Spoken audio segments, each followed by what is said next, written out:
Testing, testing. You feel me? Y'all know what time it is, bruh. Y'all know what time it is, bro. Let's play the intro music. We'll go ahead and get into it. Get back to monitoring the situation. But things are getting crazy, guys, and we have some major news. Y'all know what time it is, bruh. Whoa. Y'all know what time it is, bro. Let's play the intro music. Whoa. All right. Shit is about to get crazy. Let's play the intro music. I got a lot of news to share with y'all, and we'll get back to monitoring the war situation. But there are some things to talk about when it comes to cryptocurrency, guys. Some stuff is happening. And I might as well just cook up a video while being live. Fuck it. Who cares, right? All right, guys. Let's lock in. Let's lock in. Yeah. Yeah. Huh. Turn me up. Turn me up. Hey. Big pressure, no face in the building. Subscribe right now. Don't play with it. Subscribe or get stepped on. We don't wait. No face crypto on the rise. Whole block on shake. Truth it heavy like a charge at full weight. Tap it now. Before it's too late. Subscribe. Tap it now. Before the markets collide. Came from the shadows, built a brand with no face. Now we blowing past channels that been stuck in one place. We expose every scam, leave the truth in your space. Every fraud getting cooked, somebody say grace. Amen. Try to swing wild, but the fam don't fold. We predict every crash like the prophecy told. 300 deep and the movement too bold. Drop, yo, the channel carved out of gold. Algorithm ducking us, but we still break through. Whole market watching, now they know what we do. They know we drop nuclear like the TN2. Hit subscribe now, or the truth that you want. Subscribe, you'll get stepped on. We don't wait, the face get no one about. Michael shake, truth it heavy like the. We're gonna play a real song. I don't really like that song. We're gonna play a good song. I can't believe what just happened, guys. We'll just put it that way. I can't believe some of the information I just found out. Let's see. Here we go, guys. When Moon. The title of this song, guys, is When Moon. Catch this vibe real quick, right? Let's forget about the world war that's going on, and let's just catch a vibe, guys. Let's just catch a vibe real quick. Moonwalking on the legend, yeah, we stay lit. XRP rise, can't nobody quit. No face crypto drip, stack it, flip it, hit. High waves crashing, feel that crypto hit. Stacking sats like racks, pockets never flat. Cross-border flex, banks can't match that. Let it glow in, watch the numbers going up. Last settle speed, feel that money erupt. Got that digital drip, NFT fist. Liquidity floods, yeah, we taking big hits. Haters get sure when we hit the block. XRP rocket, yeah, we never stop.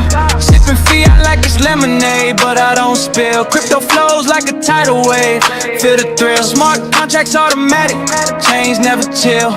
Money moves smooth while they stuck in the drill. Moonwalking on a legend, yeah, we stay lit.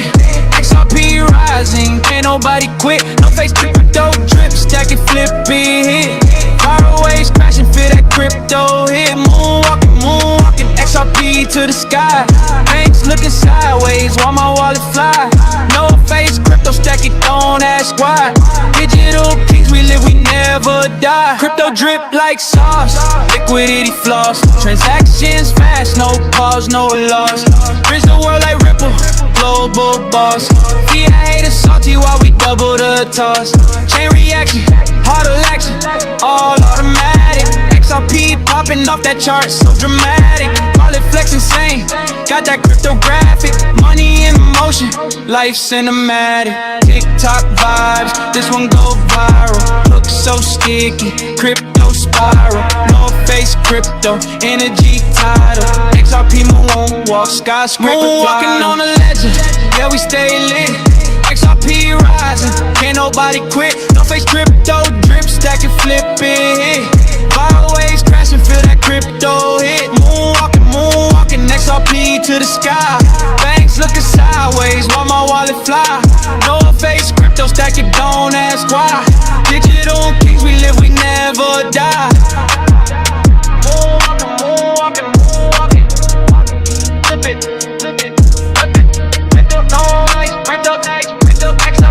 XRP, rocket, hit it. Chain chains on fire.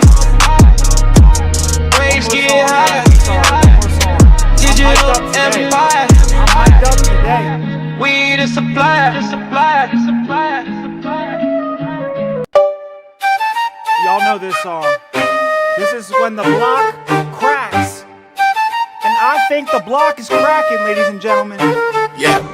Stacks crumbling, Bitcoin tumbling, lights flicker in the chain. Hype was heavy, but the fall leaves a stain. Digital gold, dreams sold while it's drained. Faces grinding, watch the empire wane. Subscribe to No Face Crypto. Keep the truth in your lane. From Genesis blocks to a global sensation. Crypto prophets preach, fueling speculation. Charts climbing high, fueled by imagination. Now the bubble bursts, shattering expectation. Miners in the dark, hash power in despair. Whales riding waves, but the masses caught there. Every pump a promise, every dip a snare. Blockchain dreams, twisted greed in the air. Paper hands tremble, leverage too extreme. Liquidation nightmares, not the dream team. FOMO and hype built a fragile regime. Now the legends whisper the collapse of the dream. Stacks crumbling, Bitcoin tumbling, lights flicker in the chain. Hype was heavy, but the fall leaves a stain. Digital gold, dreams sold while it's drained. Faceless grinding, watch the empire wane. Subscribe to No Face Crypto, witness the truth remain. Institutional hype, sailor on a stage. Media spinning stories, but truth trapped in a cage. Pumping dump cycles, trust like a rampage. Epstein whispers in the shadows, BTC engage. Cross-border flows, frozen liquidity dry. The narrative dies while speculators fly. Tech dreams collide with the harshest lie. Decentralized fantasy, but markets still die. Stack sats worthless, confidence eroded. Narratives crumble, reality decoded. Faceless witness, stories uploaded. Crypto empire falls, legends corroded. From MGOX goes to FTX collapse. Every promise hollow, every hedge a trap. We build dreams on blocks, now they snap. The fall of Bitcoin, a cautionary rap. Stacks crumbling, Bitcoin tumbling, lights flicker in the chain. Hype was heavy, but the fall leaves a stain. Digital gold, dreams sold while it's drained. Faceless grinding, watch the empire wane. Subscribe to No Face Crypto, don't get played by the game.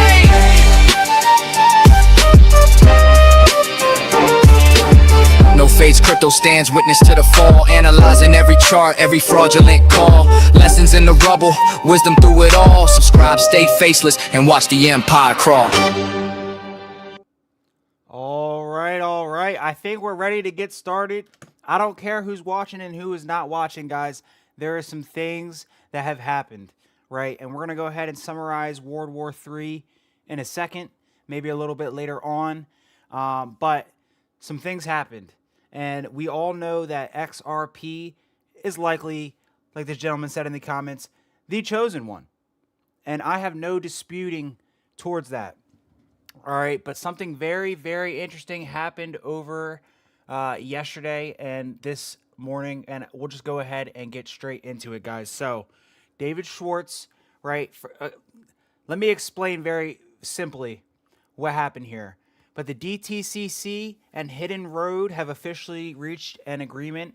And what this means is, first, you have to know what Hidden Road is. And Hidden Road is the institutional tool that all banks will be able to use in order to interact with the XRPL, acquire RUSD, get instant settlement, etc., etc. They will be able to move everything on chain using Hidden Road, which is one of Ripple's acquisitions. It is now Ripple Prime. So, now that we have this established, here is the note here. All right, guys, we're ready to go. We're ready to go. And so David Schwartz, he's coming in. He's saying this seems very important. And so I saw this in real time, guys. I saw this in real time. What's up? What's up, brother? Yeah, I mean, you feel me? We're here, guys. So I saw this document in real time, right? DTCC. I didn't think too much of it because we all know that Hidden Road is a part of Ripple. But we all know that when David Schwartz says something, it's never just face value, right? He says, this seems very important, guys. How important could it be?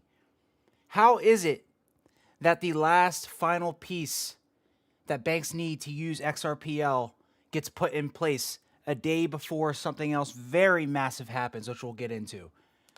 All right, so this happens, and it seems important, says David Schwartz.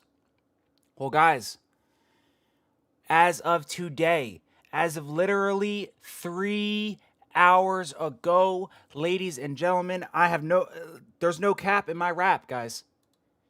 We have the bank. Let me just go ahead and pull it up. Let me find the shit. Sorry, we're a little all over the place right now. I'm a little too excited today. All right. The Bank of Japan is set to start testing settling central bank currency on a blockchain between financial institutions. And I don't think people understand how massive this is. This is breaking news. Some of the craziest news we can get in the midst of World War III, guys. Now, just take a wild guess, ladies and gentlemen. Who's been working the most with Japan? Who has been working the most with Japan, guys? For a decade. Who has been in Japan putting in that work? We're going to go, we'll get into it, right? But I want to draw a similarity here, right? We know there is a war. We know there's World War III going on. We know there's World War III. We know every war is a banker's war. All right. And if you guys know about the reverse carry trade, I have a 10-minute video on the reverse carry trade. Very easy to understand. But essentially, everything starts with Japan, guys. Everything starts with Japan. And while Iran has been preparing for war for 20, 30 years, and the United States and Israel and the Zionist pacts likes to get together and start war for profit year after year after year, I believe Japan has been preparing just like Iran has been preparing. Not for a physical war with guns and lasers and dead bodies, but with finances and the monetary system. Japan has been the one preparing for 20 years. While we're all focused on Iran, we're all focused on the Middle East and all these psyops, Japan is the one running the monetary system, guys. Every major trade by these big hedge funds goes through Japan first because they borrow the JPY. They go ahead and borrow it at the lowest rates possible. Negative sometimes. 0% interest rates. They go ahead, take that, throw it into USD, throw it into Bitcoin, throw it into gold, purchase US equities, bonds, etc. This is our monetary system.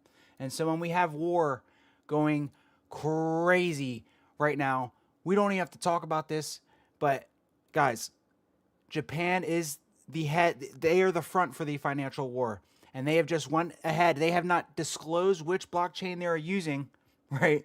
But we know which blockchain they are using. So very quickly here, I went to Grok, and I just said, because we all know all this information already, but I said, please provide me a list of Japan's banks that have worked with Ripple or the XRP settlement for prior to the start of 2026. Give me a full understanding of the Ripple XRPL infrastructure that Japan has been experimenting with for some time. And when all this money unwinds from this carry trade, guys, and goes back into Japan, Japan already has the infrastructure for Ripple and XRPL. They've had it for a decade. And this is real talk. This is real serious talk, guys. Settling the back end, baby. XR Pizzy. You feel me? XR Pizzy. Yes. Yes. This is, I don't think people understand how, where's the news? I don't think people understand how big this piece of news is. Because what? They're focused on the war. They're focused on Epstein files. And I understand, me too, right? We want to monitor the situation. I'm just a dude, right? I'm just a dude. We like to monitor situations. This situation needs some attention, okay? So let's go ahead and read what Grok has to say. Obviously, we know all this information. I've covered the reverse carry trade. We're going to play that video in just a minute, right? But this even got picked up by TradingView, right? We have XRP news today. David Schwartz says Ripple's DTCC move seems important for institutional crypto. And a few hours later, we get Japan officially announcing that they are going to be testing official settlements with a blockchain. They haven't named it, but the one blockchain they've been working with is XRPL for over a decade. Get the yo, I'm about to yo. Where is my thing? Where's my thing? Hold on, bruh. Hold on, bruh. Shout out Japan, bruh. Straight up. Shout out Japan. Yes.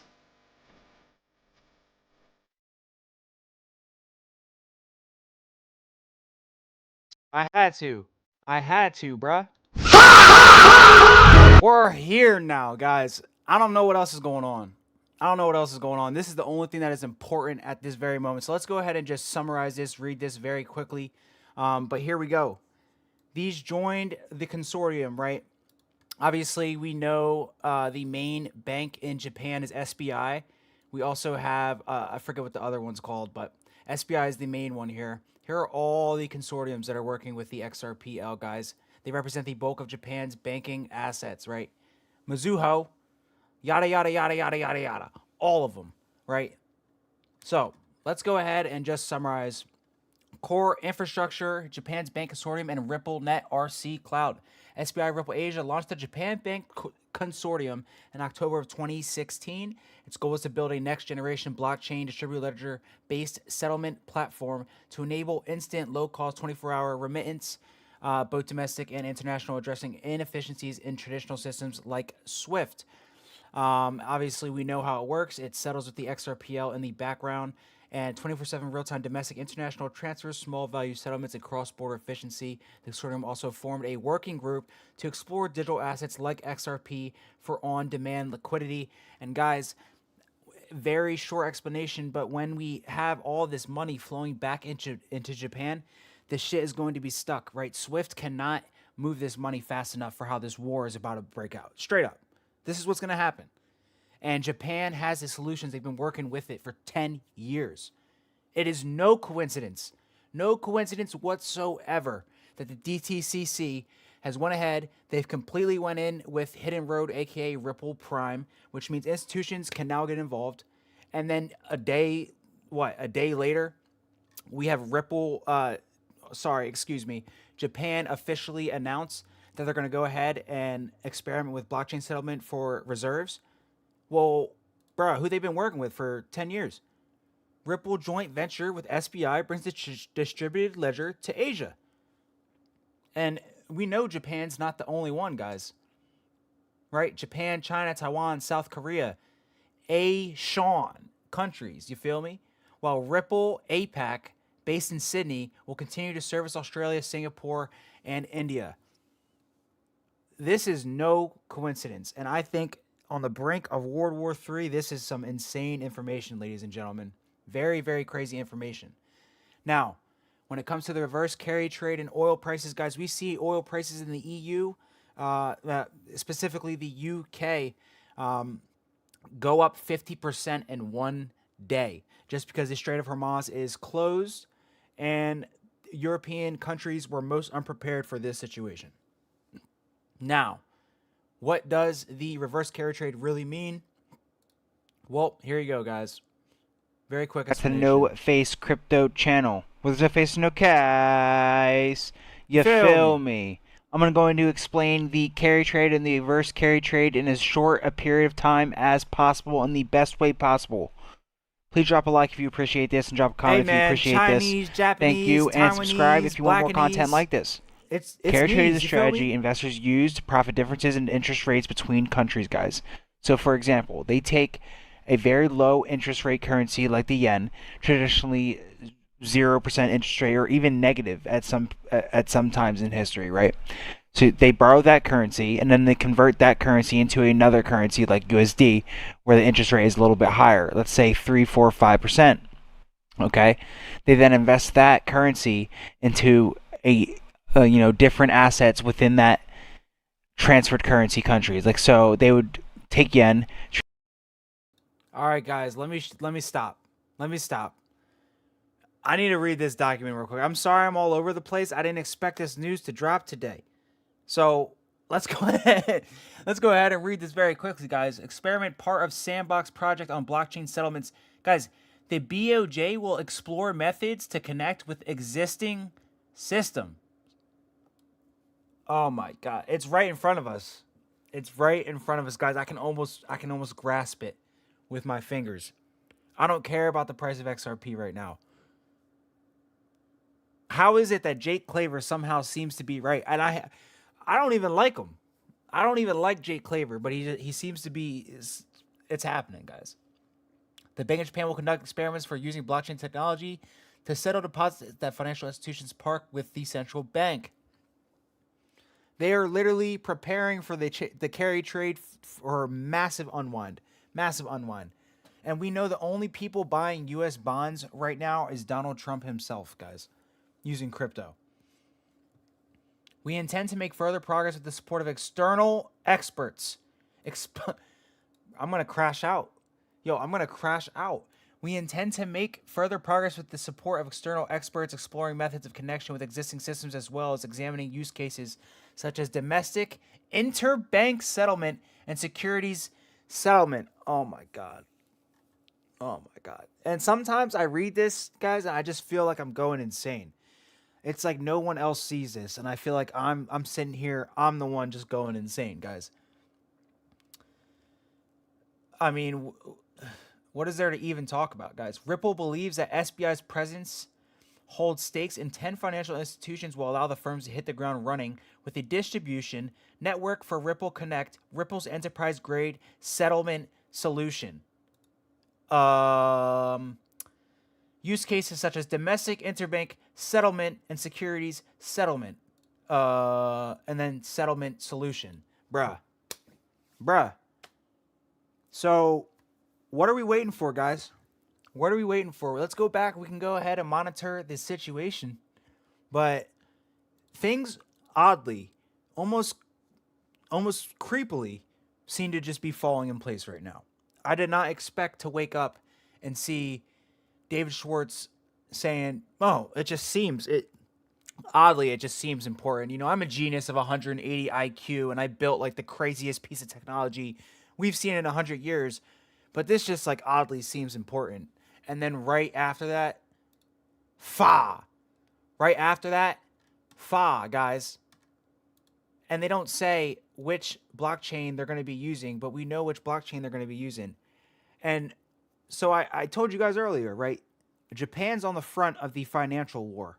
They're not going to go ahead and nuke anybody, but they're in the front of the financial war.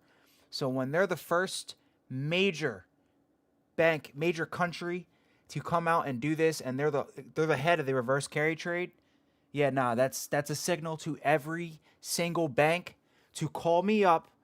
Basically, they're going to call Japan up and say, "What are you guys using? What are you guys using?" And Japan's going to go, "We've been using Ripple for 10 years. And what do you think's going to happen, guys? Oh my gosh. Crazy times we're living through. I didn't know that like World War III would reveal all this shit, but I guess Black Swan Capitalist has been right for a very long time as well. I'll probably tap into his channel in a second. The experiments will be part of a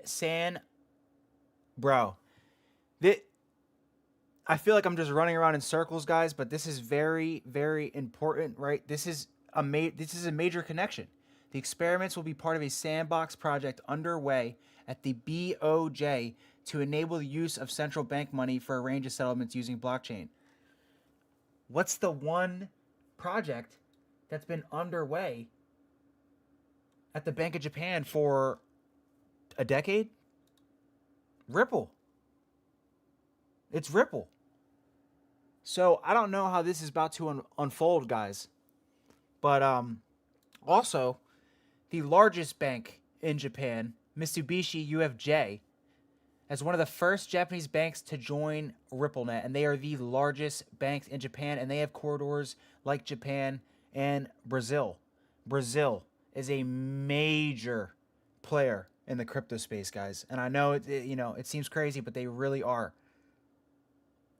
And these people in Japan, in Korea, in Brazil, they know about XRP. They know.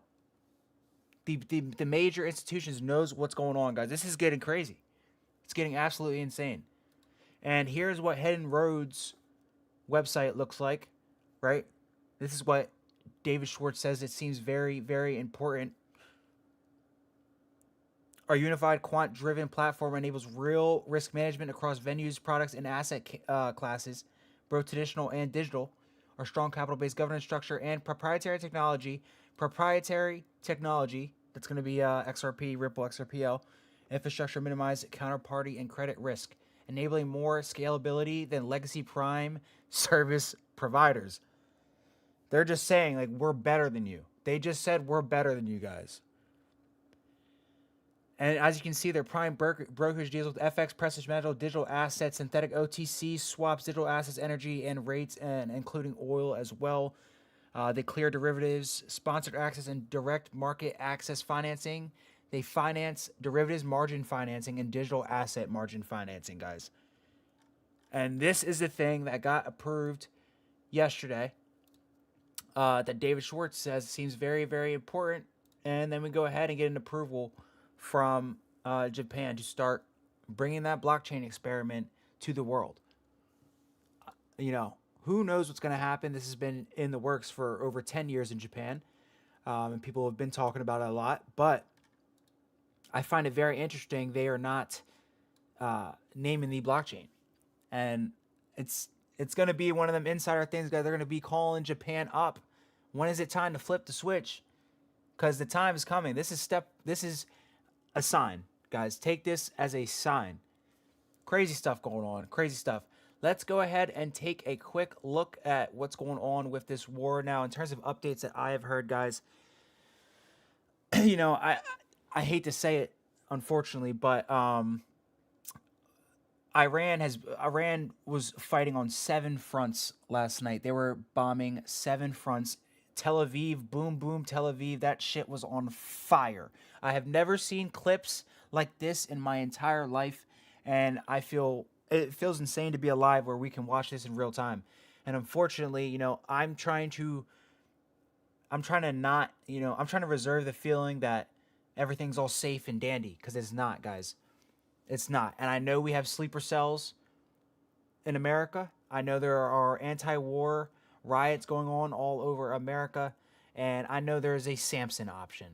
And unfortunately, I think it's time we have to start talking about the Samson options. Now, I don't think it is going to happen, but we must make all aware, right? And let's just very quickly look into that. But the Samson option, it's Hebrew, of course, right? I mean, I don't have to explain why. It's a strategy of massive retaliation with nuclear weapons as a last resort against any country whose military has invaded or destroyed much of Israel. Now, we'll just leave that there. And very quickly, guys, I do kind of want to show you... Afghanistan. Shut up. I do kind of want to show you guys some videos from Tel Aviv that we have gotten. It is very, very ugly, and these guys are dancing in their bunkers still. Believe it or not. Right? Let's see. Let's see if we can filter out some Tel Aviv. We'll get back and see what the public is saying, right? Because my opinion is just one, but we have 5,000 opinions to hear from, right? Crazy footage of Iranian clusters warhead missiles hitting Tel Aviv. Look at that. Oh, God. Holy shit. Look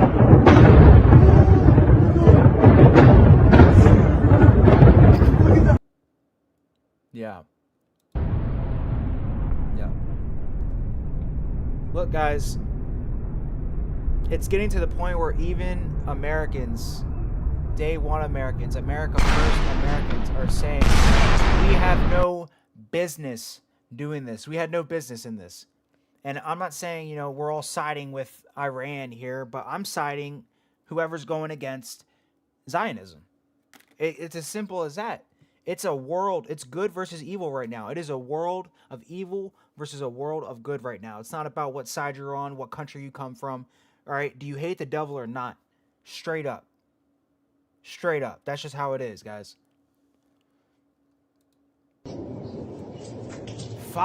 Damn. All right, and also Iran was debuting some cluster missiles, which I had never seen these get used before. The Iron Dome in Israel is cooked. It does not exist, and they have no air defense as of last night. So I am not sure where the current situation is, but these are some of the videos, guys, we are seeing. Traffic to escape Tel Aviv is absolutely ridiculous, and President Trump last night told all Americans in, like, I think it was 15 different Middle Eastern countries to evacuate absolutely immediately. And it's funny because all of these he also specified using public transportation. And then all the airplanes in Saudi Arabia and all these airports started to close. So there are Americans trapped in these areas, and that is just the sad truth of the situation. I gotta see this clip again. This is insane. Matter of fact, guys, there was a clip last night I was watching. It was insane. I need to find it real quick, and then we'll see what the public has to say. We'll go ahead and read all this news very quickly. Yeah. Now Israel does have the Samson option, guys. It is unfortunate, but they do have nukes. I'm not saying they would, but I'm not saying they wouldn't, you know? Yeah. I don't know if we're going to find a lot of these videos. Some of them also may have been removed, guys. I mean, the PR campaign has been crazy. DDoS attacks on creators. Yeah. All right. Forget about it. We're going to go ahead and get to the spaces. Let's hear what they have to say. We'll go ahead and get back to monitoring the situation. Let me lock in real quick, guys, but things are getting wild. Recycled shit from last year. I can't trust my eyes anymore. Bro, I saw a clip of a massive explosion, and it was a clip from like China from like 2013. I'm not gonna lie, the only guy I trust is this guy right now. You know, he's slightly a LARPer, but he is getting verified information. They double, triple verify things before they bring them out. These pictures are allegedly right from people who are on the ground in these locations. So I do trust what this guy is providing. There's another big spaces as well that people are listening to, but this guy's got people in telegrams with people on the ground who are getting, like, literal Israelis who are disappearing from the telegram because they are leaking information. It's just what's happening right now. Yeah. It's really messed up what's going on, you know? And someone really, people have the nerve to say, like, this isn't World War III. It seems pretty fucking close to me. Right? Like, bro, it was a Chinese explosion. Like, it was gigantic, the biggest explosion I've seen, but it was BS. All right, hold on here. Oh, Iran published footage of the launch of Quad Ahmad ballistic missiles being fired at Israel from central Iran.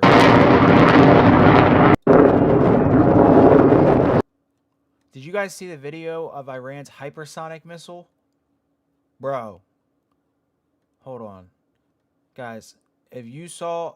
I need to pull that video up. I'm looking for a specific... Alright, I don't want to make you guys dizzy, so I'm sorry. Here. Hypersonic missile Iran. This thing was insane, guys. Look at this shit. What? Yo, guys, be real for a second. All right, we ain't gonna be able to do anything again.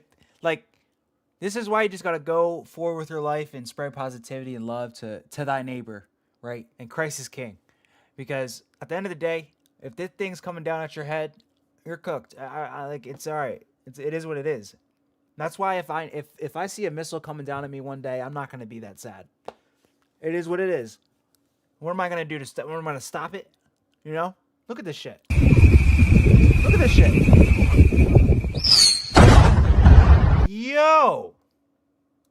Yo.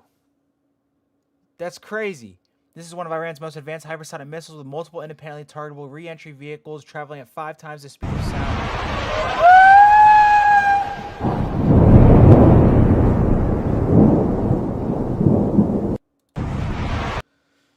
Alright. Iran unleashed hypersonic missiles today. Many hits. Insane. A small cut of tonight's vibe, right? So we just saw that launch, guys. This is what it's like to get hit by.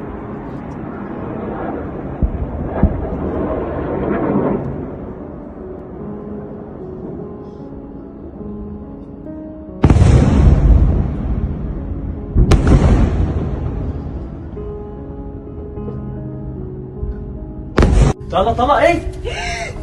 ولا تمرة في قاعد تمرة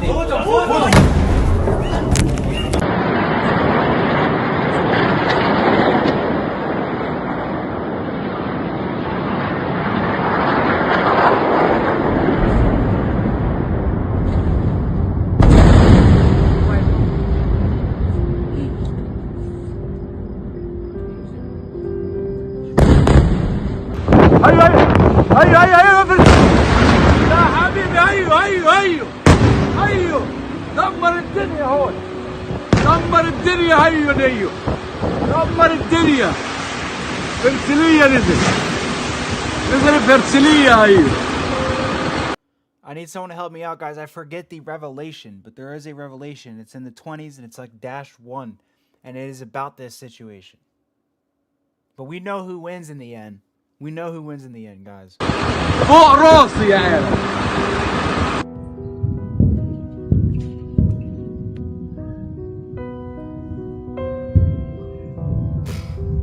The aliens are not gonna like this, guys. The aliens are not going to like this.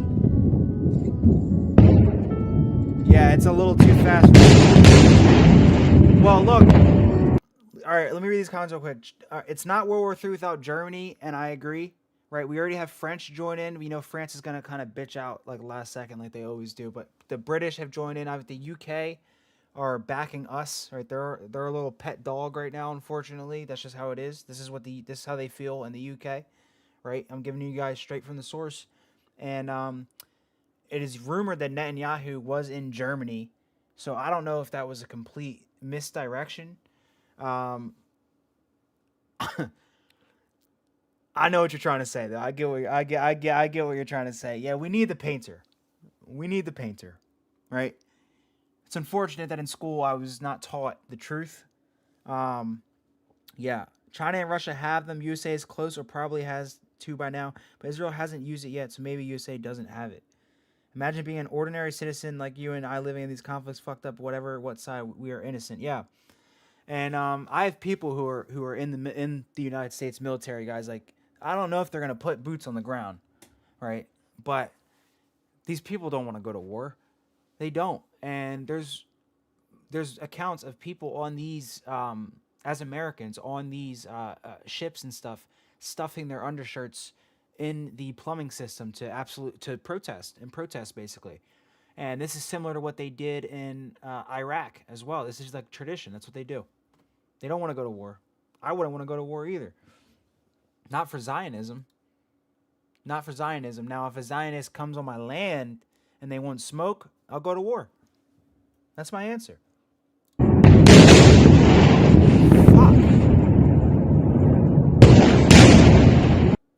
Alright, I need to show you guys a video of Tel Aviv.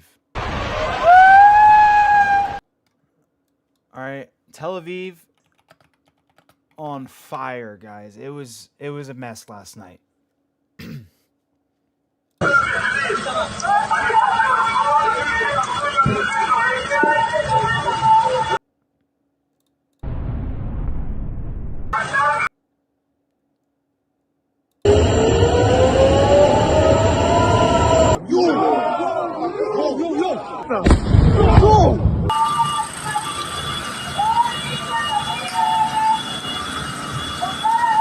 Alright, there was sirens going on for over an hour. Iran did not stop sending missiles out to Tel Aviv. That is a fact, guys. It was a mess, right? You see these fires everywhere. Disgusting. Well, I'm not too upset to see Tel Aviv on fire, to be honest. But any war is disgusting, right? But this is just terrible. Alright, let's get back. Let's see what the public has to say real quick, guys.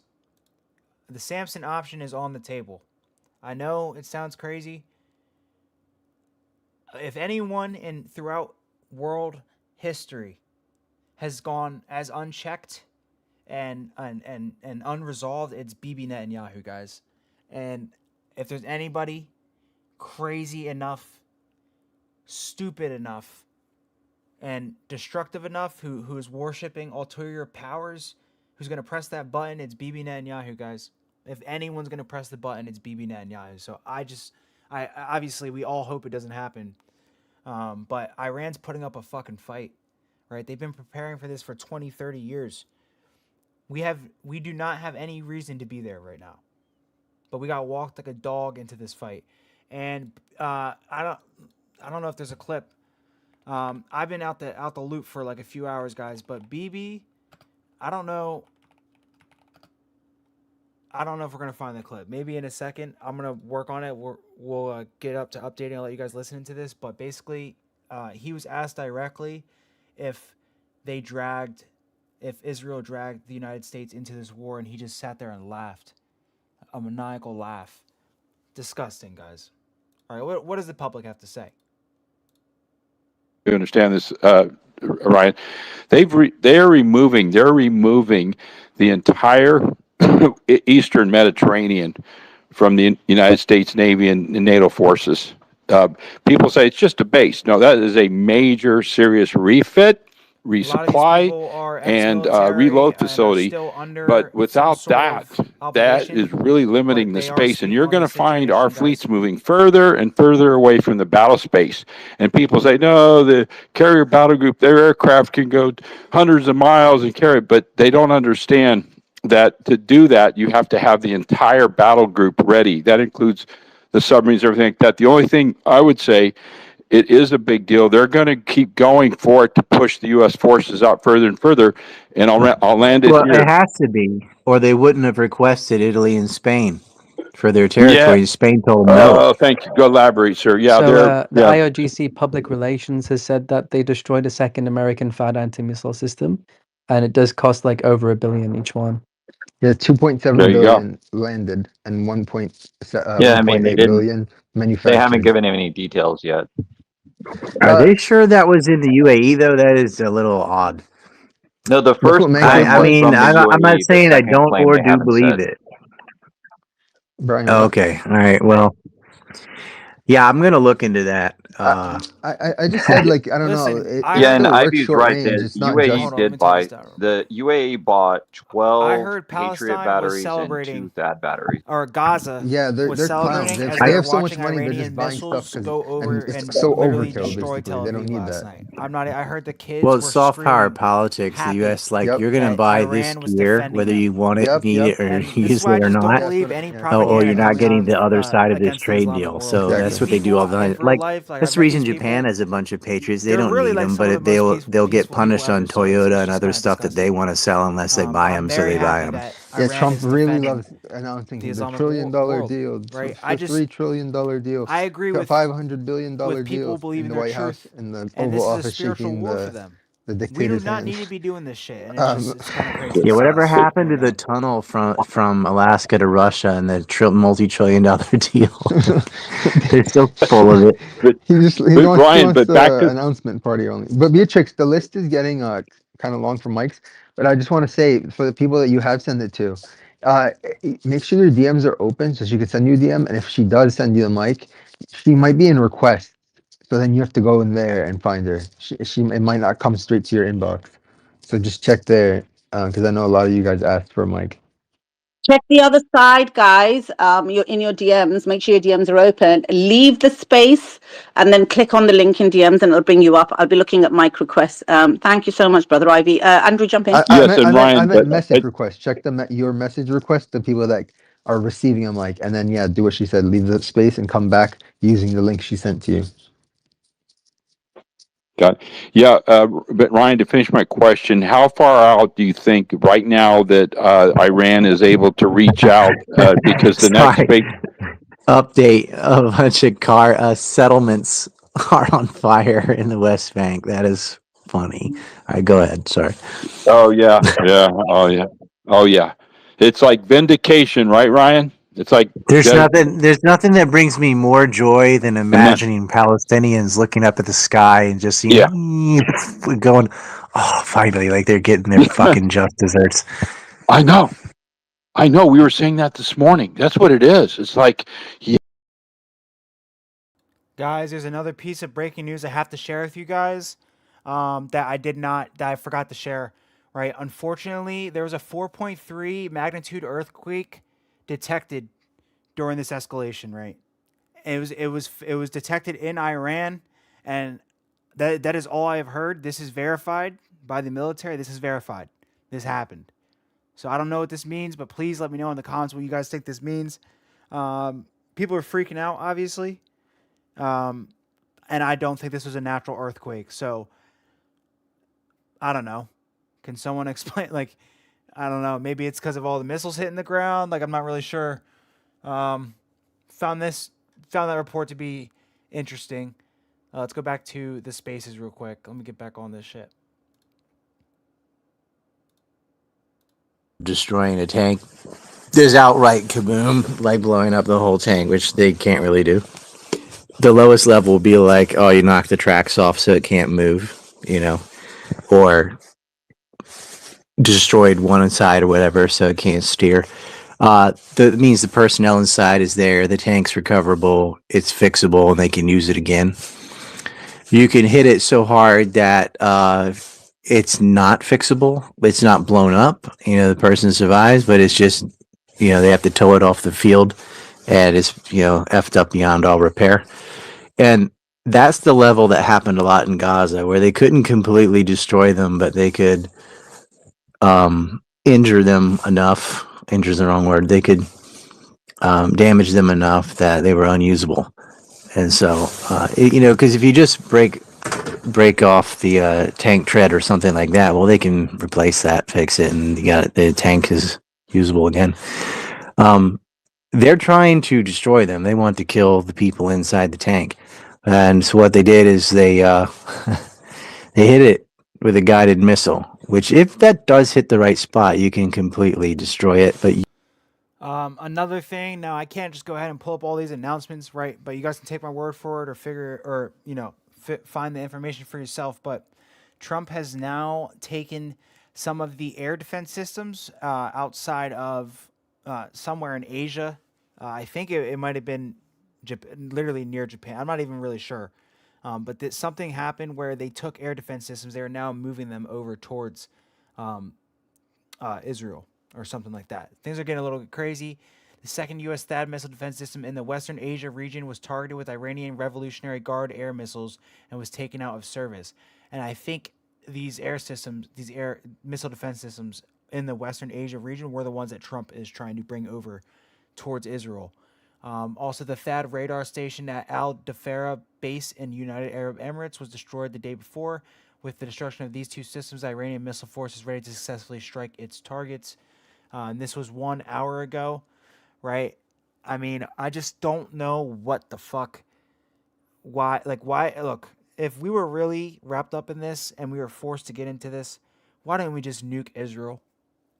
Why don't we just fuck around and just drop a sun on Israel? Honestly, at this point, why didn't we just do that? Why didn't Trump play along with this and then drop the sun? I don't know. I don't know, man. Because they're talking about bringing in nuclear weapons, et cetera, et cetera. Do I believe Iran has a nuke? No. But they are damn good at using missiles. And they have a whole lot of them. They are able to manufacture up to, I believe, 100 missiles a day, 1,000 drones a day. And what is the United States producing? And we're getting backed out of this region right now. I believe Trump sent a Navy fleet of about 6 to 7 ships down there yesterday, tankers. So they are definitely positioning for something. Let's see what happens here. The U.S. and Israel have struck the neonatal war of... Oh, this is fucking disgusting. I can't believe this. This is... I am disgusted at the actions I am seeing of America and Israel right now. I am absolutely I don't even know what to say. If one machine is disconnected, newborn babies could lose their lives. Have struck the neonatal ward of Bush. It's like, yeah, I kind of hope this is propaganda at this point. Like, what the fuck? Why did Iran strike the Saudi oil Aramco? Here we go. We have this was also assumed to be a false flag on behalf of Israel, guys. We don't really think Iran actually struck the Saudi oil spot. We think this was Israel or the United States. They're trying to drag Saudi into this war. Or Saudi Arabia is running something on the back end, and they are complicit in this somehow. Not sure. Please have allowed the United States to use their air bases against Iran, and they are actively supporting the war. And when the Iranians struck those air bases, I pray to the Lord that earthquake wasn't a nuclear test. But in my heart of hearts, I think they were testing some shit underground. A full-on nuke? I mean, I don't know. But when you have a country like Iran who has these tunnels, and I mean, these are ancient ancient caves, tunnels, and systems underground. They could have an entire ancient civilization down there. Like, we don't know, right? And earthquakes just don't happen in the middle of possible, war of prophetic times. Nah, what's going on, right? And this is what I'm saying. Like, the aliens are not going to be happy. There's no way this is going to end well, right? That were being used by the United States, the Saudis threatened Iran. So I think Iran fired a drone at a single drone at this Aramco installation to send a message to Saudi Arabia that they shouldn't play with fire. They can be a U.S. proxy. They can be a slave to the Epstein regime and the Epstein class, but they cannot hide. Guys, this is a war against the Epstein class. This is not a war against, this is not Iran against Israel and America. Excuse me, let me sip my coffee. Right, so this is not a war against, straight up like America, we hate America, and America, we hate Israel and Iran and da da da da. Like, they see this as a spiritual war against the Epstein class. And almost all of America feels the same way right now. So at what point do these anti-war protests that are going on in New York, etc., turn into something bigger? Right? I'm not saying we go ahead and turn on our own country, but I don't want any pedophiles being head of anything. It's ridiculous. It's unfortunate that this is what it's come to. And I mean, don't even get me started on the Hillary Clinton, Bill Clinton bullshit, the stuff they were trying to testify. I could go on and on about that. They said frazzle drip, she almost grabbed for her face. They said the word frazzle drip, and Hillary Clinton almost instinctively, from like muscle memory, just started grabbing at her face. What the fuck? Like, whoa. Let's get back to the topic. The fact that their airspace and their air bases are being used to kill Iranians and to support the Israeli and US regimes. If the Saudis and the other countries in the Persian Gulf region get rid of the American bases and stop allowing the United States to use their territory against Iran, there would be no problem. Right. So, like, what strategic benefit is there for a country to allow the United States to put infrastructure within their border? Right? What has the last few days proved to every single country in the entire world? All right. Being an ally of the United States will cause you collateral damage. They're allowing Iran to shoot missiles into their airspace to get rid of the American bases. This is strategic. It's crazy. We have Russian technology being found on the missiles. We have the Israeli stock market is hitting all-time highs as Tel Aviv and all of Israel is literally on fire because they are a military state. They're a military state. So they are washing. This is a term I learned yesterday. Acid washing Israel as a country. They're going to take every asset possible and basically pillage Israel. The Zionists within Israel, they're going to do it to their own population. It's getting ridiculous, guys. We would not be where we are today. There would be no war. Without them, the United States, the regime in Washington cannot conduct this war.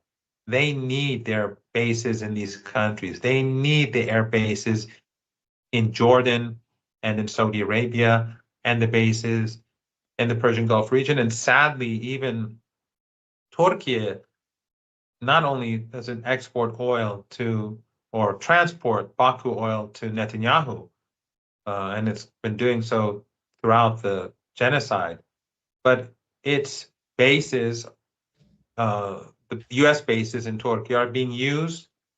The radar installations are being used to help the Israelis offensively and defensively, and the U.S. and NATO AWACS jets are flying over Turkey to gather intelligence about Iranian defenses and offensive capabilities. This is pathetic, especially coming right after the U.S. ambassador to the Israeli regime openly says what I have no doubt is unofficial U.S. policy, that Israel can take the entire region. Right. So Israel is trying to steal the entire region, guys, and there's something else, kind of a little bit more of breaking news about the Japan situation, right? And I see this as a last ditch effort from the United States to kind of keep the U.S. dollar superiority, and I don't see it working. I don't see it working, guys. So I find it very interesting that Japan goes ahead and they release a document here saying the new financial ecosystem. The verbiage here is very, very interesting to me, guys. The new financial ecosystem and the role of central banks. The new financial ecosystem and the role of central banks. Period. This is what I'm saying. Japan is the tip of the spear. So get ready, guys. Get ready. I can feel it. I can feel it. This doesn't just happen in the middle of World War III. Right? Why? They are. This is a constructive deconstruction of the U.S. dollar system. Right? Israel might be in on it too. Who knows? The U.S. dollar isn't going to survive this. I don't see how they're going to survive this without the backing of some cryptocurrency or stable coins, etc. But this verbiage is just very interesting. Oh, what's this? Bank of Japan governor criticizes Bitcoin and backs stablecoins. Did they know something we didn't about the Epstein class, World War III, and the fact that Bitcoin was infiltrated by Epstein? Realizing the earthquake in Iran was a nuclear test.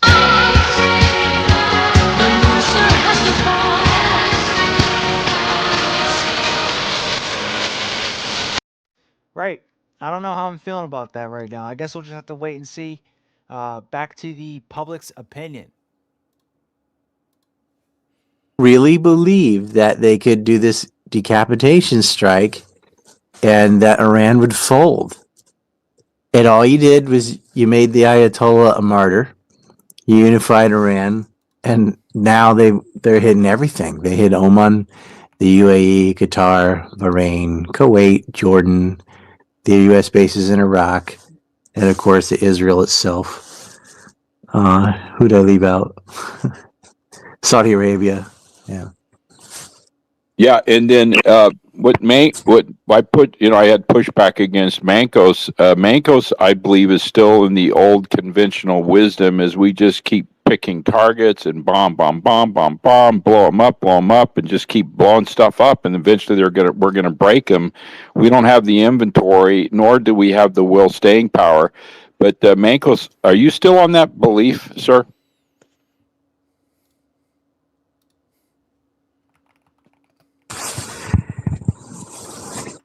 I don't think he's there, but Iran is He might be away. 90 Go ahead, million Ryan. people. It's a very large country. It's the size of Western Europe. You can't just only use the Air Force. You'd have to go on the ground. Like Bahrain is small.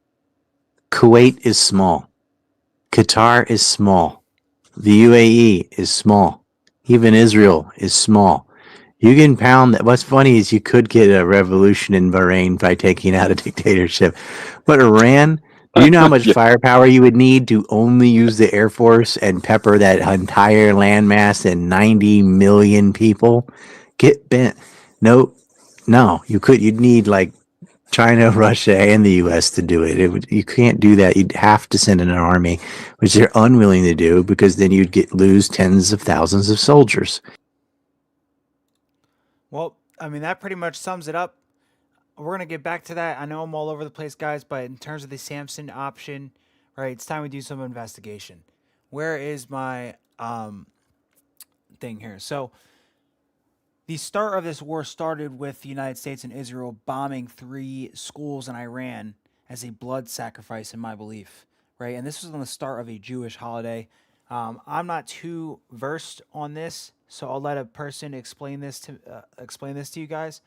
But as well, this morning at 3:33 in the morning, which is apparently the same moon or the same eclipse that was seen on the night of Christ's crucifixion on 3 or at literally 3:33 in the morning, 6:33 my time, right? the eclipse was a full blood moon. And now we're getting tests and earthquakes in Iran and just a bunch of weird shits going on, guys. And I'm not too spiritual when it comes to the war stuff, but this is just extremely prophetic, and I just refuse to not like. I have to see it. I refuse to ignore it. Right? You can't ignore this, guy. You just can't. Stunned how God speaks. Did you know the third blood moon fell directly on Purim, the very holiday that celebrates Israel's deliverance from ancient Persia, modern-day Iran? In the days of Esther, a decree went out to destroy the Jewish people, but in one night everything was reversed. Sound like today? The plot was turned against them in Esther chapter 9, verse 1.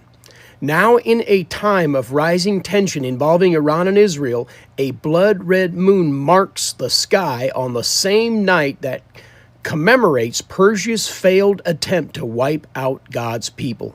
Coincidence? I think not. God's timing is different than our timing, but look how he speaks. Look how he shows us these things. Scripture says the sun and the moon were created for signs. Genesis chapter 1, verse 14. And Joel said the moon would turn to blood before the day of the Lord. He's coming soon. Look, a lot of people are saying the same stuff right now, right? I'm not going to sit here and state my opinion, but I do know who wins in the end. I do know who wins in the end, right? And it ain't evil. So this is very interesting. Obviously, Israel and these Zionist people, they organize their attacks around these belief systems. And so it is this is 100% organized to be around this holiday and et cetera, et cetera. And they are starting this war around this holiday, around these sacrifices, around this blood moon. Like, this is true. This is what they do. And it just makes it more and more powerful to them, where they eventually want to essentially conjure up the AC and basically use AI to make everyone believe that their religion is the one religion and their government is the one government. It's insane. To truly make this regional, because Iran keeps saying this is between us, America and Israel. The only reason we're hitting those military bases is because they are American. Therefore, they have made it regional. We haven't. We've got nothing against the GCC countries. But we're seeing random attacks on things outside of the scope of what Iran says it's hitting. Also, we're seeing reports that, Qatar is attacking back. I've seen a few of those today, and that Saudi is going to enter. Is any of that? Can you just throw some light on that? Oh, what's Qatar going to do? They're totally dependent on the United States. Iran has been hitting U.S. bases in these countries. And in a few incidences in the UAE, for example, they've hit certain floors of hotels because that's where Mossad, the CIA, had fled to. And they had intelligence on that, and they hit them with drones. And somehow, zero casualties. I'm like, really? They bombed an empty hotel? I doubt it. Because they fled the bases and they went to these hotels, so they targeted those with drones. If they wanted to flatten Dubai, they could, but they're not. I mean, what's the point? They would just turn all those people against you and you're killing innocent civilians. Like, well, come on, you're not Israel. If Saudi Arabia wants to enter the war, I mean, Saudi Arabia had a back and forth, multi-years-long war with Yemen that they're right next to, and they couldn't defeat them. Not even all of Yemen, really, just the Houthi. So, whatever. Saudi's super vulnerable. Almost all their infrastructure is on the northern side of the country, where Iran can tag it easily. Iran did not hit their oil refinery until the Americans bombed an Iranian pipeline first, and then so Iran hit the Saudi oil refinery that used to put out 500,000 barrels a day. Yeah, frightening. They didn't blow it up completely, just set a few silos on fire. It's letting them know, like, don't even think about it. Saudi Arabia is vulnerable. They have too much they have to defend. They're already low on interceptors. And I saw these Gulf Arab perfume princes complaining that America put all its defenses to defend Israel, and that they've been left defenseless, that they got stuck with their dick in the wind. And I'm just laughing, like, what do you think was going to happen? Of course they're going to defend Israel. That's the whole reason there's a war. They don't care about you What do we think about the world's at one of the all. world's top Right, Ryan. So are you UFO saying that you don't think scientists there's and a false flag, researchers like Iran saying it wasn't us? mysteriously disappearing You think it was like on Friday? a warning shot almost? Very, very odd things No, it going wasn't a on, and a false lot of people are flag. They paying did attention it. to this, but it's going to just disappear Interesting. from the But they put out the headlines. statement. They're Where'd like, he "Oh, we go? didn't do it. Right? What's Our going brothers on?" in Saudi And this guy was also have part nothing of to the do with it. It's not us." WikiLeaks So thing. So there's a lot of stuff Nah, going on they right did it now. before, and they had the Yemen do it, but no, I don't believe that. I think they did it. yeah, the Saudis have Pakistani pilots. Like they don't even know how to use the equipment they buy from us. It's so embarrassing. Yeah, I know. They have, sometimes they have U.S. co-pilots who are actually the pilots. They just, Saudi Arabia didn't even have a modern sewage system or like a way to get rid of trash in landfills. They would just feed it to goats until Bechtel went there and built all the infrastructure for them. And this is in exchange for oil contracts and stuff. Like Yeah, I tried to look for everything the in blood moon Saudi last night, Arabia but is my from skies America. are But completely They don't know how to do seeded anything. with When was chemicals how and was that? bullshit. They just fucking it's That's crazy. been, It's I'm crazy. talking about a decades So long Okay. I don't process. even But, know if it even you know, happened. I gotta find pictures. Let me take a look. Halliburton and Kellogg Brown and Root and Bechtel built Saudi Arabia. And they really did. You And know who's it's the just one? like, Sorry, go ahead. go ahead. You know who's the one Gulf country that's actually kind of smart about the military thing, so that they don't have to import Pakistani pilots and stuff, is Qatar. That's why they signed the deal to establish a training base in Wyoming or something. Remember that deal? That's so that I think that's so that they learn how to use these jets because they have no way to train, and they don't want to be reliant on foreign pilots. I Yeah, think. there was in Idaho, I think, Ivy. Yeah. Same thing.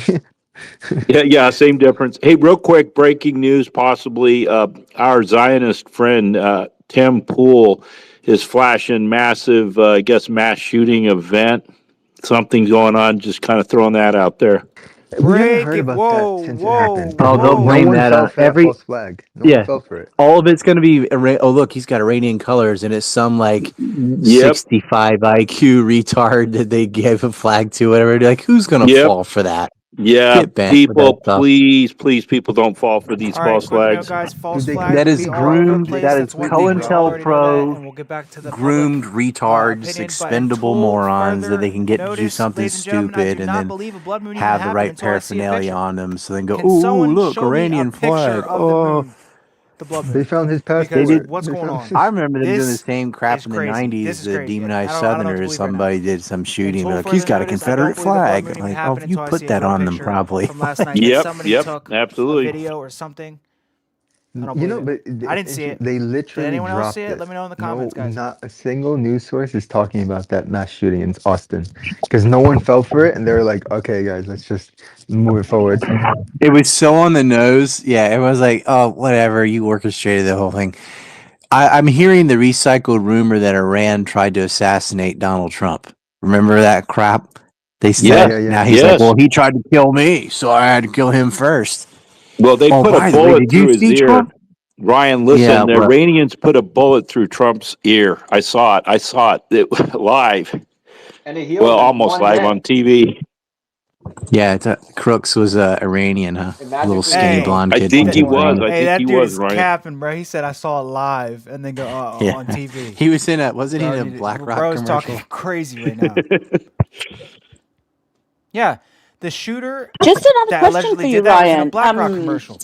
We're getting Get out of here, man. conflicting reports from both sides, right? So Trump is trying to insinuate, oh, they want to negotiate, Iran do, but we can go on for weeks and weeks and months and forever. We've got everything, and and we don't want to negotiate. And then we're hearing from other channels that they have been through the back channels approaching Iran to say, oh, should we sort this out? And Iran's telling them to get lost, right? We ain't going to negotiate with you right now I because we're can tell too you that busy. they cannot go on quote unquote forever or months and months. I was in Japan this morning and on the TV they were talking about how America was asking them for Patriots and interceptors. That was on Japanese NHK this morning. And Breaking I was news. in Korea right now, and the same thing. Guess what? They asked Korea for interceptors, and so they are running low on munitions.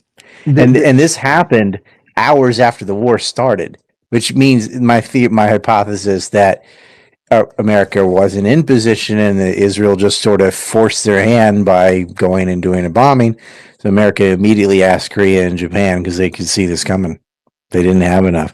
He was bluffing. He was just using a show of strength to negotiate better. He wasn't going to do it yet. He didn't have the carriers in place. He didn't have the ammo in place, and Israel jumped the gun. Mr. Mankos, please respond to that. Breaking news. Just two follow-up questions, and I'll come straight to you, Brother Ivy. I just want to hear Ryan's complete response. So when you say, so two questions, I guess. When you say, let me take the other question first. So are you therefore saying that it could be true that they have been approaching Iran to come back to the negotiating table, and Iran's telling them to get lost, and it's not the other way around? They did. They went. They had and the second, Italians act as mediators, and they basically got told to F off. Something very interesting, guys. I don't know what to make of this. Swift partners with BNY Mellon. We know about BNY Mellon. We know they hold RUSD, and they are custodian of a lot of the RUSD for Ripple. But they are allegedly partnering with Swift. Swift partners with BNY Mellon to help design a blockchain-based ledger for cross-border payments and tokenized assets. BNY Mellon is also partnered with Ripple. We know that.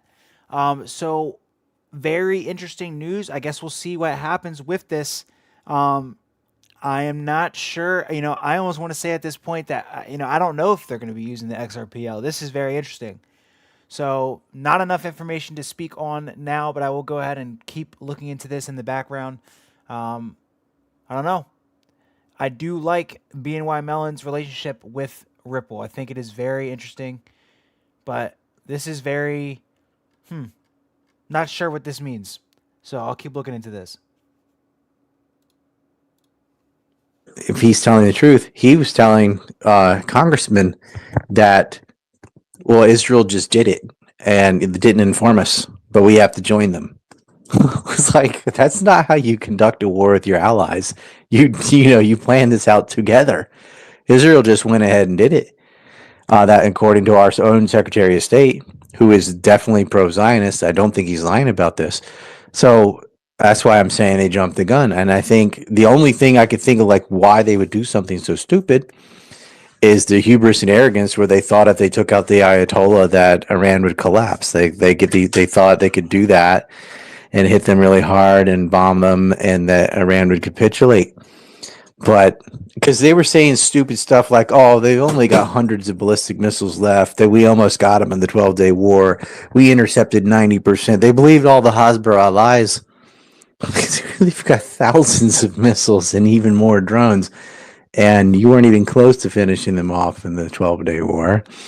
They're not these authoritarians. Like, yeah, the Ayatollah is a spiritual leader. They'll just get another one. They've got a deep bench. They don't structure their military the way everyone else does. So, you got this officer, that officer. Oh, look, he's a commander. Oh, this one was a colonel. Whatever. They know the plan. You fire ballistic missiles at Tel Aviv. It's not that complex. The target and China has been immensely helpful in just by sharing the satellite information. They could see what they're aiming at, and they could see what the aftermath was. They have the eye in the sky. That is a big deal. They really haven't been able to do anything about the Lincoln, which is what I said. Carriers are amazing. The U.S. has 11. They have 1. No one can convince me that the U.S. is ready to go to war with Iran with just the Lincoln sitting there and the Ford stuck in the Mediterranean. They were moving them around. They were posturing. They try to be police in the whole world. They don't want to pull out away from the Pacific because they're Taiwan and da-da-da-da. So I think the Israelis were so stupid and so arrogant that they thought, well, if we kill the Ayatollah, Iran will collapse. And quite the opposite. He was he 83 or something like that. He just became a 86. martyr. 86. Oh, all right. He made it to 86. He knew he was going to die, and he knew when they kill me, this is just going to unite and invigorate the whole country. Like, he also knew America's not in position yet. If I float myself out there like bait, Israel's going to take it. And they did. And they preemptively started a war, and America kind of went in half cocked. That's why they immediately asked Japan and Korea for ammo, like the first hour, because they weren't ready. And so then you're seeing the results. Like, now it's too late. Like, you can't refuel those ships in Bahrain, Fifth Fleet, because Iran destroyed the docks. The whole port is toast. And you're not going to, you can't even get into the strait now. They've mined it and blocking it. Like, America could probably force their way in, but for what? There's nothing there to get to. Bahrain is toast. Kuwait is toast. The airfield's gone. They didn't have enough. And Israel totally I don't think, maybe Israel thought, oh, they won't hit them. They'll just fight with us. No. And I said this on Solomon's show too. I'm like, they're going to have to hit these Gulf Arabs because they're easy targets and they can destroy them and do a lot of damage in the very beginning. They can't hit the United States. Like, all America has to do is stay in America. Iran can't even reach them. Like, there's no point in this war. Iran was not a threat to the United States, militarily, economically, not a threat at all. This whole thing is for Israel. And Israel dragged the U.S. into a war. And our own Secretary of State was acting like, yeah, they didn't inform Trump. They just did it. And we have to go in and save them.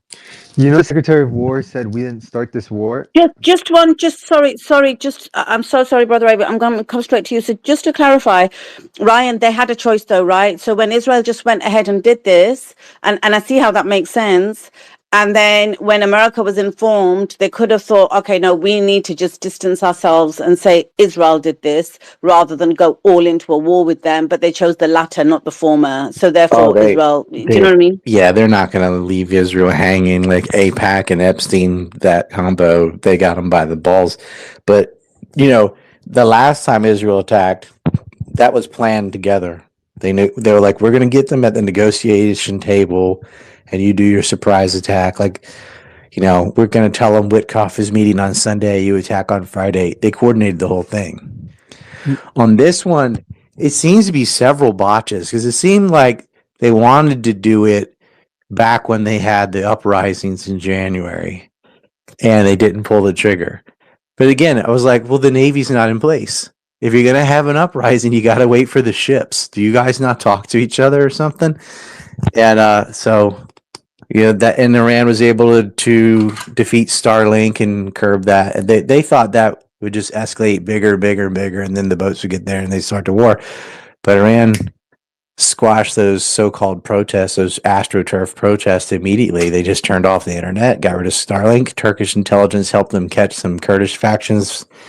They gutted MEK, the Lukistanis. They got them all, and they started arresting them. So the Mossad's little tricks are failing. Then it seemed like, okay, they wanted to do it like last week, like a week before they started, and they couldn't do it.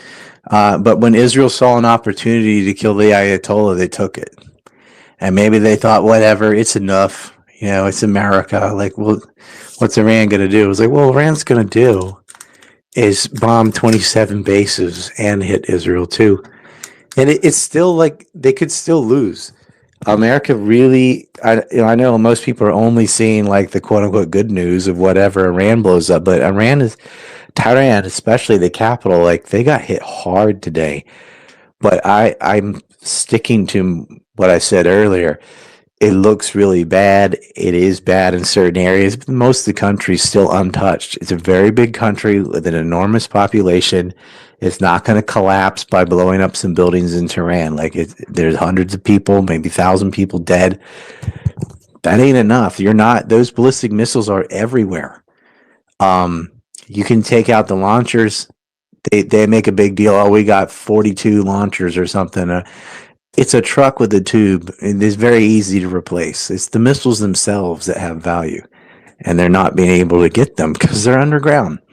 They really didn't think this through. But then you think about it, like, well, who's the head of the Department of War? Pete Hegseth, Christian Zionist, IQ of like Fox News 87. host. You know, yeah, Fox News host guy, and then you've got people like Mike Huckabee, Holy Roller, like biblical fundamentalists. Like these are not intelligent people.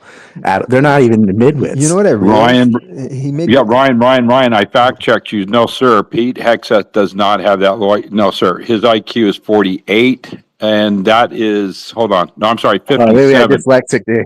Yeah, 50 Yeah. So something. please don't stop spreading false information, sir. It's 57, not 80. Guy could be drunk and you couldn't tell because he's that dumb all You the know time. what's something dumb he said? So three things, guys. First, this, and then I'm gonna give breaking news, and then ask Ryan a question. The first thing, Pete Hegg said, what he said in that press conference, he was like, "We didn't start this war, but we're gonna finish it." And everyone, I think, across the board was like, "What are you talking about? Of course we started it." And I just realized that he's not saying that Iran started it like we're thinking. Who started it? Iran or America? No, he's saying Israel started it, so it doesn't count as us starting it. Like he's literally trying to insinuate that without saying it. And no one, it's so outlandish that no one thought of that.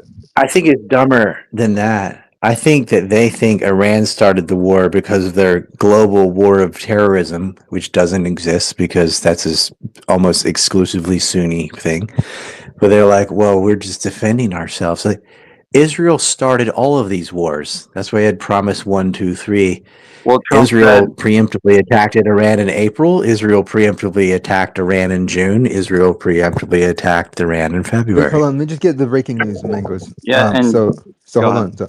So the official spokesperson from the Ministry of Foreign Affairs in Qatar said Qatar has not been part of the campaign targeting Iran. We are exercising our right in self-defense and deterring Iranian attacks against our country. We urge media outlets to use credible Qatari sources when reporting on Qatar. Have you noticed all the influencers saying things are safe? Don't worry, investment will bounce back. I pray for all the innocent. And they're all like the same message. Did the state ask him to say this or what? No, but Ryan, they've been reporting today, and we've been saying we don't think it's true. So what the media, Western media, has been saying is, oh, Qatar is now attacking Iran, and Qatar's going to go all in on Iran and stuff. So that's why they've released this. Somebody dropped. Who dropped? I don't know who dropped. Listen, guys, don't try not to drop because I can't. Ryan, the other Ryan's dropped. I'll send him a mic in DMs in a second. I want to welcome Jonah as well. I'll go back to Brother Ivy, who waited patiently, which is very unusual for him, so he can finish. Thank you for the breaking news, and then we go to Jonah. Hey, can I disappear for a bit and get those Hezbollah updates and I'll come right back so someone else can have the floor? Yeah, Ryan, really appreciate. I think that's why Joa came up as well to speak to you. Is that All right, right, well, I'll Joa? Because wait it for doesn't that, usually. and then I'm going to do it after that. Yeah, You're a it was star. just to Thank agree you. with him. There's nothing I'm gonna. All right, then I'm going to Oh go. my God. See you. Oh, just one second. Just he's got a question. Brother Ivy had one question for you, please, Ryan. I really appreciate you being here, and then come right It's back. called a Brother Ivy, clitoris. jump in because yeah. Go ahead. I got something you guys are gonna love. Go ahead. Yeah, it was just the House Foreign Affairs Committee posted, President Trump is ending the forever war that Iran has waged against America for the last 47 years. Were you laughing when you read that, there, Mancos? Come on. They No, really are that was a painting real, this as like that was some good, 47 whatever years. staffer came up with that really dug out some gold on that one. Khaleesi, UK gas prices have surged 93% since the start of the Iran war. We always get it the worst. That's crazy. I didn't even go and fill up my tank, you know, because I thought I don't need Yeah, to. we're going to see that number change.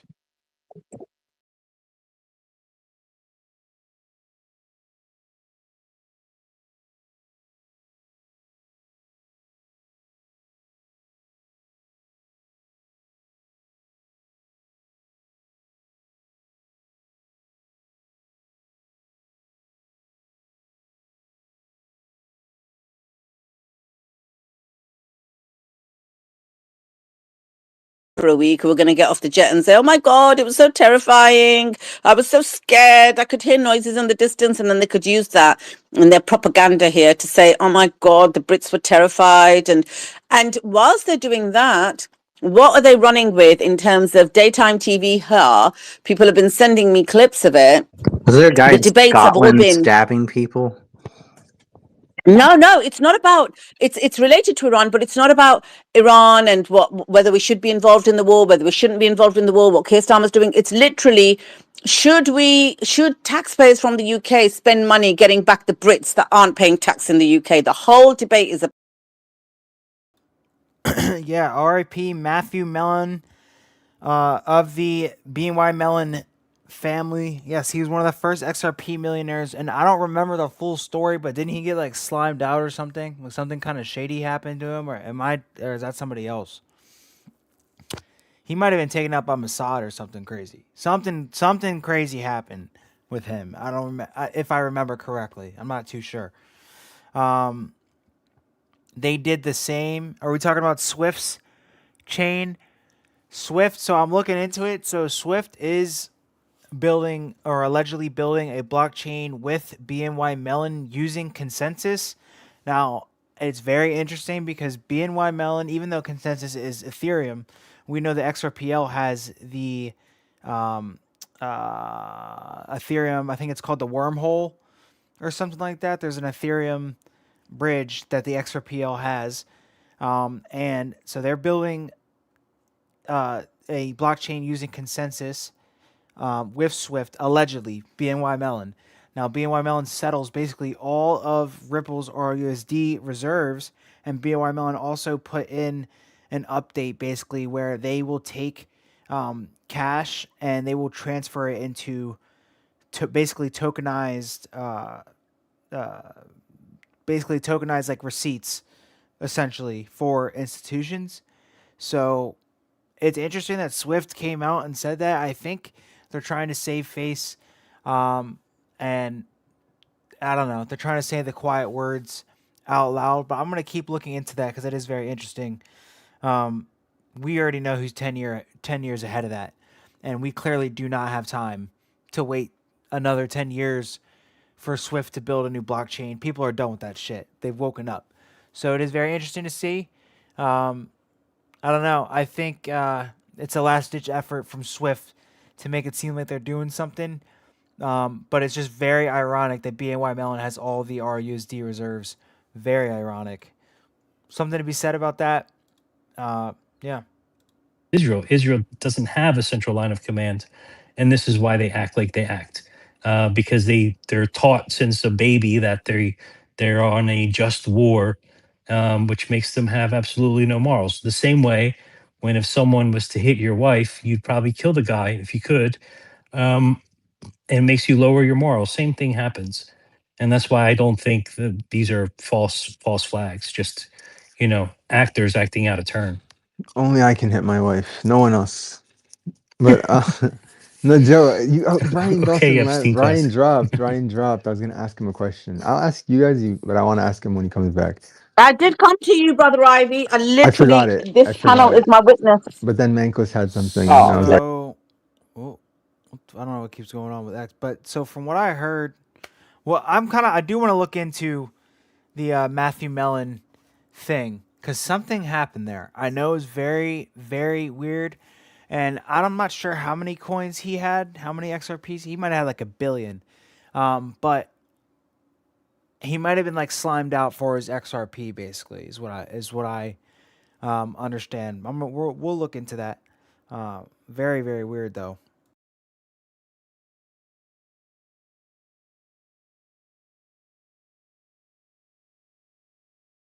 You know what? I think it was connected to the Epstein situation. I think Matthew Mellon was connected to the Epstein situation, and yeah, he was a very, very large holder of XRP.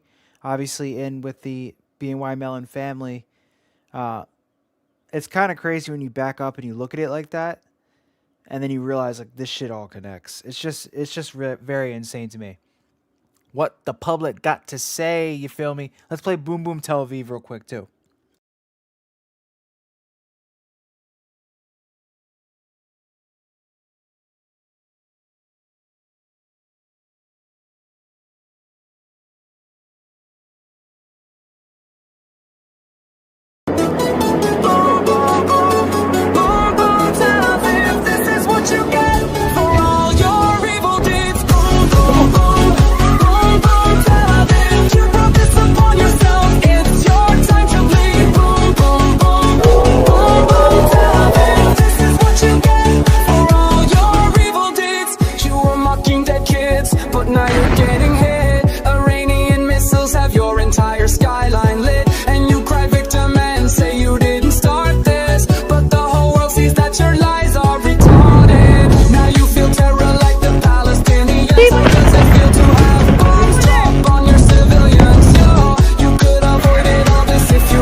Big stream today. Financially wealthy people. Who did Epstein work for? This blackmail operation. Was it the brown terrorists in Iraq or Syria, Yemen, Lebanon? Was it a Palestinian operation? Or was Epstein a Jewish Zionist? Were all of his friends Jewish Zionists? Was Ghislaine Maxwell, his girlfriend, a Jewish Zionist? Ghislaine Maxwell's father, Robert Maxwell, was literally Mossad. Leslie Wexner, Jewish Zionist, funded him. Leon Black, Jewish Zionist, funded him. So this is the biggest blackmail operation we have ever uncovered, and not even completely yet. This happened 2 weeks ago, and I said that this is the reason that Trump was going to go to war with Iran, because he's implicated all over these files. Epstein said himself that Trump is one of the most evil people he has ever seen in his life, and he's interacted with the most rich and wealthy people, the most financially influential in the world. He said Trump was one of the most evil of all time. And then you think, what could Trump have done on that island? What type of blackmail does Epstein have on Trump that separates him from everybody else? You look back, Trump saying, I would date Ivanka if she was 10 years older. Ivanka, I would have sex with her. She's got a great ass, great body, great plump ass. Perhaps I'd be fucking her if she wasn't my daughter. Is that the blackmail that Epstein has on Trump? Is that why we are at war with Iran right now? Because they didn't pose an imminent threat? Is Israel dangling this as leverage over the Trump administration, saying we're going to ruin your reputation forever? You 80-year-old seething man, you fat fuck. That if you don't go take your country into war with Iran right now, we are going to release the blackmail we have on you. Look back, he's all over on talk shows bragging about how hot his own daughter is. His daughter's now married to Jared Kushner, Jewish Zionist, and pretty much the Epstein replacement after Epstein is allegedly dead. Ivanka converted to Judaism. Jared Kushner has ties with the higher ups, with all the highest influential people in government in Israel. Trump's family is now Israeli. Trump's family is literally Jewish now. Could that be the blackmail? And I said, this is our first Jewish president. They could everyone in between. So action had to be taken, and you needed a resolute president. I mean, it literally happened. It's crazy. It's crazy. And I said, this is our first Jewish president. Now he's the first Jewish president to serve two not consecutive presidencies. We thank you for everything. And I mean, I said, this is our first Jewish president. It's true. Bruh. Like Donald J. Trump to take that action. And then yesterday we covered how Netanyahu's been saying he wanted this for 4 decades. Continuing on. So here, I mean, this video isn't from Netanyahu. This says video is not from he recently. wanted this This for is 4 I think decades, from the end of guys. last year. But this is the Shia world. They're trying to say that the people of the Shia world, that they hate America, they hate the Iranian regime and everything. But doesn't this look united to you? Don't you see unity? We've seen countless videos of this going on in Iran. I can't believe he actually converted to Judaism. Oh my God. Like, and then you look back, I don't know. I just don't know what to do. It's like, it's a crazy experience for me, right? Because I learned about history, and I learn, and I know every generation has their story about the Middle East. And I actually thought that maybe we could make it out. Gen Z, or maybe the younger generations, maybe we can make it out without a real crazy story about the Middle East, and we might have just gotten the craziest one, unfortunately. It's just crazy. It's crazy. Bro literally converted to Judaism. I can't believe it. Notice how when you say fact check, okay, let me pull up a real video then to show you. Let me pull up an actual video, because this one I did get incorrect. I have one here. 1 second. You're saying, yeah, Ali, yeah, she is in here? Okay, here we go. So this is what Iran looks like right now. This is the streets of Iran at 2 a.m.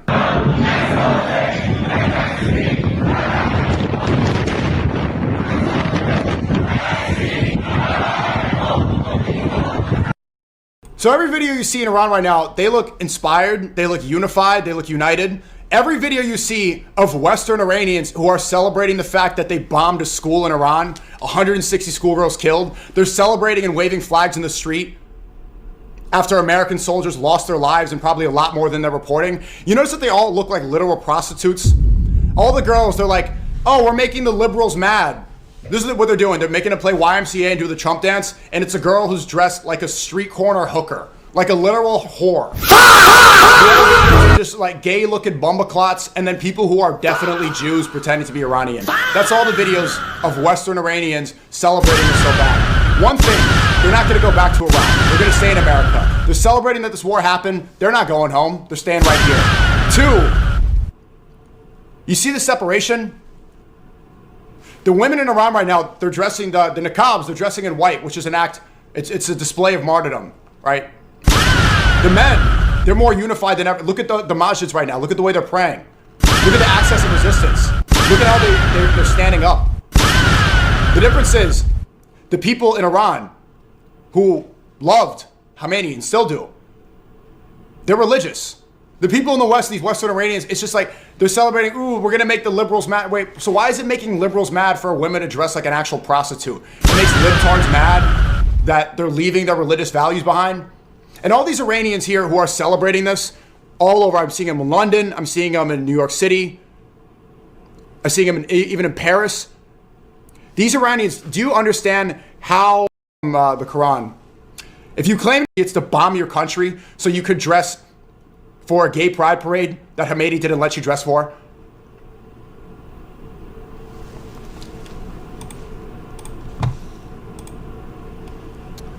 Yeah, this is Sneeko, bro. Sneeko used to be,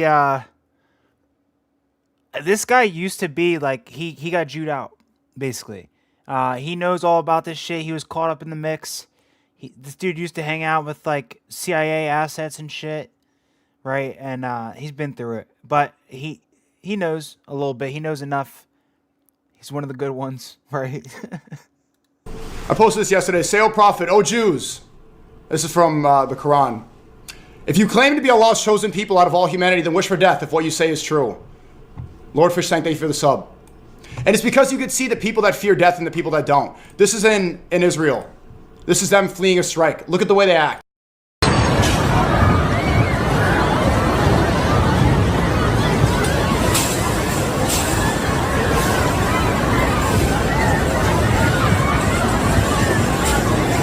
I thought this land was promised to you 3,000 years ago.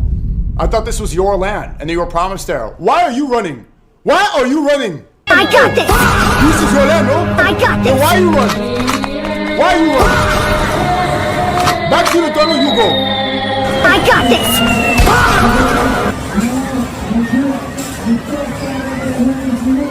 this. See, they're scurrying like rats, but here's what it is.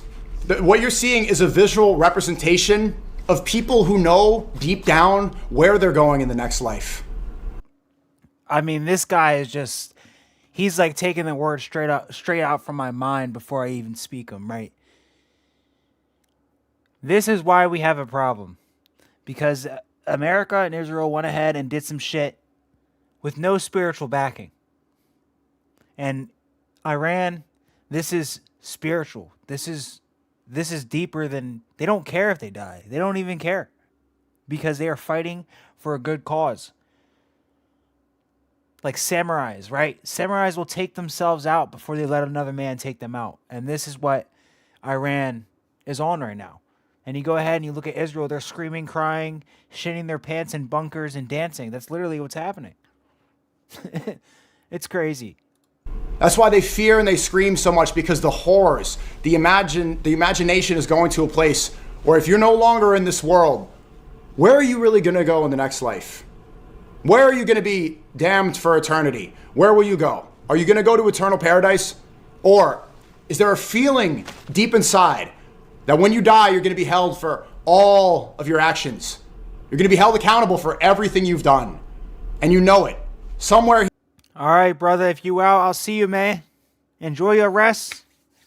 Get that money at work, man. And make sure you fight off every last one of these J's. You feel me? Here, you know, subconsciously, that you will be judged.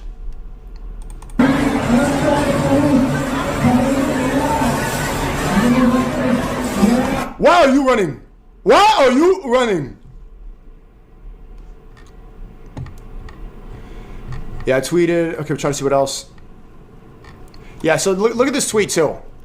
Who loves Jesus in here? Christ is king, right? Christ is king. Christ is king. Christ is king, and the thing is, guys, they took this dude out. And the problem is now people are going back into Khomeini's, Twitter and the things he stood for, and they're seeing stuff like this. Jesus Christ was sent to save humanity from ignorance and oppression, to guide them to the light of knowledge, right? And then you see that and you realize, wait, we just bombed 3 schools in Iran? Yeah, this is why there's a major issue, right? Not only do they have more missiles, right? They have the spirit of, they have a warrior spirit right now that we do not have, that we have lost in America. We have lost because of the Zionist control over our country, unfortunately. Khomeini tweeted December 25th, 2025. Hashtag Jesus Christ was sent to save humanity from ignorance and oppression and to guide them to the light of knowledge, justice and servitude to God. He never paused in this fight against evil and an invitation to goodness. This is a lesson for Christians and Muslims believing in his prophethood. Allahu Akbar. Look at this. Do you think Trump would ever say the same? When's the last time you heard Trump say the word Jesus Christ? Why did Trump not swear in on the Bible? In his second term, Trump didn't swear in on the Bible, but he autographed a Bible and gave it to Nicki Minaj so that she could blame the Epstein files on the Democrats. What's going on? Why are we supposed to believe that Khomeini was the evil one when, if America is a Christian nation predominantly, and we love Jesus here, right? We all love Jesus. Khomeini is saying how much he loves Jesus and how important he is, that he was sent to save humanity, that he was a light of knowledge. Trump never mentions him. He never mentions him. In fact, he's owned by people who say he's burning and poop in hell. That's the Epstein regime. So you want me, knowing this, to call Khomeini the evil one? You want me to see this and think that Trump is the good guy? Marco Rubio is the good guy? Pete Hegseth with an Antichrist tattoo on his arm? You want me to say that this should be our Secretary of War? That we should trust these people? Look at Pete Hegseth.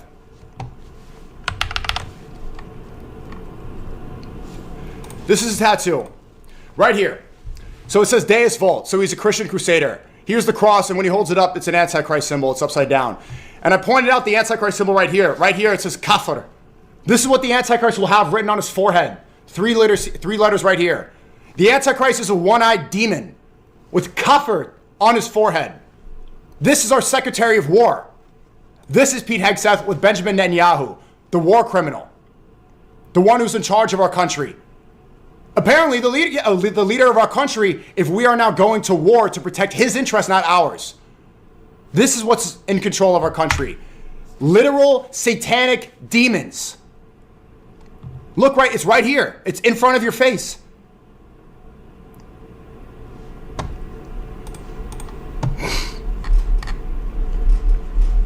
I tweeted again, Dubai influencers showing how safe and lit bottle service is at the club is beyond cringe. We all know you were getting paid to do damage control. Yeah, what did Top Goy say? The war's over in 24 hours. Dubai.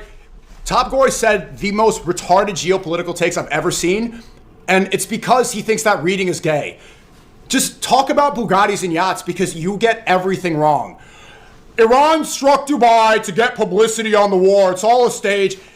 Andrew Tate legitimately thinks that Iran struck the U.S. military bases in Dubai to get publicity on the war. Do you understand how stupid that is?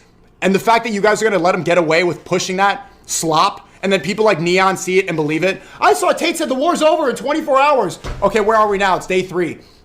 It's day 3. Also, that he thinks that Iran is clout chasing Dubai by bombing them. He said that 2 days ago on his stream. Nobody says that's stupid. Read books. Watch lectures. Take notes. This stuff is important.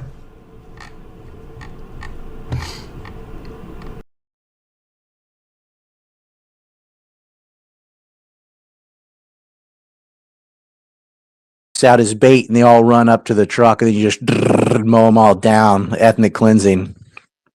Yep. Amen. That's, I mean, you haven't seen genocide on that level since like the killing Native Americans. Like nobody acts like that. It's psychopathic, and a lot of those That's why. That's contractors. why I say the empire started with genocide and it's ending with it genocide because this is going to end the U.S. empire. This 100%. This is not the strengthening of the petrodollar. This is the strategic weakening of the dollar. This is the wiping out the whole footprint in the Middle East. It's not going to return. These 27 bases they've smashed.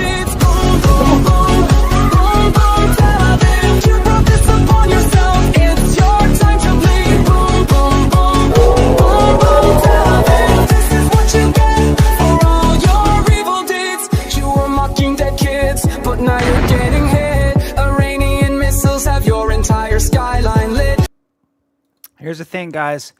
An empire lasts 250 years, and the American empire, you heard them. They're talking about it right now, guys. What does that mean for people living within the borders of the United States? Not sure, right? But what happens is with empires, they fall and they form something different, something new, right? And a big kind of sign of that is U.S. dollar superiority, which we know is currently crashing, right? People are not going to want to use the U.S. dollar after this shit. No way.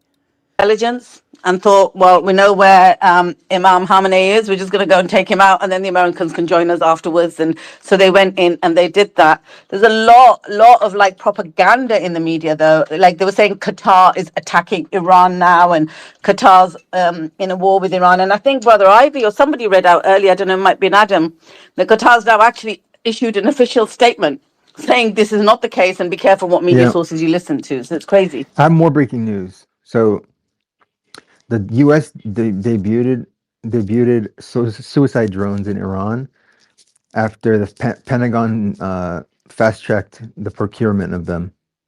Another one, Chinese refiners begin to run cuts as Iran war tightens oil supply. Another one, Indonesia to import more crude oil from the U.S. as Middle East conflict escalates, minister says. And then finally, Russia halts construction at Bushehr nuclear plant due to strikes on Iran. These are all from Reuters. Yeah. So this is what I'm saying. Like, I know this whole concept of 5D chess. If anyone's playing 5D chess, it's Xi Jinping. Yeah. But they've essentially they're going to be the economic beneficiary towards their allegiance with Iran and joining BRICS. They've outsourced to Iran the destruction of U.S. bases in the Middle East. I would be absolutely surprised if there's any reaction from the GCC. The GCC are going to be hedging the fact that we now have a public display that those US bases don't lead to the protection of your country. So that whole narrative goes in the bin. And the only thing they can do after this is hedge their military industrial complex like exposure with Russia, China, and not go full in on US. So it's almost like a very convenient operation for the Gulf countries. This is 100%. If you were to execute how to expel the US from the region, this is how you would do it. Now you've got if you look at the net loser from this transaction is, I mean, sorry, if you're not ready, if you're in the UK right now, if you're in Europe right now and you're not ready, like your heating bills are going to be double in the next month or so.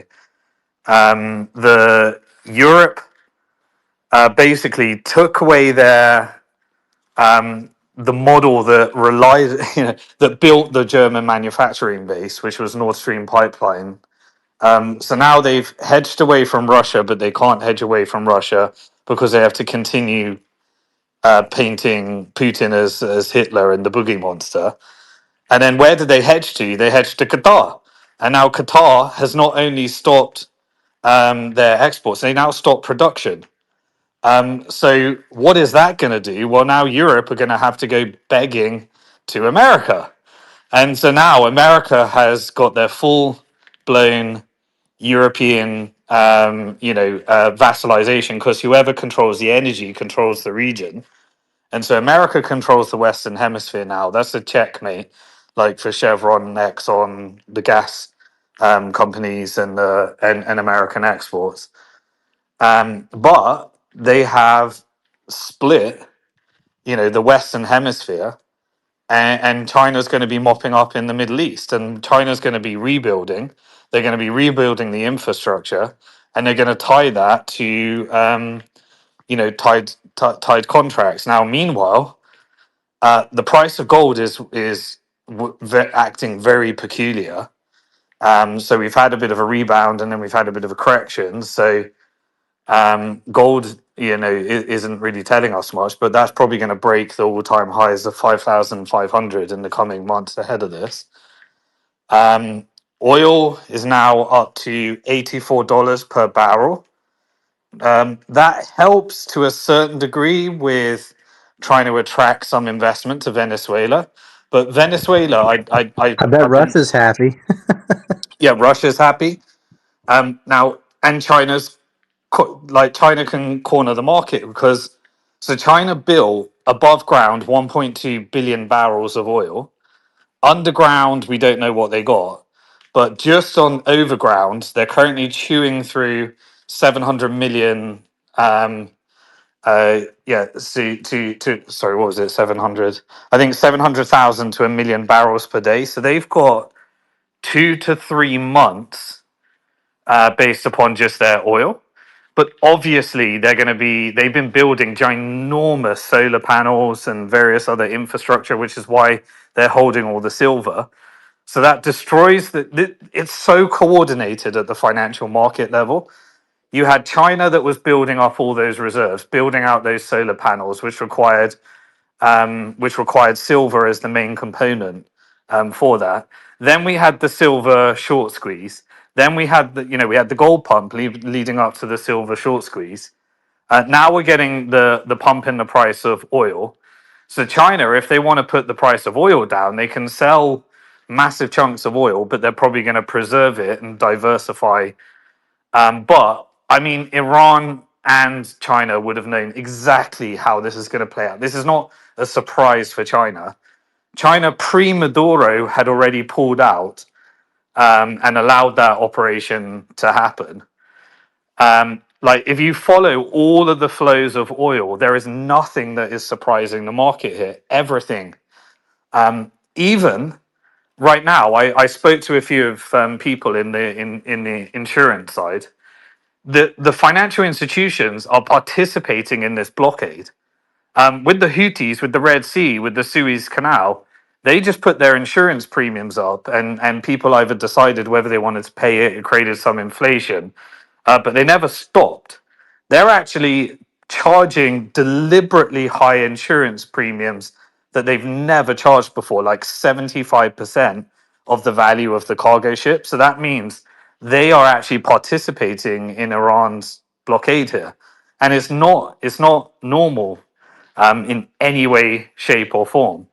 Like, this is pure manipulation from the financial, like the hedgies and the financial class.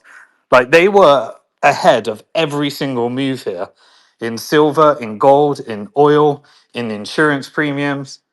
And in the end, this is so deliberately an operation to weaken the dollar as well. And so, you've got a little bit of strengthening right now, as a result of the euro effectively having the biggest hit, the pound and the euro and the Japanese yen. Now, Japan is the one that's obviously a massive oil importer as well. South Korea. So what are you doing? You're taking Here we go. America's Asian allies and you're pushing them eastwards again. And so, like, this is such. If you were to just like take away everything and just stand from the top. How do you split the world up into multipolarity? And how do you become a brick salesperson? I mean, Iran is the most strategic player in pushing the world towards BRICS. Like this is, this is where the real 5D chess is being played. The world has already changed, and this war, You guys can see how 100%, this is going to come is up with going the to be the monetary key system. milestone. And October the 7th, the Well, 12th it's day just war in China this. taking Big ass. advantage of America's fealty to Israel. They're like, look, like, why would America or the Gulf states agree with this? Like, why hand over territory? Why lose all this power? Like, well, they're going to do it because Israel told them to. So Iran can blow up everything, and they are. I just saw, by the way, in the shelters in Jerusalem, they don't let the goyim in there, but they can bring their dogs in there. So apparently, a dog can go in the shelter, but not a non-Jew. Dude, I just saw. It's funny you said that. I Fuck just them saw motherfuckers, that there's bruh. a bunch of Indians now that have to sleep in the subway underground because they were denied entry into the shelters. There's a picture of them. But Israelis can bring their Yeah. pets. They can't leave them in their house. Yeah. Well, I mean, at least But the the dog. To other be the other fair, hold on. market's going to To be be fair, at least the dogs are potty trained, whereas the Indians aren't. So. Simon, I'm going to give the Bruh. mic right back to you. I just want to give some breaking news. There are huge attacks on the Gulf currently ongoing. Loud bangs heard in Dubai, Abu Dhabi, and Doha. Also, Netanyahu has said on Iran, and guys, all of this news is on Suleiman's page. So please go on Suleiman's page, share it, retweet it. He says, I am here at the Air Force Base. We continue to attack Iran with force. Our troops are under the name of Iran and Tehran and also under the name of Lebanon. Hezbollah made a very big mistake when it attacked us. We have already responded with force and we will respond with even more force. The people of Lebanon need to understand that Hezbollah is sending them to war. Explosions heard and warning alerts sent out in Dubai. Axios, Zio Media, is reporting the UAE is, and we talked to Ryan about this, the UAE is weighing military action against Iran. Emirati officials say they reserve the right to respond, and of course they're going to tell Axios that. We covered what John Bolton said earlier on Iran. We are supporting regime change in Iran. Let's not kid ourselves, and I 100% support it. Keir Starmer's, I don't know what he's doing, he's lost his mind, but he's deploying the HMS Dragon to the region Probably a and 14-year-old helicopters to boy. help. Oh God, right. Yeah, that's what he was doing. HMS Dragon to the region. I can't even deny that, to be honest. Operation Is our Prime Epstein Minister? flight. What disgrace. Well, I Yeah, call this whole thing Operation Epstein Fury. Yeah, no. you do. You do. We were saying that on the space last night when They you weren't say, here. look, So you he's can't. deploying the HMS Dragon to the region I think it was 2 and nights ago. helicopters to help You can't even help hear in the like Iran war. you can't even hear like Keir Starmer deploying like a dragon or something to the bloody Middle East without thinking of some sick Epstein joke in your head around what's going on here. That's terrible. And it's sending helicopters. The US Embassy in Beirut officially closed until further notice. Also, what else was there? Yeah, this is it. This is a statement I was telling you about. Qatar's Ministry of Foreign Affairs denies reports about attacking Iran. This has been in the media all day, all morning.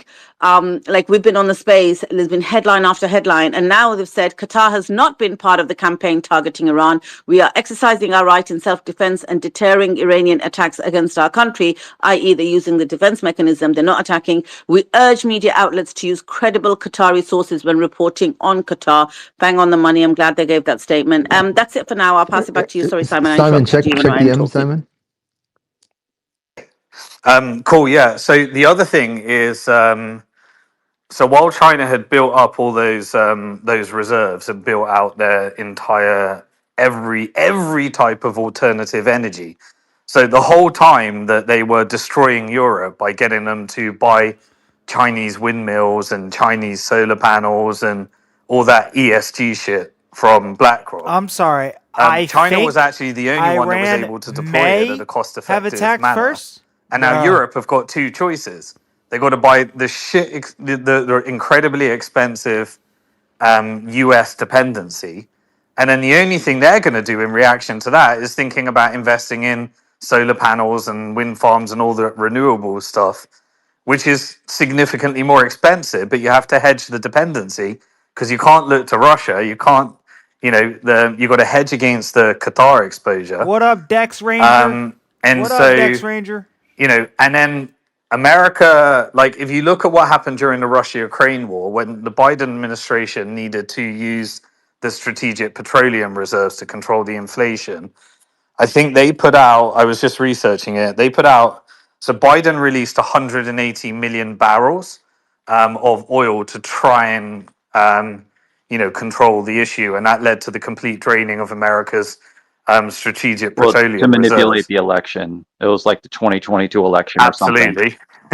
Absolutely. So you got to try and get the numbers right for the election. But the issue is that I think Trump, if he wanted to do a similar manipulation for midterms, he could only release about 30 million barrels because the strategic petroleum reserves haven't built up enough. They It did took they did 180. refill a lot of it though. Yeah, Like but it's in this half full. past So year. you've only got 30 in order to have a similar manipulation for in terms to cartel some of this, you can only release about 30 million barrels a day, and it just you can't Yeah, I you mean haven't got the reserves to do the there's same thing. less than what Biden had available for sure. And so it wouldn't be able to last as long as what he did. And they even showed, I read studies of it that showed Biden releasing all that only changed the price of gas here in the United States by like 2 cents or something. It was like a really small impact. Yeah, and prior to that, he was begging MBS, and MBS just said, "Screw that! I'm helping Putin." Like, Yeah, because and so up until he needed his help to mess with the election, all they were doing was sending envoys over to Saudi Arabia to lecture them about homosexuals. yeah, I knew Manco would join on the Biden bashing. You get too much. You get a lot of Trump bashing, so I'll give you No, but like some Biden totally. bashing. Real quick. I think we have a clip of Trump being asked about if Israel forced our hand into this war. Obviously, we know that Bibi was asked this earlier today and just laughed maniacally. So, very interesting. Their hand. Did Israel force your hand to launch these strikes against Iran? Did No. Netanyahu pull the United States into this war? No, I might have forced their hand. You see, we were having negotiations with these lunatics, and it was my opinion that they were going to attack first. They were going to attack. If we didn't do it, they were going to attack first. I felt strongly about that. And we have great negotiators, great people, people that do this very successfully and have done it all their lives very successful. And based on the way the negotiation was going, I think they were going to attack first. And I didn't want that to happen. So if anything, I might have forced Israel's hand. But Israel was ready and we were ready, and we've had a very, very powerful. I mean, that is just the biggest. That is just the biggest load of shit. Powerful impact because virtually everything they have has been knocked out now. Yeah. Wow. I'm surprised to be hearing all this. I'm surprised to be hearing a load of shit that big. At a time, and zero of Venezuelans' oil can be reused without 5 to 10 years of investment. So it hasn't solved the short term issue. It's just more of the same. You can't go above the 1.2 million barrels that were currently being done under the Maduro. So yeah, look, this is 100% an economic Well, war. yeah, There's Venezuela, when they talk about it, it's only reserves. Like they don't actually produce that much oil. Correct. Yeah. I mean, and people always question the numbers behind these estimates as well, because that's a political tool to make your country sound more valuable. So there's lots of things there. Look, the point is, there 100% economically has to be an off ramps built into this. The financial institutions knew every single move. China knew every single move, and Iran is serving a to me, they're in cahoots with the Gulf countries, and this is a coordinated strategy in order to reset America out of the region and strategically weaken Israel as a U.S. proxy for the military. That's the only outcome that happens from this. There is a time clock on this. Like this for 4 weeks would no chance this can go beyond 4 weeks. Um, America, Europe would be in deep into a recession. Financial markets, the stock markets doesn't give a shit because they don't see this as a real war. Like the Oh, stock breaking markets are news. really not reacting. Breaking news from Reuters. They said that the UK government is working with airlines to try to boost Oman evacuation. That's from Reuters. Sorry, Yeah. continue. So look, this has to lead to an off ramps narrative, and Iran is definitely going to be weaker at the end of this. Israel's definitely going to be weaker at the end of this, and U.S. presence in the region is going to be much weaker at the end of this. And who's won? China's won. Like that's what this is really about, and China's aligned with Iran. And America gets its America first nationalist regional hegemon. Forget the global. The global hegemon is dead. It's gone. This marks the end.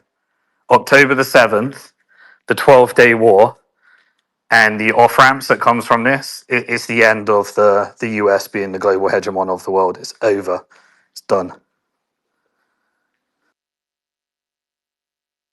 The PR campaign being run by the current administration is starting to look so bad that you wonder if they're just going to stop talking. I mean, I guess they can't do it, but they're not, they've lost their identity. And that's the problem. I don't see how they back out gracefully. I don't see how they end the war gracefully. It's like a kid that climbs a tree without thinking about how he's going to get back down.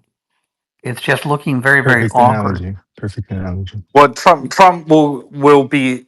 My guess is that he's selling the narrative that he took out the quote unquote evil terrorist axis, and he prevented the nuclear threat, and it didn't drive America into another Iraqi world war, and it was a precision operation. And he'll just say how strong America is and how amazing the military were and how they went in and they did a Maduro, but on Khomeini. I think there's a difference in where we are though, because after 9/11, after reputedly who did it, of course, I think it was Israel, but if you'd asked Americans why we were going to war, they'd kind of repeat what the president said. I don't think most Americans, just average everyday Americans walking up and down the street, I think if you ask them why we're at war, I don't think they could actually articulate. Actually, I disagree with that. You do have a unified narrative that's been Mhm. pushed. Is What do you we think? did it? We did it. It wasn't us. We did it because Israel forced us to. That's the American narrative. Yeah, but And then that's a bad narrative, isn't it? and then Trump can push out his QTOD analysis that he was taking, that he was paying 5D chess to take down Israel, and Israel was the only reason that we did this. That's the narrative. That is the unifying narrative that has been. And why do you think Israel has been exposed? I don't think that's by accident. I think that's because that's what you're meant to believe in order to have the narrative. It wasn't us, it was Israel, and now we're going to be a different country. Well, Revolution. I don't know if that's true, but I do agree ultimately with the idea that that's what people think. And of course, Israel succeeds by operating in the shadows. Israel succeeds by being the puppet masters, but that doesn't really work if everybody knows it. So, and would you rather be this morning Mike? Zionism's toast. It's dead. Yeah, Zionism does not rule the world. Zionism is over. It's going to get weaker and weaker and weaker and weaker and weaker and weaker. It's a toxic asset. It's Oh being my God. dismantled. Yes, it surely is. I will have to say this. I'm also fascinated with, okay, so let's say we find our way out of, David, I'm so sorry, just go one right ahead. second. I just want to jump in really quickly, no problem. Guys, listen, if you are requesting the mic, I cannot see mic requests. Okay.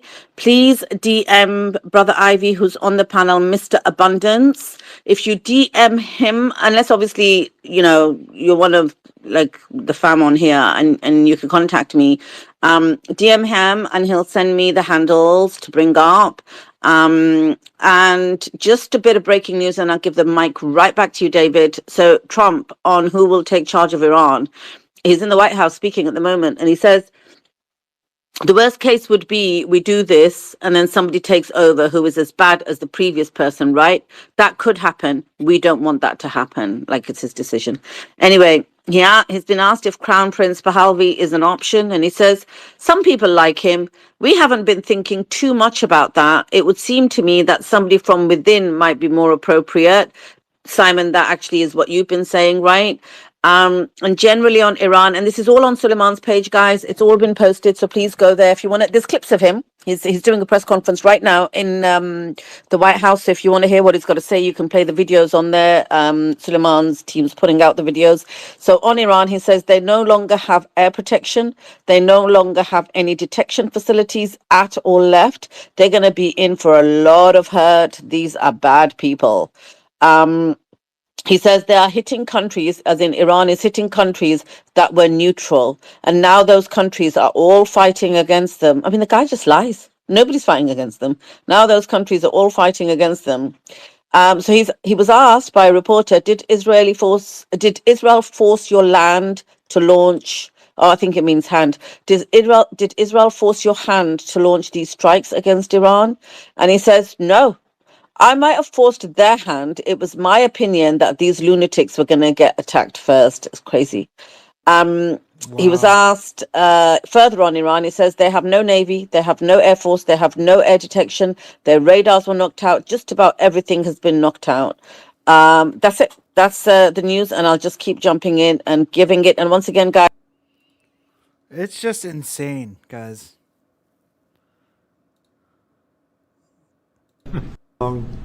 As you see very well, they have no Navy, it's been knocked out. They have no Air Force, it's been knocked out. They have no air detection, that's been knocked out. Their radar has been knocked out. And just about everything's been knocked out. You see, we were having negotiations with these lunatics, and it was my opinion that they were going to attack first. They were going to attack. If we didn't do it, they were going to attack first. I felt strongly about that. And we have great negotiators, great people, people that do this very successfully and have done it all their lives very successful. And based on the way the negotiation was going, I think they were going to attack first. And I didn't want that to happen. So if anything, I might have forced Israel's hand. Right? They lived together for a long time. I think they were surprised. I was surprised. I think and now those countries are all fighting against them and fighting strongly against them. Amazingly, they're hitting countries that were, let's call them neutral, right? They live at all left, and the big scale hitting goes. The big scale hitting goes now. They no longer have air protection. They no longer have any detection facilities at all left, and so they're gonna be in for a lot of hurt. These are bad people. These are people that killed. I guess it's 35,000. It's coming out 35,000. President Pahlavi, is he an option at all in your mind? I guess he is. Some people like him, and we haven't been thinking about too much about that. It would seem to me that somebody from within maybe would be more appropriate. I've said that. He looks like a very nice person, but it would seem to me that somebody that's there, that's currently popular, if there's such a person. But we have people like that. We have people that were more moderate. These were radical lunatics, and you know what they get? They get nothing. All they do is kill people. guess the worst case. All they do is kill people. Yet we bombed 3 schools in Iran, and innocent children died, and they sent them in. They put them up in boxes, and it's just. I mean, like I know like I just want to be clear. Like we all know the truth here, right? This guy's lying out of his ass, and these gold fixtures are from Walmart. Case would be we do this and then somebody takes over who's as bad as the previous person, right? That could happen. We don't want that to happen. That would probably be the worst. You go through this and then in 5 years you realize you put somebody in who was no better. I guess the worst case would be we do this and then somebody takes over who's as bad as the previous. And I'm not, by the way, I'm not happy with the UK either. That island that you read about, the lease, okay, he made it for whatever reason, he made a lease of the island. Somebody came and took it away from him. And it's taken 3-4 days for us to work out where we can land there. It would have been much more convenient landing there as opposed to flying many extra hours. So we are very surprised. This is not Winston Churchill that we're dealing with. Mr. President. Are you going to take the heat off the Europeans to potentially help you? Mark Rutte called on the allies to also help you. What does that mean? Well, you have to ask Mark Rutte. He said not as part of NATO, but to be helpful to you in this. Well, some of the European nations have been helpful and some haven't. And I'm, very surprised. Germany's been great. He's been terrific. Others have been very good, terrific. I think that the head of NATO, Mark, is fantastic. Okay, Mark Rutte. I think he's fantastic. But some of the European, like Spain, has been terrible. In fact, I told Scott to cut off all dealings with Spain. Spain, first of all, it started when every European nation, at my request, paid 5%, which they should be doing. And everybody was enthusiastic about it, Germany, everybody. And Spain didn't do it. And now Spain actually said that we can't use their bases, and that's all right. We could use their base if we want. We could just fly in and use it. Nobody's going to tell us not to use it, but we don't have to. But they were unfriendly, and so I told him we don't want to. Spain has absolutely nothing that we need other than great people. They have great people. The European, like Spain, has been terrible. In fact, I told Scott to cut off all dealings with Spain. Spain, first of all, it started when every European nation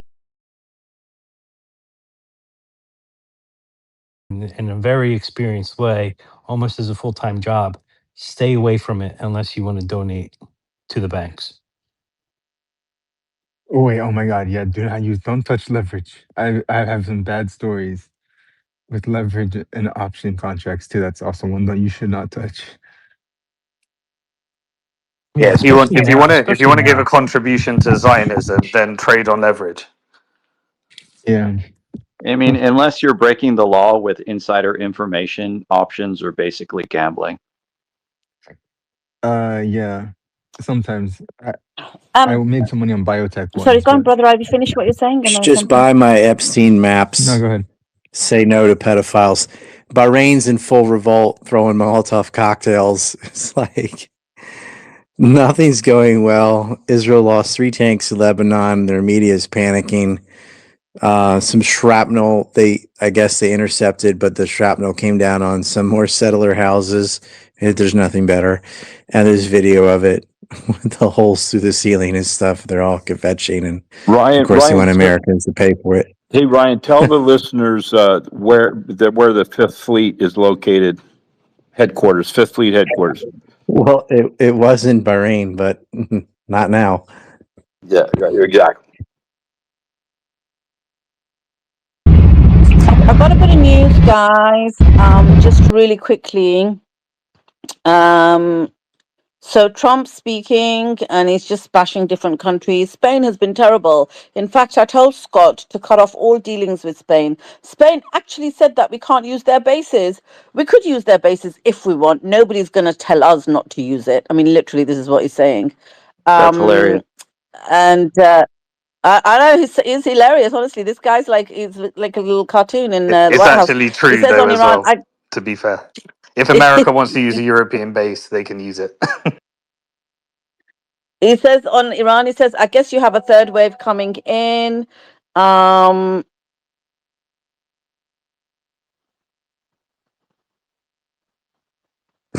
okay, Doc, I've Where's the got your media message. Sorry, saying we 1 have second. to support the protesters of Bahrain against a tyrannical government? Where's that?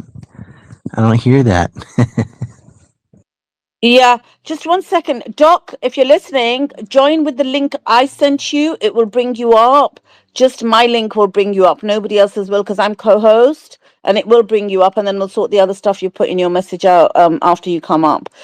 Wait, So he says on Iran, he says, I guess you. Doc said to me that you have to accept his follow request. I know, but you know what the problem I don't is, know why. right?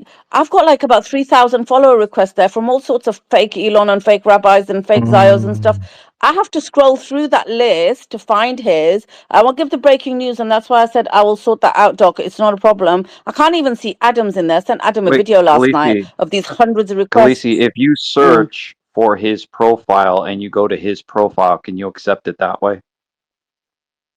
No, I tried. I have to go through this massive list. But I will accept it. I That's a just want to breaking just finish news. the news and then I'll go I think sort it out. he's Just ask him saying to we hold should on use there. the link to that, but I don't know. So go ahead. It Yeah, doesn't. It's yeah. not that, Doc. Use the link I sent you. It's a mic link. Look, there are other people on this panel. Right. Mankos used the link I sent him. Yeah, it Yeah, works. So some did I. breaking news there, guys. So Trump has Yeah. announced that he will cut off all trade with Spain over them not allowing I was literally just reading. Yeah, Adam, that's what I wanted to read. Just get through this bit of the news and then we'll sort Doc out. Doc, just hold on tight. Why I do they guess you have a need to third dock in wave coming. Spain? Hold on, let Why him. so far away? On Iran, Trump says, I guess you have a third wave coming in. Pretty soon, we're not going to know anybody. We're not going to know anybody. And then he says, well, yeah, that's what it is, Adam. We're going to cut off all trade with Spain. We don't want anything to do with Spain. On the UK, this is so funny, guys. He says, I'm not happy with the UK either. He's just bashing us, right? He's like, that island, that's what he called us, that island.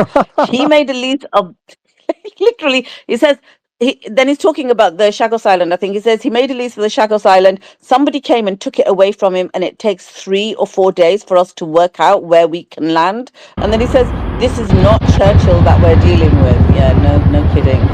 Um, yeah, I'll just stop there. There is other news. Oh, just quickly, Hexeth. He said Pete Hexeth, and I think this was late yesterday, but I just saw it. He said regimes that believe in Islamic prophetic delusions cannot possess nuclear weapons. So I pause there. I give the mic back to you guys. I'm sorry for interrupting, and then I'm gonna. Adam, sorry, Adam, was there anything you wanted to add?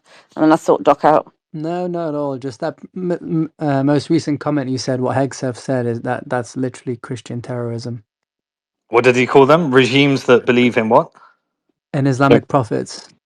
He's like, they No, it's they not. can't It's have like nukes. the end time stuff. It's not just It's prophets. Christian Zionism. Well, end time stuff is a perverted interpretation of a religion that leads to extremist action, which is another way of saying a terrorist based on the faith of Christianity. You can call it Judeo-Christian, maybe, or Christian Zionist, or whatever it is, but it's the stick that Islamophobes like to hit Muslims with. I call them holy rollers. Yeah, The that Book of makes sense as well. They Revelation do is the have a only lot of one they money. go with. They have an outsized amount of money and influence, unfortunately. Each person They put the that's fun unhappy does that. and fund a mental illness as fundamentalists.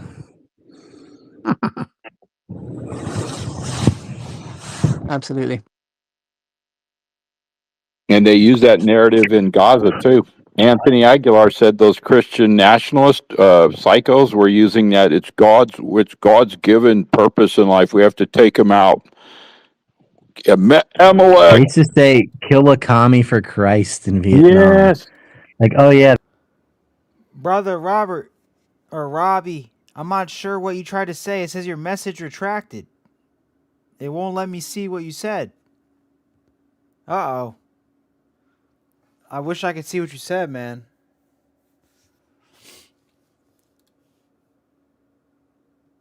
Yeah, I don't know what's going on with that. It's weird. It's not even letting me see what you said. I hope it was something like F the J's. You know what I'm saying?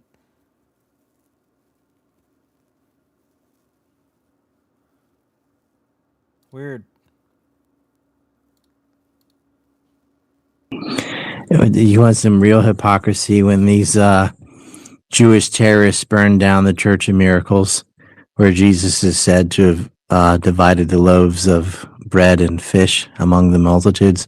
So he's out there giving away, created a miracle, giving away bread and fish to the crowd. And they burned that church down that was built on that spot. The only thing left was the basement and a few Bibles they ran out with. What's terrorism? It's arson.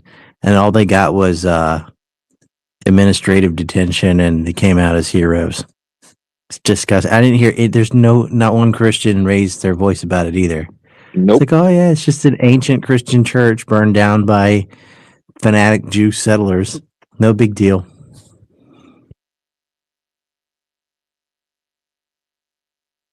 That was recent too. That was like 2015. And What? didn't the matter. blindness 2015? that they have. 2015? You mean just a few months back, right, Brian? The one, that one I thought. No, I'm talking about the Church of Miracles. Okay, I'm You're getting thinking confused. of Okay, sorry. the Catholic Church they bombed in Gaza. That was even older. Yeah. But They spit Huckleberry on 'em. tells you they love. Yeah, but I'm sorry, I have to push back on that because Huckleberry said, is it Huckleberry? I think he said that they don't do that, Ryan. So I'm going with Huckleberry.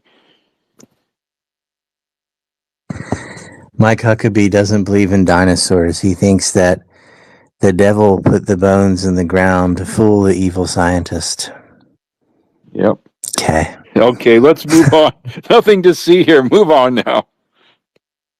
But this is how you get policies this stupid with these holy rollers that think, oh, yeah, if we take out Iran, it's end times and Jesus is going to come back.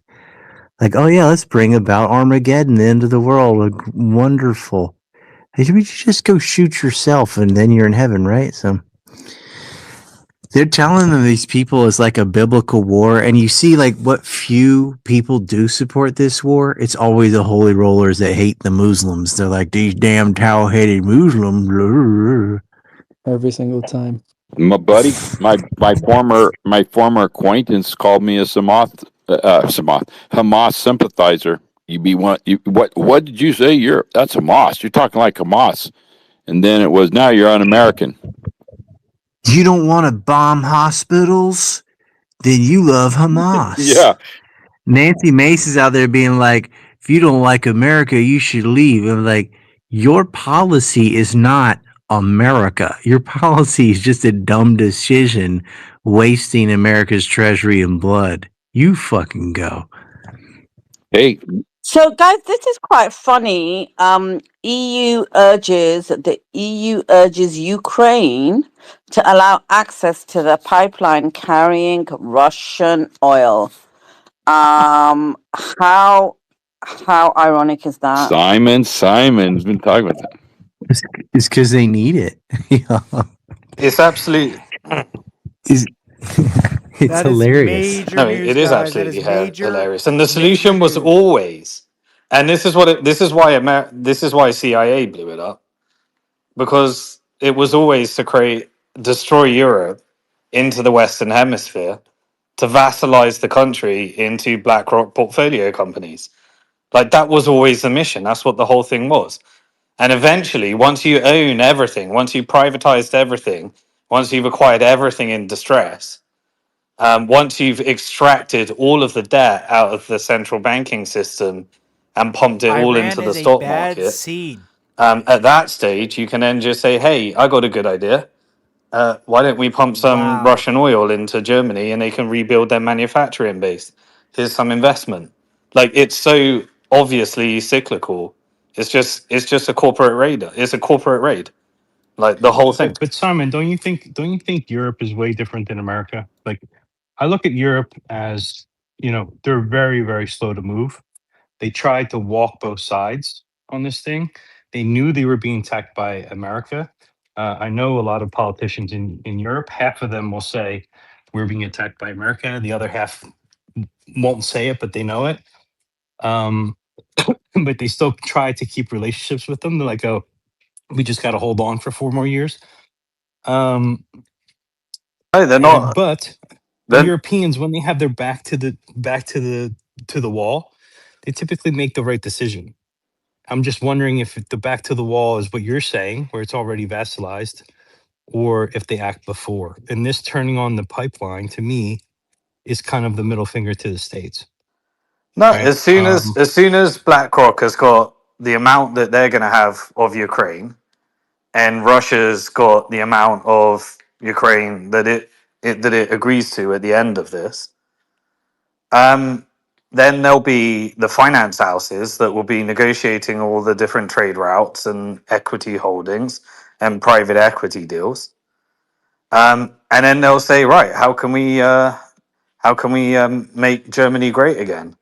But Europe doesn't make decisions. Like it's one, like you might as well ask Keir Starmer. Like if you ask him who does he actually answer to, he answers to Larry Fink, Lockheed Martin, and Yeah, the but that's Qatari But sovereign that's wealth funds, and that's about it. But that's Kiyostama. Europe does not depend. Look, UK hasn't been a European partner, not even when they were part of the EU, right? They've always looked to America as their main trading partner. Yeah, but it's They've always ignored the rest of Europe. yeah. So that's a completely different You story. can't even You see have the Tel rest Aviv though. right now, guys. Poland It's will just all surpass smoke. UK's Well, at least this view is. GDP in another Skies year are or two. dark. But Right? don't you think So Poland was promised by American corporate interest? We'll make you the center of Europe. You just gotta like we'll put Google in here, we'll put Microsoft in here. We'll create like they were obviously given a promise in order to exert Lockheed Martin's military industrial complex Zionist strategy. I don't know, Simon. I mean, I look at Poland as leaders who actually gave a shit about Poland and who made really hard No chance. decisions They flooded the country with since the mid Ukrainians. '90s. They Since flooded the mid they '90s, flooded the country with Ukrainians, and they allowed U.S. corporate interests to set up bases, and then they got growth through compliance with American corporate interest. they've been growing since the '90s. Yeah, I Since mean, the '90s, obviously I they mean, had they were one of the the pump first, of the removal from communism. That's always a massive neoliberal pump. right? And then they had a huge. And then they had a. I forget what it was. There was a big pivot point in 2001 because what they were investing in was going down, and they made a pivot, and that pivot actually was genius pivot. But they took a lot of what Ireland did correct to turn themselves around, and what Germany did, and they've kind of combined the two. Yeah, but I think they Poland's work done a they work for great the job. They weren't allowing in a lot of immigrants. They have now because of Ukraine, because they do look at them almost like cousins, let's say. Um, I don't know. I don't see it in Poland. I honestly don't. And I work for I consult a company that has various supermarkets in Poland. I kind of know the market somewhat well. Not as good as other regions, but I know it fairly well. I don't see it. I don't see the American interest controlling anything there. Let me just say I agree with Simon. I'm sorry to cut in because I'm going to get pulled away, and I know I am. I'm on a quick break. I just want to say what's up to the space again. Beatrix, you've definitely been holding it down because I saw the fight between Mankos and Mr. Abundance, not to be bringing that back up, and I saw what you had to go through. Beatrix, Which one? They had about 5 fights this morning. I know, Which one, Casey? I felt so bad for you. I was like, oh my God, they won't stop. It was crazy. So, but like, and so I have been listening. Please, people, retweet the space. Definitely retweet the space. Put your notifications on. This is where you want to be to not only get the updates as fast as they come, but to also have the really good intellectual conversation that's happening here. And real quick, I heard that they're starting to arrest people in Lebanon. That's crazy. That's really crazy. That can really cause a serious problem as far as civil But war Casey, over you there. start off by saying you agree with Simon. Can you tell us why you agree with Simon? Oh, my bad, Dad. You know, I'm fighting the my batteries it's ridiculous. He could just never get them on because I do believe Poland Guys, real quick, the funniest moment so far from this war, guys, we have a Jew running across the screen. Don't blink or you'll miss it, guys. Do not blink or you'll miss. Are you ready? Are you guys ready to see the craziest moment of this war thus far? Blink and you'll miss. We have we all right. We're watching a Jew run across the screen very, very fast. It's hilarious, right? You guys ready for this shit? Watch this.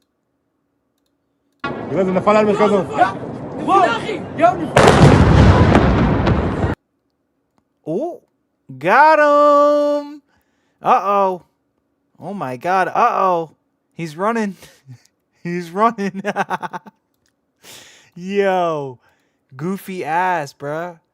Yo, why does he look... Why... Yo. He kind of just like floated in there. Look at him. Wow. Bro, see what I'm saying? This dude's not even... This isn't even a human, guys. You can't even convince me that this is a walking, breathing, living human. What the heck is that? Anyway, I guess he didn't like the loud noise. A meme has been born, guys.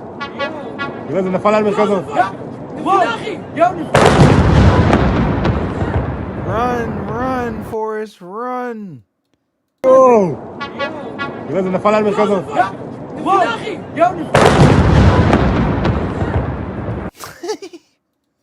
Yeah. That's probably the funniest video I think I've seen so far. Turned it to Portugal, and then it went from there. Yeah, I'm just saying some Poland, most of the investment are from EU companies, not American companies, not unlike many other European, like Ireland, for example. I just see it differently in that specific scenario. Got it. But what sits on top is the BlackRock Poland ETF and BlackRock EU ETF. I guess, I think ETF is the new currency war. And I think, I think you can significantly control capital flows by being the largest ETF provider now.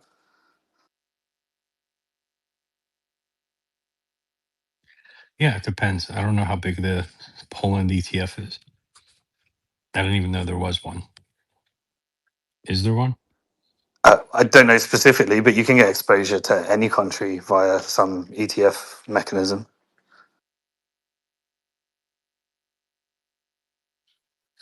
Yeah. I don't know. We will see. I have a feeling Europe is at a point where it's fed up. I think some people think they can hold out for another 3 years. And I think half the politicians are like, we're done. I do think it And we'll will. see what they do. I do think it will pivot to China as part of multipolarity, but it will be. I think it will be managed. I don't think it will be a sovereign decision. I don't think. I don't see Well, Europe sovereign. they push back on Portugal all the time because Portugal deals with China a lot because Are you guys seeing how Portugal was given Macau a one world for helping or fight one off currency, kind of like some one invaders in ledger can China. come in and play here? You know, I'm starting And to see this kind of shape up and they gave it back without people even to knowing about China the narrative. in the They're year already talking 2000. about it without even knowing about So it, guys. they've always had really good trading partners, and they use them a lot because Portugal has territories in Africa and in Latin America. So it's always been a very big trading route. And we've always dealt with China, and the EU always pushes back on Portugal for dealing with China. But that conversation has, as of 4 years ago, has kind of stopped, and now they're welcoming China. So I do see changes happening beneath the surface. They're not overt yet, but this oil thing, I think, is a big one, right? Because they were buying it from America, right? There's no need for them to switch if they have supply. They do have supply from the U.S. I love Yeah, no, it's interesting. I love the way China kind of does these pockets of previous colonization where they silo all the degeneracy. So they go like, okay, we'll have Macau, we can do all the degeneracy, just like UAE is doing with Dubai. They'll go, we'll put all the degeneracy there to attract the tourists. We'll have a corner of capitalism in Hong Kong and Taiwan, and then we'll just run the country exactly how we want it with capital controls to push out all the foreign interests, but have our little corners. And like it's the smartest strategy. But that's what I think UAE is doing with Dubai. They're just building a sovereign wealth fund based upon degeneracy, while the rest of the UAE is able to maintain what they want. It's like having a sewage system. You want all your shit in one place so it doesn't go all over your house. And that place is Dubai.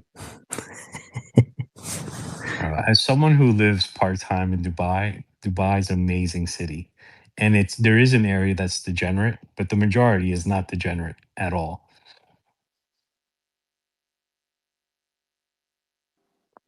You have the Joe, crypto bros, and what's the your Russian Dubai What I bros. people think is say? funny is women who can't name 5 countries still say Dubai, even though it's a city, not a country. And the reason they've heard of it is because it's Whore Island. But They go Ryan, there it's for the one Dubai very chocolate. small area. Look, there's an area which is the marina, and yes, in the marina, which is 30 minutes away from the center of Dubai. By the way, it's not in the middle of Dubai. Yes, you have that. You have the crypto bros that can't pay their cell phone bill but drive a Ferrari, and you have the you know easy chicks in a very specific area. I never go there. That's not what the rest of Dubai is. But that is the fame that Dubai has because of that one area where none of the other parts are like that. Yeah, I agree. Well, they're going to be hurting now. Yeah, what's I'm glad to hear that it's just like a piece of Dubai, like Vegas or something. But that's what they're known for, and now, well, they're getting fucked. Strait of Hormuz is closed. Their airports are closed. Although it's supposed to have flights tomorrow, is what people there are telling me, and I don't think so. But I hope so, but I don't think so. They're losing about $1 million a day with those ports being closed. Yeah, Joe, what do you are you speaking Is it to a anyone million on the or ground in Dubai? What's like the on the ground non propaganda story? No, honestly, everyone I've spoken to don't live like the base is very close to the marina. There was a place in the marina that was hit. The Burj Al Arab isn't that far. It's like 10 minutes away from the marina. Um, that's not the center. That's like 30 minutes away from the center. Um, I don't know anyone that lives out that way. The people I know all live in the center, like where I have my place, and all of them are chill. They're not what you're hearing on the news. But I don't know anyone that lives on the other side though, because I'm sure it's probably more chaotic. Can't fly right now, right? On what? You can't fly right now, right? No, you You can't can't fly. fly. And there is 90. What I just read earlier today, 90,000 Brits that want to return, and Britain's basically saying, hey, if they return, they should pay their taxes. Which I can't say that's wrong, to be honest. But I don't know how they're talking about maybe commandeering a cruise boat to get the 9,000 people out. That's ridiculous. I don't know how long it takes to take a cruise from Dubai to London, but it sounds a bit insane. I don't think that can work. I have a friend that's flew there the day before the war started, and he's been stuck in shelters. And I guess he's on the bad side or whatever. But the Is he like airport early itself 30s, was hit. Ryan? Early 30s, 20s? I was like 36. Yeah, okay. Yeah, he's He probably on did that not side. want to go. He wanted to come to Japan. He always wants to come to Japan, but he had to go to Dubai because he works with people who live there. So he got there and then had to go in a shelter. I was like, well, there you go. But he's stuck. Look, And stereotypes write trying themselves, to guys. leave. Still wants to come out to Asia. I'm like, well, you're gonna have to get on a plane. But the Dubai airport itself that was damaged is closed. Some of the hotels have been hit because they were What I don't housing understand is Mossad. they have another airport to the north. Like and you don't hear anything about that Well, airport. because all airports shut down because defense missiles will hit anything that's flying. They don't distinguish between a drone, an airplane, whatever. So that's why the those kind of useless rockets that Hamas would fire that would never land on anything. What they would do is it would cause Ben Gurion Airport to shut down because the Iron Dome that goes and shoots the rockets will also shoot a plane. So when you have your air defense systems active everywhere, it makes commercial flights impossible.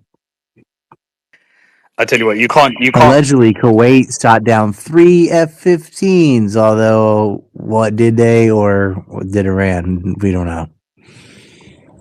They say it's friendly I fire. mean, it Could was have over been. Kuwait, so it's very likely Kuwait. Yeah, but 3 could be. I mean, damn, after the first 2, after the first 1, you're supposed to time it. Well, it was all at But, once. I mean, and that's, They were in again, a group. advantage of the carriers. Oh, were they all together? Okay, Yeah. that makes better sense then. Yeah. I guess there's just one was on film, so that it seemed like a different incident. Yeah, there were not everyone. Something happened where when they knew that there was a missile coming, they just ejected, and it isn't always the case that the plane still gets hit. Like the people who were firing the missile can detonate it early or do something to stop it. But the people in the aircraft don't know that. So when they see the missile coming at them, they're like, "Bro, we're just gonna get out," and that's what they did.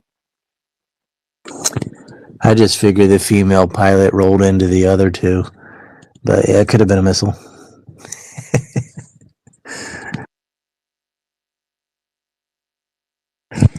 We were making a joke about that. There really was a female pilot among the trio, which is hilarious.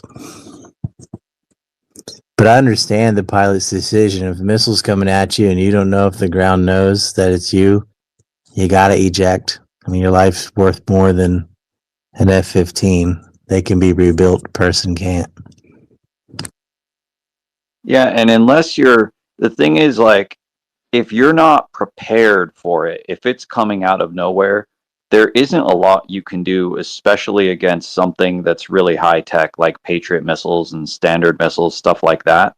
Like, if they knew it was coming and it was far enough away, sure, they can do things to dodge the missile. But, I mean, usually they're finding out, and there's the same thing that happened in the Red Sea.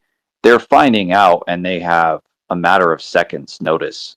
So yeah, like the only thing you can do is eject. All right, let's take a quick look at the Samson option, guys. Obviously, things are escalating pretty quickly. I really do believe this is going to turn into a full-fledged war. This is probably AI. Maybe we can find like a shorter one or something. Here we go. 2 minutes. On the Samson option, of course, people familiar with the classics will recall that Samson literally brought down the temple upon his own head. He had been blinded by the treachery of Delilah, and he brought the temple down on his own head. And that's what the Israelis mean by the Samson option. They mean this, that if their state is existentially threatened, that they will use the 220, at least, nuclear warheads that they have and the means to propel them against any and all of the countries in their region, and maybe even farther afield. Who knows? If an American government ever cut them off, they might even launch it at the United States itself. Now, these nuclear weapons were illegally acquired. They are not declared and therefore subject to no international inspection, unlike Iran, which did declare its nuclear program and allowed people who turned out to be spies, many of them, to regularly inspect their nuclear industry to prove to everyone's satisfaction that they were not making a nuclear bomb. But no such inspections have ever been held in Israel. Their weapons are held in Dimona. We know from the brave Jewish whistleblower Mordechai Vanunu that they had 220 back in the 1980s. So they may very well have many more now. They may very well have tested a nuclear weapon in the south of Israel this very day. And that's what they mean by the Samson option. Yeah, so They're pretty much playing with fire, guys, and I just keep coming back to this earthquake that was felt in Iran today, guys. So it's just, I feel like things are heating up a little bit, personally, right? Let's take a look again, see what the public is saying. But right now, it's feeling like a big calm before the storm. I'm expecting some attacks tonight or something like that. We will see. We're up to date on all this stuff, guys. After they assassinated Imam Khamenei, but then they saw that people did go out, but they actually went out in support of Iran and in the morning. So this is just nonsense. Um, he's saying a lot of people are coming forward. A lot of the people you would least suspect want to quit. They're asking for immunity. Probably at some point they will be laying down their guns. At some point, we'll see what happens. This guy's just making up jackanories, really. Why are they all asking Iran for a ceasefire? Go tell Israel to knock it off. They're the ones that just invaded Lebanon. Like, why don't you tell the Israelis, the ones that started the war, tell them to lay down their arms and get a And yes, ceasefire? Lebanon is Of currently course, being Israeli invaded ceasefire by doesn't mean Israel. anything because even when they sign one, they just keep violating it with no consequence anyway.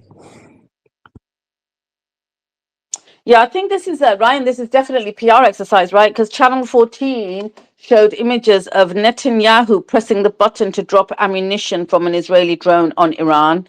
Literally, so we've gone from signing missiles to pressing buttons and dropping missiles. And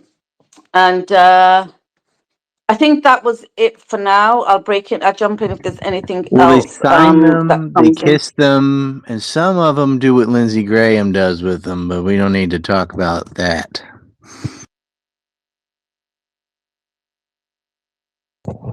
He likes the ones with Hey, the big Ryan, I was going to ask cones. you. Lindsey Yeah, Graham Joe, sweats a Joe, I'm little sorry I every time interjected. someone Jump says in. Iron Dome. Go ahead. Yeah, I was going to ask you, Ryan, your opinion. Look, I know almost everyone on this panel is happy that the country can fight for its sovereignty no matter who it's against. But how long We literally got a before photo of Bibi America takes Netanyahu air superiority pressing the and button, guys. They're the using tides gaming turn? PC stuff. Or do they just, This or is just do you great. believe they won't? Like, wow, guys. Well, how long can they hold the air superiority? They have a limited number of bombs and munitions. 6 or 7 days? I mean, This is why I don't think they ever went there to start a war. They went there for defend Israel and do a I, capitation strike before because you were on this they were space, not I kind of prepared. explained all that already. I've been saying that for a few days, although Suleiman pushes back on me, but I'll wait till he's here because me and you kind of have a similar stance on this, but Suleiman has a opposite stance. Simon, I replied to your message. Well, they Not were just aiming to go to war with Iran. They just not yet. Like April was what they were aiming for, and Israel jumped the gun.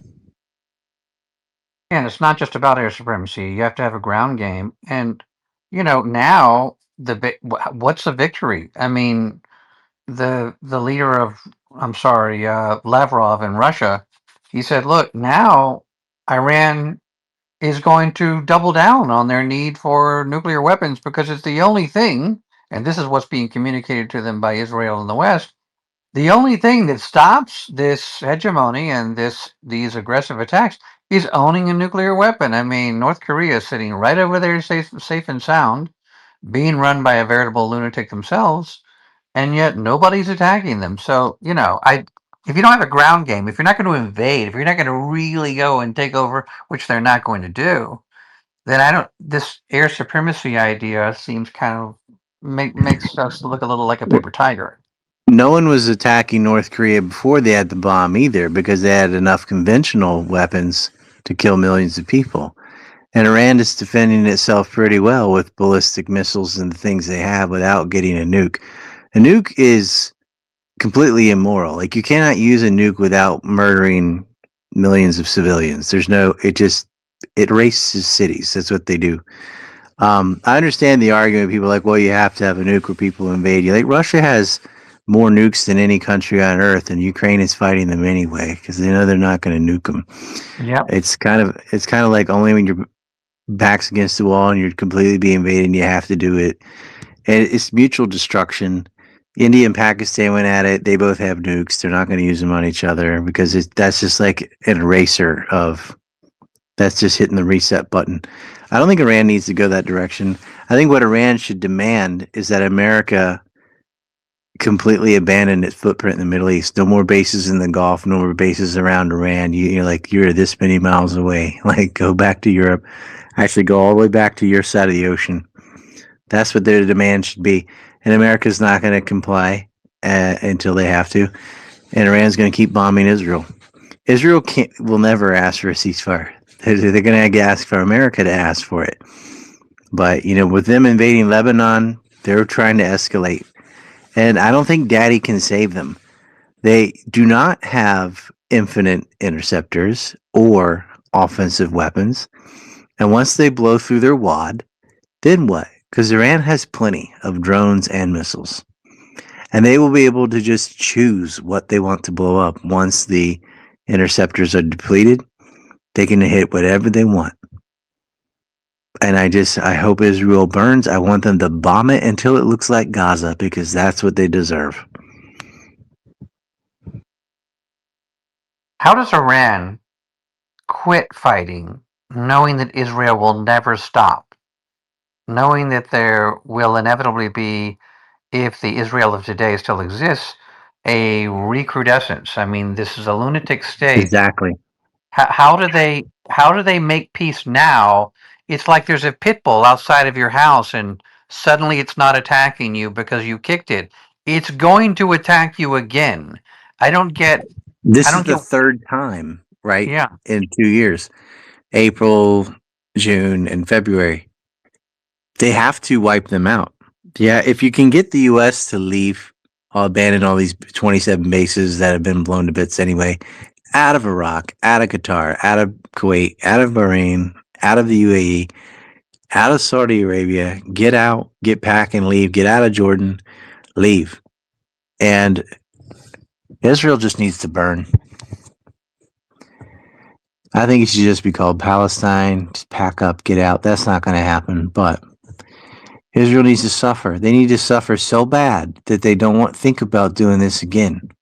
They always pick on all their neighbors because they have very few casualties, and they just, stealing homes in the West Bank and blowing up houses in Gaza, blowing up houses in Beirut, because nothing ever happens back. They need to go through some suffering and rethink ever pulling the trigger on Iran or anyone else, because they can have their homes destroyed and their businesses destroyed and their economy destroyed. I don't see how America can stay in the Middle East after this is done, because Iran, what do they have to offer other than that? Well, they go, you got to lift the sanctions. You're not going to boss us around. You're not going to tell us how much or whether we can enrich uranium. That's up to us. You get nothing. Here's your deal. We will stop bombing you, and you're going to do all this for us. We're going to do nothing for you. We're just going to not wipe you out.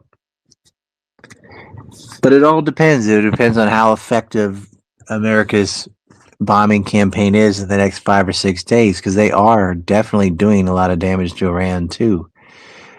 But it's an existential threat to Iran, and it's not for America. And a lot of the American public doesn't see the point in it because there isn't one. And their heart's not in it. The will's not in it. Where Iran, especially after the Ayatollah was murdered, they're in it to win it. And they will stick. And even if thousands die, they don't care. They will keep going, and they will keep firing missiles and drones. I don't see America staying in this war for months and months like Trump is mouthing off. It ain't going to make it 1 month, the way the attitude is right now and the way it's going right now. If they don't find a way to stop their ballistic missile offense, and it continues as it has the last 4 days, it's over for the United States. You just take the L and leave Israel hanging, because the longer you just bleed out money and you're losing lives too. What do you gain out of this? You're losing strength globally. I wouldn't call it paper tiger, because they certainly have done a lot of damage to Iran too with the bombs, but you aren't the invincible world policeman anymore either. That image has already been destroyed. So you can destroy it further. Go ahead. I hope he does. Or you can do the right thing, which he won't do. Trump just sat up there and said, maybe I forced Israel's hand, not the other way around. Like reality what actually happened doesn't matter. Israel preemptively started this war. That's what actually happened. He's now taking the blame for them. I swear he must have been fucking 13-year-old kids. Like, I haven't seen a president this, spreading his cheeks for AIPAC this much since Lyndon Johnson. I have resisted that narrative about Trump until this, because he had to capitulate on everything that he is. And let's remind everyone else, this is in recorded history the lowest approval rating that an American president has for a major military offensive. I mean, Afghanistan, it was 92%. This is in, and by the way, there is no boost in his personal popularity. Usually the president gets a rally around the flag boost at the beginning of it. He's not getting that. So I just have to, I said that to my wife. I said, I really think this guy has damnable stuff in the Epstein files. I really think that there is some real extortion going on here, because it's like an identity switch. He's not even who he was at all. No. Yeah, he's like with Syria, he pulled funding for the CIA. He's like, stop funding Al Qaeda. Now look at him. Like they got him, but if it was that, they would have had that the first administration too. He was with Epstein way before that. But yeah. They may have stuff on his kids. They may have whatever it is. The guy is not in control of himself. He just is completely over a barrel. It could just be the money from Shadle Nadelson, or he's dead, but Miriam Adelson, whatever, and Singer and the rest of them. But it's that Epstein class. He can't make that go away either. I mean, people are going to talk about the war while there's a war, but that's not going to erase the Epstein files.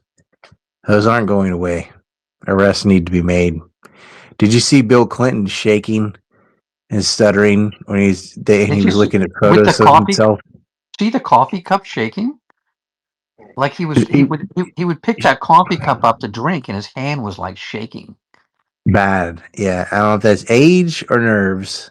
Bit of both. Maybe. But they were asking about it, and they had photos of his wife too. Hillary was like, "I'm leaving. I'm done." She just left. She's like, "Hold me in contempt. I don't care." Did you see the thing? I didn't watch any of it, Ryan. Can you give us an overview of anything came from it? The weirdest thing with the Hillary interview was when they talked about this weird, maybe it's a conspiracy, but cutting off the child's face, Frazzle and she drip. puts her hands on her face and Very does a full unfortunate, guys. circle around her face. Yo, I just when they said just that, guys. bring it up before they ask the Guys, question. I said that. And it's just a really weird thing. Like, I don't know what was Muscle going on there. memory, guys. That shit is not a conspiracy. You guys remember that Yeah. video? Man, that is the worst video ever. I'm going to that exists on the Substack internet. it, Simon, about the Epstein and the Clintons, because The thing I'm is, guys, all the police completely officers who addicted to watched watching that Israel video burn right when now. Hillary committed This suicide. is my 9 life's out of work. 12 Like, I've been police talking officers, about guys. Epstein and all of The Frazzle Israel's Drip video wars is for crazy. 2.5 decades, and now everyone's talking about it. So I get to gloat, and I get to watch settlers cry as their cars and houses are on fire. It's not enough after what they did to Gaza, shooting people, getting food. Like, there's just nothing lower. But to watch them have a little bit of pain, and what's so funny is they truly believe they're the victims. Oy vey, some of they speak English, oh, why? Well, this is what they do to us because we're Jews. These anti-Semites, not their behavior, or it's just because of their ethnic group, right? It's not what their country did. It wasn't policy. It wasn't this like insane level of war crimes where they're raping prisoners and no, it's just because they're Jews, So they're out there crying and moaning, and it's just like, why? Because you lost a car, whatever. Every tank that gets destroyed, every time a missile lands anywhere in Israel, it's just such a joy. It's just like everlasting boner. There's nothing better than watching them get comeuppance because they are a cancer to the entire planet. I just want to just put a whole hallway full of Vaseline, be doing some jumping jacks in there. If they kill Netanyahu, if they get him somehow, I don't know how I'm going to celebrate hard enough. It's just there'd be nothing better. I swear you could hear like angels singing or something if you killed that antichrist monster. Every word, everything he says is a lie. He actually went out and said, Iran targets civilians. We don't do that. Netanyahu said he doesn't target civilians. The country of Gaza. Yeah, just like, you don't target civilians. That's all you do. That's all those was all Hamas. Those are just tiny Hamas fighters. The 3-week-old babies on the incubators that they let freeze to death after cutting power to the hospital that they ended up blowing up. That's just tiny Hamas fighters, you see, according to Bibi. He needs to die, and I hope he gets the Ariel Sharon treatment because that guy was in a coma for over a year. I pray that he was conscious the whole time. Well, I want Netanyahu. He just needs to get like an arm and a leg blown off and be blind and deaf, but still alive. And I want him to sit there and just have to think internally about all the evil crap he did his entire life, that this is happening to him because of that. The Jews don't believe in hell, so the suffering has to happen here and now.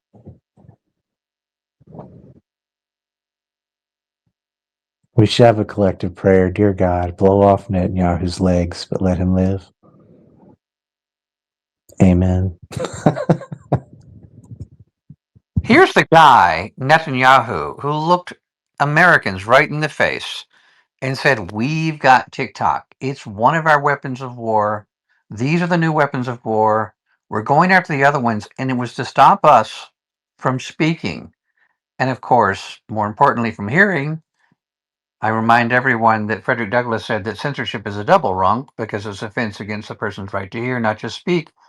And we have acres of people buried at Arlington who defended that right. And our president is siding with someone who looked right in the camera and declared that we Americans are his enemy, are the targets that he's going after with these new weapons of war to deprive us of the right that is written in our Constitution. I mean, you just can't make, there's no He admitted conspiracy it too. required here. They're all like, "Oh, TikTok's is some BS about China, whatever," even though it's Singaporean. They're just like, "Shut up. It's them. We all know it's Israel. We know why TikTok's being forced to sell so that Larry Edelson, some Zionist, can own it and you can censor it because people can talk about X, whatever, but I'm sorry, it was TikTok that got the word out about Gaza. All the youth are on TikTok, and they started using it, like Guy Christensen, people like that, to talk about Palestine. And a whole generation, like, do you remember when they all discovered the Bin Laden's letter to America, even though it was 23 years old? They were probably babies when that letter was written. They all discovered it because it was on TikTok. And the Zionists realized if they don't have a monopoly on mass media, like Ellison's bought CBS, buying CNN, then they lose. Because if there's even one place where you can have free speech, it's over.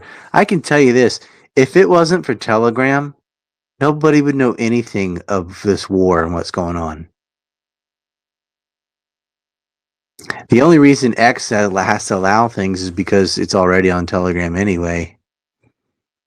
But if they got that, and they tried to shut that down too. Elaborate on the Telegram thing. Explain that to me. Well, they shut down Parler as well. You remember there was no reason for that. Google and Apple got rid of their apps, and then Amazon got rid of the servers. I'm like, why? What are people saying on there that they can't say on Twitter? Well, you weren't under Dorsey. You couldn't say anything on Twitter. I couldn't even have an account.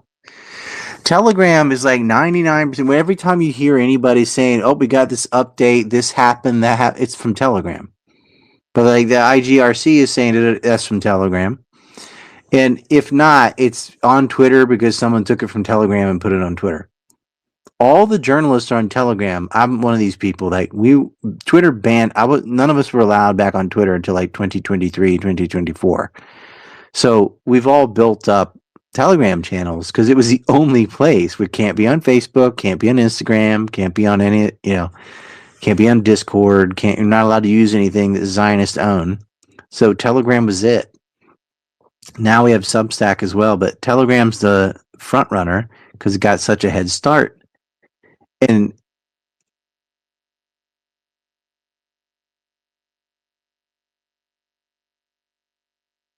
Whoops, did I lose you? yeah, I think we lost him. Yeah, he cut out. But it really is, and we Boom, boom, can't Tel quite hear you, Aviv, Ryan. guys. So, Boom, boom, are you Tel back? Aviv. But they did try to arrest the founder of Telegram as well because they leaked the documents Ryan? showing that. Can you hear me, David? Yeah. I just think Ryan's back. Oh, okay. It booted me mid speech. I don't know. That's Twitter. It's glitchy. It's very, very suspicious. Hey, this is the one true glitch. That's funny. It is glitchy, the space. Joa, finish off what you were saying and then we'll go back to Ryan. Yeah, I was saying they did arrest the founder of Telegram because right after he leaked a document showing that Israel was actually sending funds to America, trying to avoid FARA laws to lobby the U.S. And Telegram released that document. A week later, he gets arrested after being invited to come to France. He gets arrested in France. It seemed like the Prince of Dubai actually helped get him out because they're friends, which is a weird thing because Dubai doesn't allow free speech. But Telegram does operate okay. And it is another platform that, a lot of the news comes streaming in live. But, even the founder of that was under pressure when he released the Israel avoiding Right. They FARA arrested him in France, stuff. like you said. He's the co-founder. His brother is actually more of the brain, but whatever. I think what happened was all these journalists got pushed out of everything, and we ended up on Telegram. But then once Twitter started allowing people back, and they nerf accounts, and all the stuff they do, but the general public is not going to go like start a Telegram channel. They go to Twitter where all the eyeballs are. So all the trolls and gripers and useless people, they're on Twitter. They don't really need. They don't get as much attention on Telegram if they can be on Twitter. So all the Twitter has good journalists, but Twitter has a ton of bullshit. Whereas on Telegram, you get a lot less bullshit because the bullshitters are going to be attracted to wherever they get the most attention, and that's not Telegram. So what happened is you end up with a really nice place to get solid information.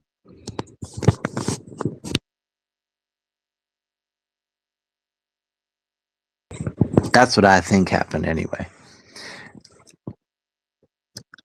And like if I want news from Iran, news from Lebanon, news from Yemen, news from places where it's not ever on TV, Twitter, the way the feeds work, it just does. It's not conducive to that.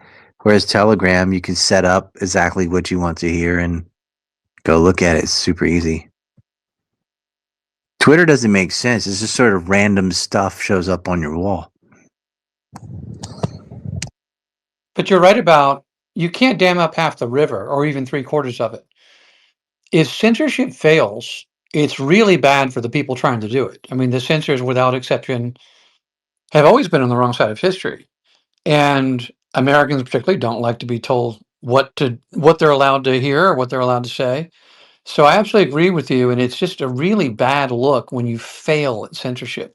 And the interesting thing at this moment, Twitter, when you and I couldn't be on it, my friend, Twitter was oh well, you can't say this thing about gay people, or you can't say this about COVID, and it was all of the hegemonic sort of stuff from the left.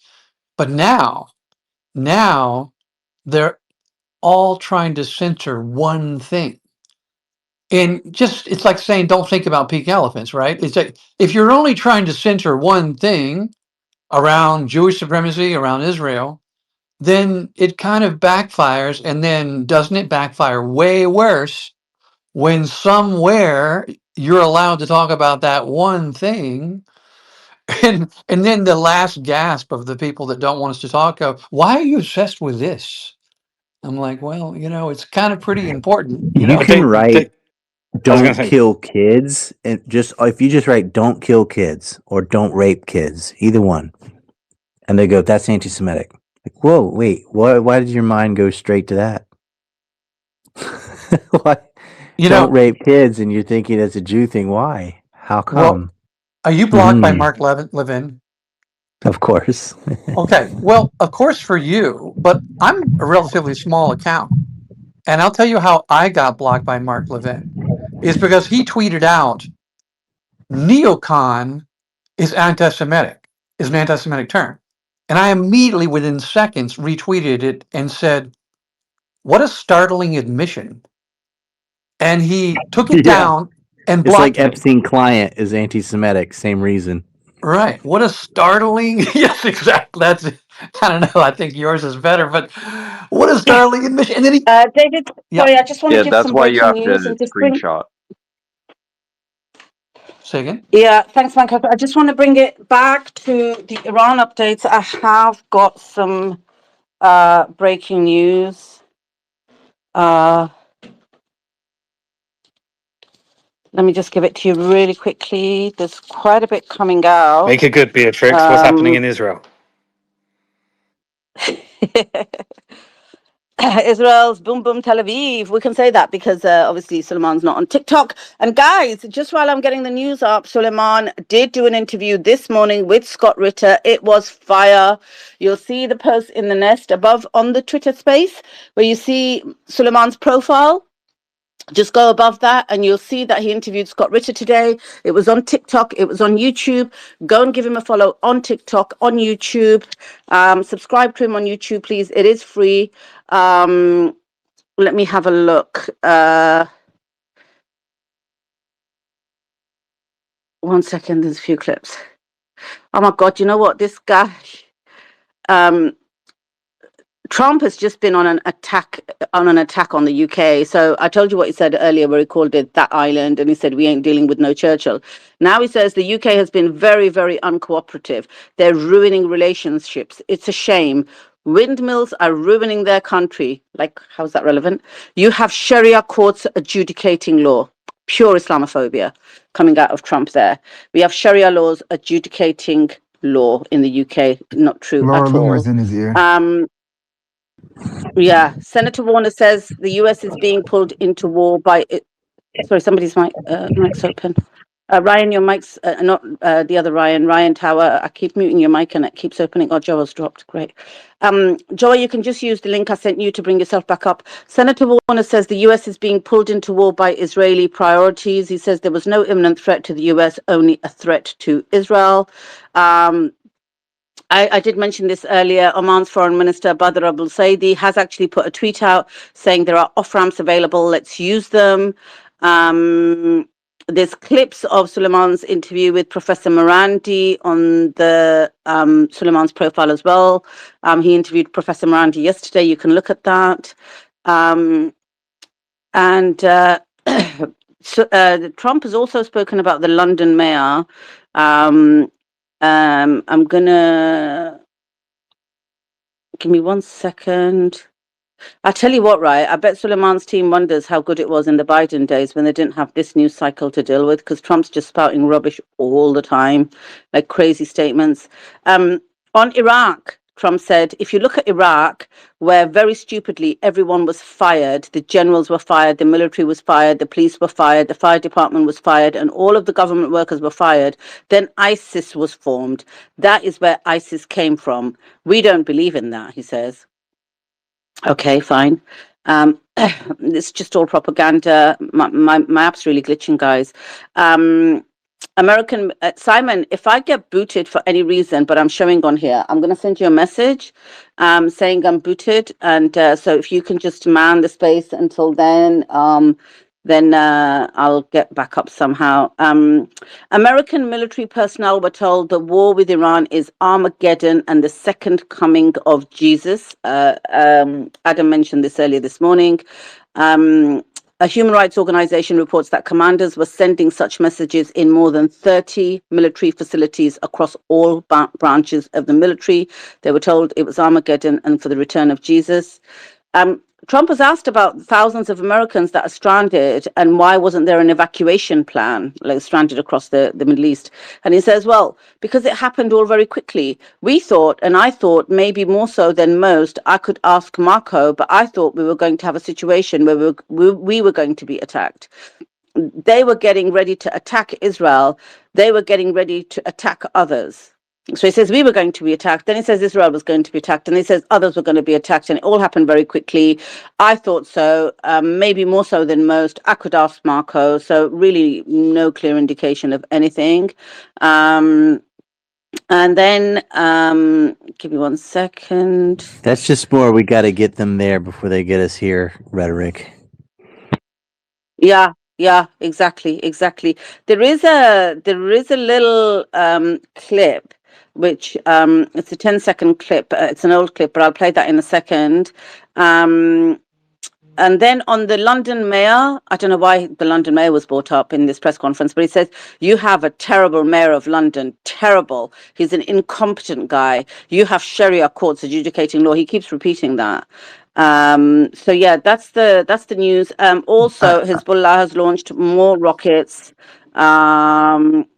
I have a Guys, piece of listen, news. if you were brought up, Poland I'm coming. announces it's working on getting its own nuclear weapons. So Scores of ambulances headed toward Haifa. It looks like that last drone attack connected. I hope there's casualties. what were you saying, Scalise? If you take a mic. Yeah, so that nuclear weapons thing, I think Russia was saying it today, right? We read it out in the morning where Medvedev was saying that, there wasn't a threat of Iran getting a nuclear weapon, but after what's happened to them, there's going to be more and more countries now seeking a nuclear weapon because of you. Yep. So I'm just going to play this. Sorry, go on, Brother Ivy. I want to play something quickly No, because I I'm said still yep. just in the You're middle of giving 100% news. right. Go ahead. Like Poland is already Yeah, starting. Now it's going to keep going. France did it too. yeah. That's what Russia warned this morning, early hours of the morning. I'm going to play this little clip. Listen to this. And I will tell you, you're not going to have a war with me, and you're not going to have a third world war with me. That I can tell you. There, he was talking about Iran there, and this was during his Trump-Vance campaign. So yeah, that was the news from my side. I don't know if Adam's still with us or if he's gone for his 33 minutes, I think. Anything from you, Simon or Ryan? It looks like Hezbollah tagged Haifa again. They're sending ambulances. The Israeli media is freaking out about losing these tanks. It just shows, I guess they thought they'd just roll in there like it was Gaza. They actually have something better than just like, Yassine 105s. They have some proper gear they got from the SAA from Syria before they were toppled. A lot of the black market weapons ended up in Lebanon under Hezbollah, and they're using them to take out Israeli tanks Breaking and news. fire over them and hitting Haifa. Imagine if Haifa port gets closed with the southern port already closed. Then they'd be airtight. Like Gaza. It'd be an open air prison. Inshallah, it's an open air prison for these freaking bloodthirsty monsters. Breaking news: Trump calls Spain a terrible ally. A terrible ally, and says we're going to cut off all trade, and we don't want anything to do with Spain. Ivy, can you use that bitter accent? That didn't sound quite like it, but pretty good. Do you remember when the president used to just preside over the U.S. government? Now he's the king of everything. We are going to cut off all trade with Spain. Like, it's just used to, before the Civil War, you could walk up to the president's door and knock on it, the White House. Now it's just, well, I am just the king of everything. I just decide everything in the universe, maybe even the laws of physics. I don't know if you guys said this one, but Trump was meeting someone and he said uh, they asked him, "Did Israel force your hand to launch these strikes against Iran?" And he replied, "No. Based on the way the negotiation was going, I think Iran was going to attack first, and I didn't want that to happen. So if anything, I might have forced Israel's hand." Oh my Yeah, God. this spin. Yeah, on the Spain thing, there was a statement from Germany agreeing with Trump and also criticizing Spain. Yeah, he said I think Spain Spain was told the us. largest country population wise to recognize Palestine out of Europe. Hey It was like guys, Spain, Norway, Germany Ireland, might be Slovenia, joining in and this. Germany might be Norway, joining in this. That could be breaking Denmark. Armenia. news. So yeah, Norway and Denmark. But Spain's 48 million people. That's way more significant. And so they were mad at Spain. He also said, Trump on Spain also said, Spain told us that we can't use their bases, and that is all right. We don't need them. If we want, we can just fly in and use it. Nobody's going to tell us not to use it. Oh my dear God. But again, I'll ask the question again. Why do you need to be pushed as far back as Spain? Tell us. What happened to Cyprus and all your bases around the Middle East? Oh, Iran happened to them. That's why you have to back up to Spain. And what Ryan's talking about is you cannot maintain a fleet in any body of water unless you have the logistic refit support from land. You need land. You need land. But no, you need that. You need that. And what Cyprus is a big. I've been saying it about 20 times.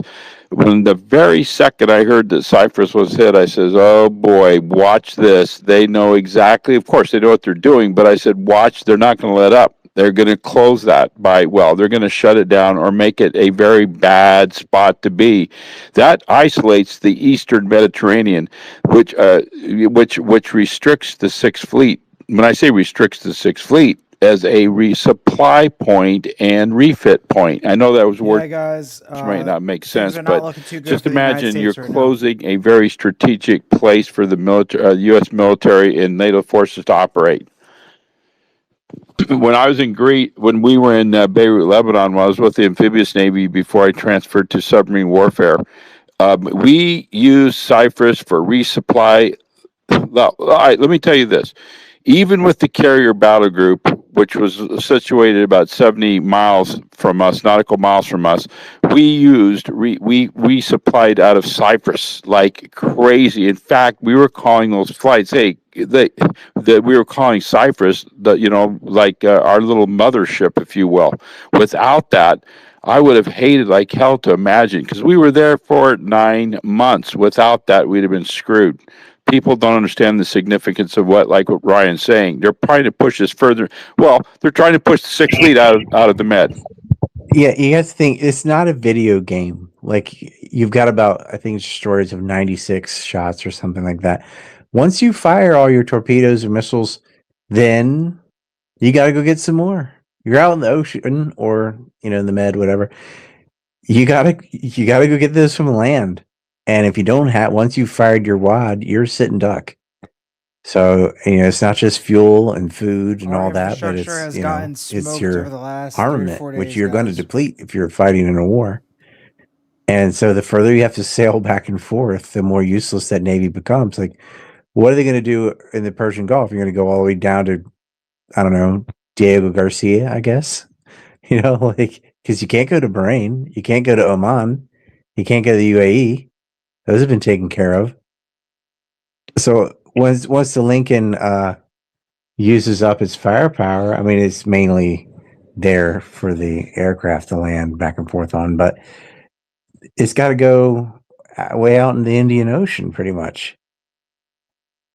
Socotra, I guess it could go to. I don't know if they have a small port there, but I mean that's supposed to be part of Yemen, but it isn't.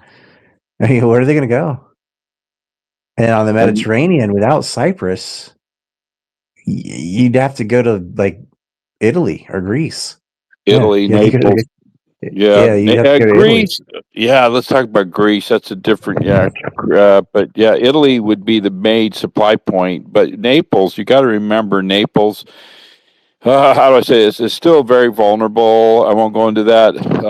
When we refit out of Naples with the submarine, literally, we would be in at 2 a.m. in the morning. We would surface about 20 nautical miles off and resupply off of a tug boat. But yeah, you need that. You shut down half the Mediterranean, and people don't realize that, but that's huge. Just really quickly, Ryan, I sent you, Ryan Dawson, that is, because I've got two Ryans on the panel. I sent you some satellite images where it shows that THAAD missile, or how you pronounce it, the THAAD missile launcher. And it showed, well, the post is saying these images actually show that it was destroyed. I was wondering if you can have a The look. And just while thermal you high do, I'm going to, altitude air defense system. That's what that means. And it looks like they thank got you. one of them, but I thought the claim was they hit two of them. They hit the THAAD radar in the UAE for sure, but I don't know about the They second said attack. with the one in the UAE, they gave a further statement saying that though they announced it today, they'd actually hit that last night. And then the second one, they said they managed to hit another one. I think Adam was reporting on that. And now satellite images are coming out of that. And they're about $1 billion, you said, $1 billion each, did you say? We can have a look. I just want to give this statement out while Ryan's looking at those images. Pakistan Defense Minister Khwaja Asif says Zionism is a threat to humanity from the establishment of Israel on the land of Palestine until today. Every catastrophe that has befallen the Islamic world, every war imposed upon it, will show the direct or indirect hand of Zionist ideology and the state. Zionism has controlled the world's economic system for a century. Major powers are held hostage by Zionism. Our beloved homeland is a nuclear power, and by the grace and help of Allah, the might of our armed forces is recognized worldwide. And that's what he's saying. So really, we've been saying this on the space, that the kind of alliance he's got and the treaties he's got and the pacts he's got with the GCC are really, really good. And they do want to have a stable region throughout. And that's why they're not reacting or defending. Iran once again says they have closed the Strait of Hormuz and oil prices will surge to $200 a barrel, 160% above current levels. Maybe Simon can chime in on that in a second. So Iran once again says they've closed the Strait of Hormuz.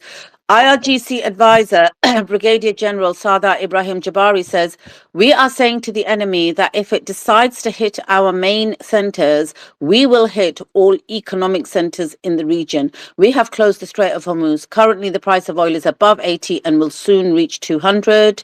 And that's it. So, Ryan, if you've had a look at those, and then I want to go to Simon about this oil price thing. I don't see a DM from you. I have a lot of mail, but you should have been on the top. I don't have anything from you.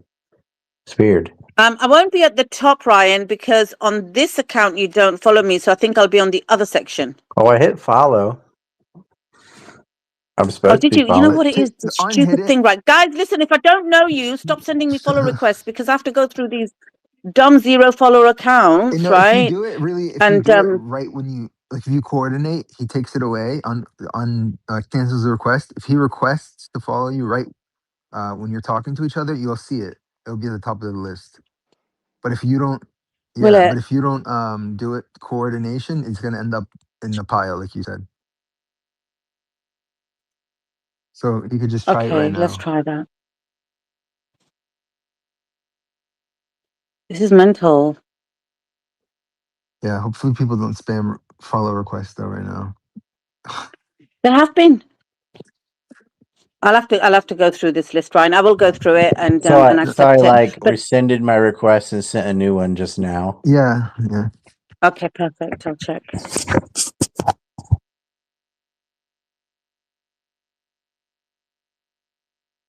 I'm holding my breath.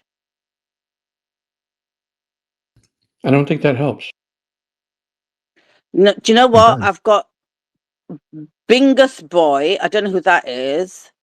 Who are you? Who are all these people? Stop sending me these requests. I'm not going to accept. Ryan, I'm gonna find a way to fix this and find you in this list. I've got Adam to find as well and Doc, and I'll find you guys and add you.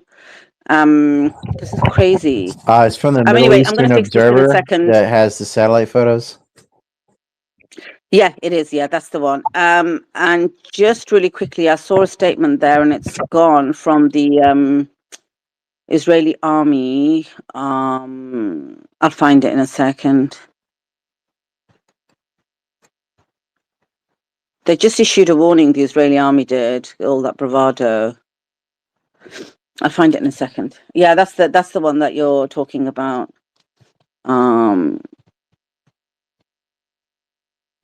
They issued a warning in Lebanon and to IRGC. Let me see if I can find it.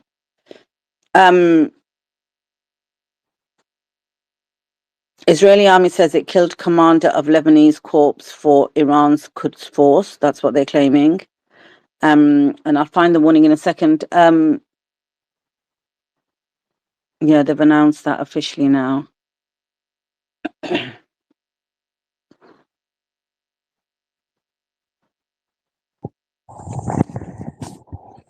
Al Zubair, which is just west of Basra in Iraq, has halted oil production. That's a lot until the war is over. So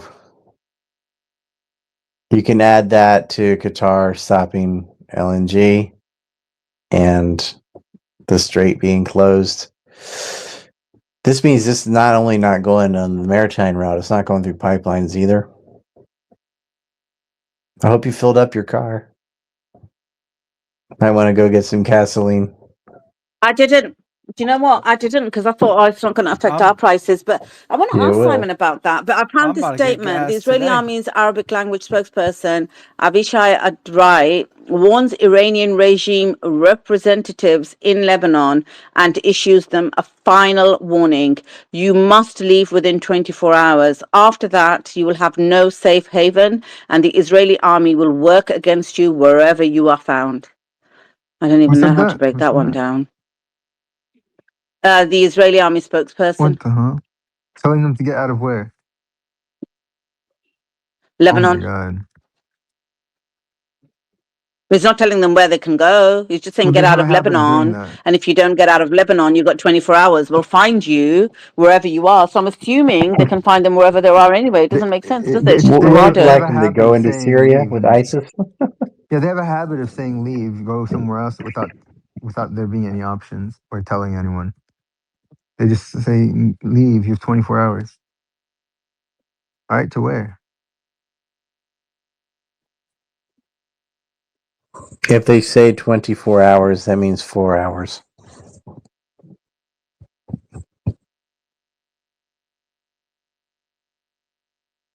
So, do you know what, Ryan? I was thinking of something, right? And I know it seems a bit far fetched, but I Guys, was what is trying to think Israel about this. planning, guys? What Like is about they to were saying happen? this morning that gas prices in the UK have already gone up 130%, with more to come. With all these pipelines being blocked, and Iran said it's going to stop the export of like agricultural goods and all the products that they export and stuff. So we know that food, etc., is going to get more expensive. Oil, definitely. Gas, petroleum is all going to get really, really expensive. And I'm thinking if this whole thing, and I wanted to ask Simon this, but he's glitched out. And I think he may have gone to open his fast, but when he comes up. But I was trying to think of the bigger picture of this, and I was thinking of the timing of this coming up. So Elon's been on the bandwagon for quite a couple of months, maybe 2-3 months. That AI is going to take all the jobs. You're all going to sit at home on universal credit.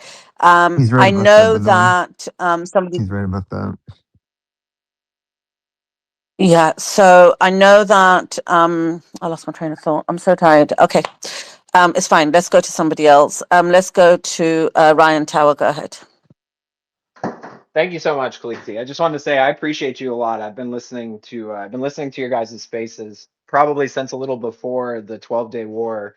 originally, and you guys do a phenomenal job. And same thing goes with the panel. Simon, Ryan, Adam, all you guys have had a pretty big impact on how I think about the world recently. So yeah, I wanted to take a moment, give everybody their flowers, say thank you. I appreciate all the hard work. I know it's not easy. But apart from that, I want to get your guys' opinion on the, so as far as the Houthis go, what do we know about the background of their financing? I've always been curious about that. I'm just wondering if anybody knows. Ryan Dawson, do you know? Simon, welcome back. I'm going to come to you in a second. Black markets and Iran. Okay, yeah, I've heard that Iran was involved, and I'm like, I can tell that that's the case generally speaking, but I've always wondered if I'm just curious where their source of money comes from. But I'm also curious to hear what Simon has to say about the about them saying that oil prices will be over $200 in short order. That's pretty wild. So yeah, let's hear what Simon has to say about it. 200? You mean 100 a barrel or 200? It's like 84 right 200. now. I remember it reached 100 during the Iraq War, and that was just the second largest oil reserves. This is Kuwait, Bahrain, Qatar, partly Saudi Arabia, Oman, all and Iran itself combined. Yeah, we've hit. So we've hit 125. 125 was the peak during Iraq War, if memory serves me well. We're currently at 85, as Ryan said. Above 100, like I mean, already these prices like is very problematic, particularly for Europe, Japan, South Korea. Those are the energy importers, and also China.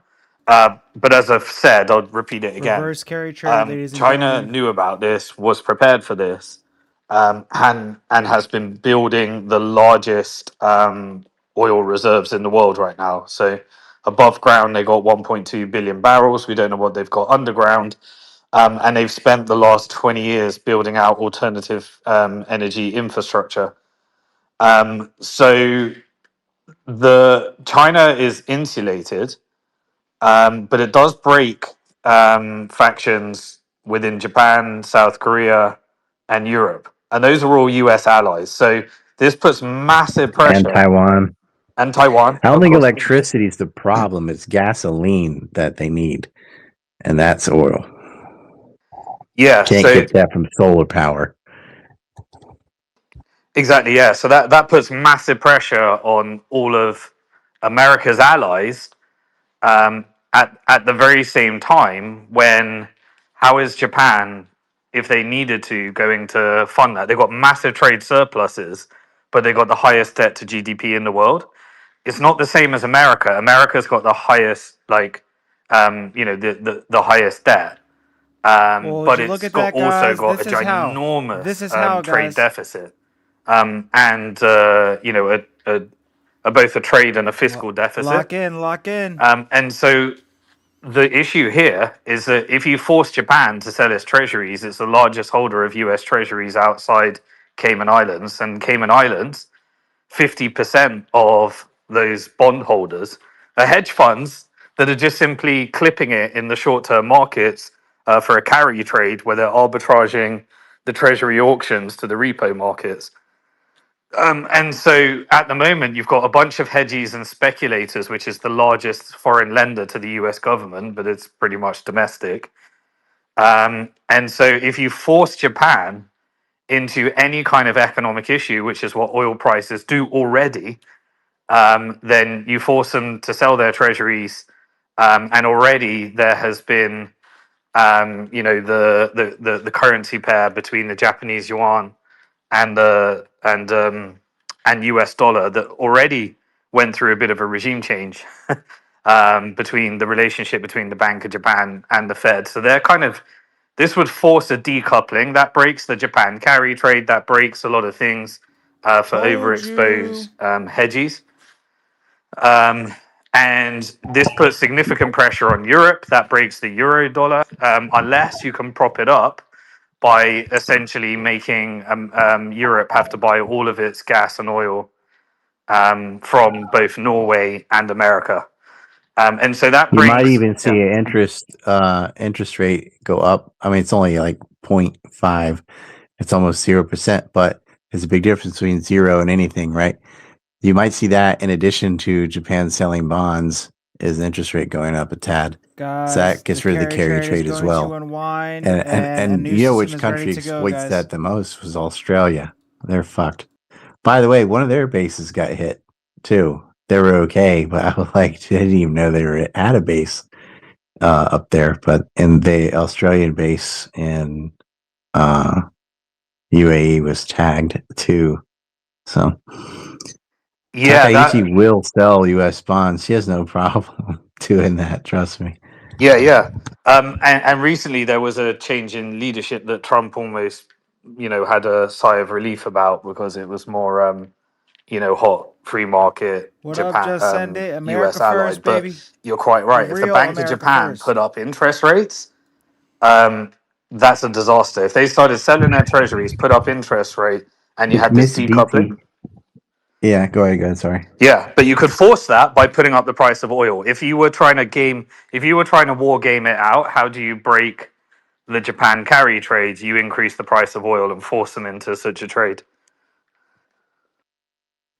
I was thinking about that in terms of the relationship to currency, because if they're saying that oil is going to be $200 a barrel, that's going to cause a massive shift. 200, not. I mean, Breaking news. China would stop it getting to 200. If it got to 200, that's insane, insane. So many things break by a $200 oil price. It's Guys, we're You gonna see can't. Do you know what it was XRPL during take over. the Reverse carry Iraq trade's War gonna in happen, like bro. 2006, peak of five? 125. Damn. Guys, breaking news. The Trump administration is considering providing military protection to oil and gas tankers traversing the Strait of Hormuz. And that's from Politico. I got to jump in on that. Look at the insurance industry. Insurance industry. Think Hormuz. If they do that, I've been That's waiting for I that. about said the same thing. Yep. Insane. Freaking insane. Yeah, they're charging It's the 70. Some of the insurance and the insurers. reinsurance company. The insurance for the insurers, like Cantor and Fitzgerald. They're gonna Yeah, fucking and love they're it. they're all in Bahamas as well. But the insurance companies, they're currently, from what I've heard, they're charging 75% of cargo value, which is basically the same as saying don't ship. There's not a ship in the world that can pay insurance of 75% of cargo value. I bet you it goes close to that. I mean, I'm serious. People get so desperate. Desperate people do desperate things. And, Yeah, and, but and that's it's basically an embargo. Remember what inflation is? It's cumulative. So you had like the 10% inflation that drove the price of goods to the point when very few average people on average salaries could afford. But when you bring inflation back under control, it doesn't mean that it's disinflationary. It's not coming back down. It means that now you're increasing at 3% on top of the 10% that you couldn't afford last year anyway. And wages aren't increasing at the same rate. Most of the tax collection, is happening at the individual level rather than the corporate level at the moment. So, this is the average person, in these K-shaped economies where the wealthy have just been extracting assets. Like this really, really harms. And during, COVID, across the UK, the phrase what there was all sorts of videos from these pensioners that were just like saying, am I going to eat or am I going to heat? And that, that's a real thing. It really is, massive bottom line impact. And of course, America is going to come along as the monopoly and be the supplier. So I have breaking news. It's awesome. There's footage from inside an Israeli air raid shelter where one of these yids shit themselves, and so everyone's choking on the smell and kvetching and whining, but they can't leave because they're scared to go above ground. it's got to be Yeah, AI. they shit their pants. I had no. This is real. I'm gonna post it on my Telegram, and then I'm gonna stick it on X if you want to laugh. See, at least in Gaza, they know how to do like hygiene under Yep. the most craziest of circumstance. Amen, brother.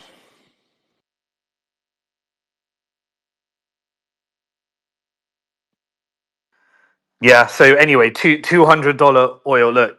You know, you would expect the oil price can be oppressed by OPEC, and China, but China's going to start preserving all their oil. Like if, but you have to assume that China and Iran, you know, they have an economic game plan together. Because this, let's face this is an economic war. You're exerting military might and choke points in order to inflict an economic war that capitulates into massive concessions. And you're using, you know, the funding of militia groups who are talking about Houthis. Like, yeah, you know, these groups are funded via black op trades and state sponsorship. And so, why does a state sponsor a militia group? Well, because it gives them negotiation power in, you know, trying to ensure that you're not sanctioned or trying to ensure that you have leverage in any of your negotiations. Oh And my so, God, dude. News. You guys were talking about the insurance, right? And the military protection. Guess what? J.P. Morgan was saying that it's possible to mitigate economic damage if this is suggestion that's being floated. To restart traffic, the U.S. Treasury could provide insurance or guarantees for ships transiting the straits. Like That what? seemed It almost says inevitable. it Wow, says a stop. guys. Uh, That's a ridiculous, step guys. it That has is taken in ridiculous. past crises. I don't yeah, know it's which called one. it's called a bailout. It's basically you're bailing Yeah. out the I mean, insurers and it's you're not taking a all the list no, of it's the not a risk. bailout as long as you protect the ships. We would just be insuring It's them. it was shortly after the Iran Revolution of 1979. President Carter established the Carter Doctrine, stating that the U.S. would guarantee the security and freedom of shipping and naval passage through the critical strait. So I guess that's what they But mean by who would US be protecting? Are you protecting the ships for China I for mean, South that's Korea? true. it's not Yeah, just China, but it's a lot of commercial shipping going it all everywhere, matters. including I think China. they can't be selective. You know, it's kind of like saying like India. it's kind of like saying the fire department. Uh, Yeah, it's a it won't. global oil market, It so is, you yeah. can't say no to China without having the oil prices still go up. Yeah. So Yeah. this is a good retaliation. You're quite right. So if you could, in theory, protect the ships, which would involve a naval, you know, and then you could subsidize the insurance premium, you could pass this crisis on to the American people and the American taxpayer. More No breaking problem. news. More breaking news. We reported earlier that Iran's IRGC said it destroyed a second U.S. THAAD anti-missile defense system. The system has been rendered non-operational. That's what they said a few hours ago. Now, satellite images confirm IRGC's claim of destroying an American ANTPY-2 radar, part of the THAAD anti-missile system, in Al Ruwais, UAE. And I just want you to understand, like these JP Morgan rats, they would have known about this in advance. They'll be yeah, profiting from the volatility. And now what do? Just what I remember I was on a space, yeah, and Bill Ackman came up. And Peter Thiel created a bank run on an X space, one of Mario's space. He was like telling everyone to withdraw their money from Silicon Valley Bank. And then Bill Ackman came up and said, "Look, we're putting together a syndicate. We'll buy the banks for free as long as the government backstops it, and basically, you know, a bank purchase guarantee." So just look at these little rats. Like JP Morgan basically comes along. They've made all the money out of the volatility. They're selling products to ensure that everybody's hedged against such risks. They have insider information because they know what's coming. And then they say, well, why don't we, we'll launch an insurance product as long as the government can socialize the losses onto the American people. And then you guarantee the protection by socializing that cost onto the American people, and then we'll charge a high end, or a workable insurance premium. Oh, by the way, yeah, we're the saviors. Exactly like the housing crisis, right? Yeah, it's the speculation, and if it's correct, they get the profits. If it's wrong, then you have to pay, not them. Yeah, right. Socialize the Because losses, in privatize the honest, These hedge gains. funds just use the government like an ATM Yep. machine, Yep. but it's not connected to their own savings. It's connected to yours. They don't. No one takes into account moral hazard at all. We are literally letting them socialize the losses Exactly. and privatize the profits every single time, and no one's doing And we anything know we about it. know why, because they're Epstein's bankers. Exactly. And one thing, Carter, compare Iran to Iran in Carter's administration to Iran here in Trump's administration, and I'll leave it with that. Meaning the threat, not an idle threat. They say, nope, well, let's sink this tanker here. Poof, we'll sink it there. And oh, they can't do it. Oh, yes, they can, and they will. And they'll use mines. No, they can't. Yes, they can. They'll use submersibles, AAP submersibles. Yes, they can. They'll use little mini submarines. Yes, they can. They'll use a missile. Yes, they can. They can do it 1,000 different ways. They'll play it.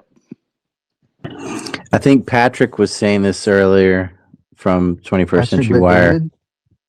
No, Hennings. He said Trump has to pitch a no hitter. He's doing a baseball analogy.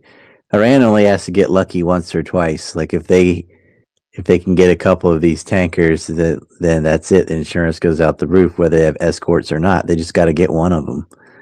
Whereas Trump has to pick a perfect game where every tanker they escort gets out safely. Because if they screw up even once and somebody loses all their valuables, the insurance rates go out the roof. Well, it's just a matter hundreds of of they're lives. just going to do a huge convoy and have a bunch of destroyers in between Iran and wherever the convoy is. That way, whatever Iran, it's just the same thing as Right with now, the there's Houthis, like where they just put themselves in 2 between them and the kilometer ship. long. There's 2 kilometer long line of boats. It's all trapped in Breaking there right news. now. Israel just Yeah, arrested there's dozens of them on Michael. either side just waiting. Israel just arrested a CNN journalist mid-report live. Yeah, they were filming the damage done. I saw that too. Well, that he was Like a Destroyers, couple. I'm destroy. surprised they didn't just shoot the journalist. That's what they right. usually That's do. what they do in So Gaza. Right. Yeah. Suleiman tweeted this out. The Turkish Foreign Minister Hakan Fidan on Iran. We now see that Iran is following a strategy that signals if it faces a final attack against itself, it will take the region down with it. In other words, if I go down, I will take you down with the region. Will take you. They'll take the region with me. It's weird wording. This strategy Existential. particularly targets other countries in the region, especially their energy infrastructure. Iran is well aware that the energy infrastructure is in key regional states is critical for the stability of the global economy. Existential. And as destroyer escorts, Mankos, please, destroyer escorts. Are you serious? This is not the North Atlantic in 1939, sir. This is a Hey, this is the same thing as 22-mile. what the Guys, Let me finish. Houthis. guys, So Let don't me we're forget finish. what Let me expecting he a did. finish. we're This is expecting that's a 22-mile gap. we're expecting a new supreme leader very soon because it says Iran's assembly of experts holds final vote to select new supreme leader. Voting held remotely for security. Announcement expected soon. So they did it over Zoom. It's crazy that they didn't do that the first time. Yeah. I want them to complain about mail-in votes. So you know what's funny? I don't know. Has anyone confirmed whether Ahmadinejad is actually still alive? So, like a credible He source. supposedly came out and talked, didn't he? He hit up Patrick Bet David. I'm not even joking. That's what he said. He tweeted out he hit up Patrick's team. Like what? That's the first thing you think of when you survive an assassination attempt. It's nonsense. That just sounds like Patrick Star David trying to get some ratings. You know, you could always do what Reagan said, like the news of my death is greatly exaggerated. Yeah, he said That that was he was supposed to Mark have him Twain. on. He was booked as a guest on Was it? for February Sorry. 27th. And But I then will they tell you canceled I this. it. remember Reagan quoting that, and Yeah, then some reason I thought he said it about himself. yeah, it was Mark Twain when he was actually, I think he was in Europe at the time because he had gone broke, and people reported that he was dead because he was pretty old, and he smoked about 20 Right. cigars a day. So yeah, but he said reports of See, my Reagan death took are the greatly Twain exaggerated. joke Yeah, but I will. after he got shot. But He used the Mark Twain joke. but Ryan, let me ask you this: I as I'm listening to as I'm listening to Simon talk about the financial end of this, I feel like that there are just two big components here. There's the price of the gallon of gas, a gallon of oil, sorry. That's going to go over a Sure. certain amount, and this unpopular war gets untenably unpopular across the globe. And that is it. Because right There's some weird now, feedback. Someone has their mic open. yeah, because right now, I mean, we've got people sitting on, like Mark Warner and Tim Kaine, sitting on the Armed Services Committee saying that there is no evidence, and this is reported right now. There was no imminent threat from Iran to the United States that warrants sending our sons and daughters into yet another war in the Middle East. Tim Kaine, Mark Warner said, I saw no intelligence that Iran was on the verge of launching any kind of preemptive strike. That is the narrative. The only other narrative that they've oscillated to, and Mark Rubio did this, is the idea they're building their nuclear war program up. But that one really doesn't hold water because 10 minutes ago they said they completely and utterly destroyed that.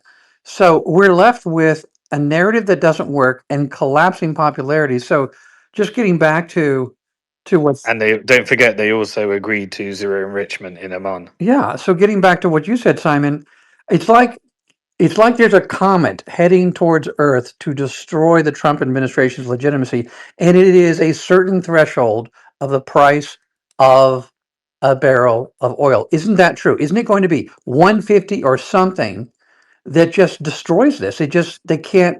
It's just not going to be able to continue after that, right? Dude,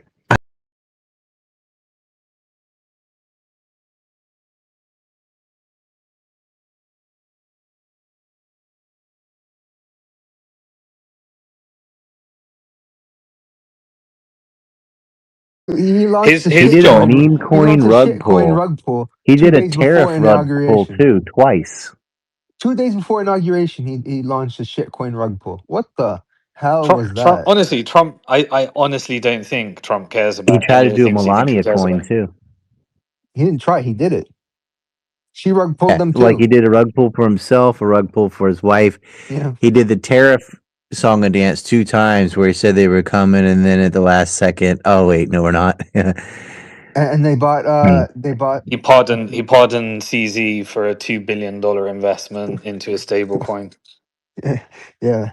And they were buying the rights to the tariff refunds while they're on TV saying the tariffs are going to stand up to the Supreme Court.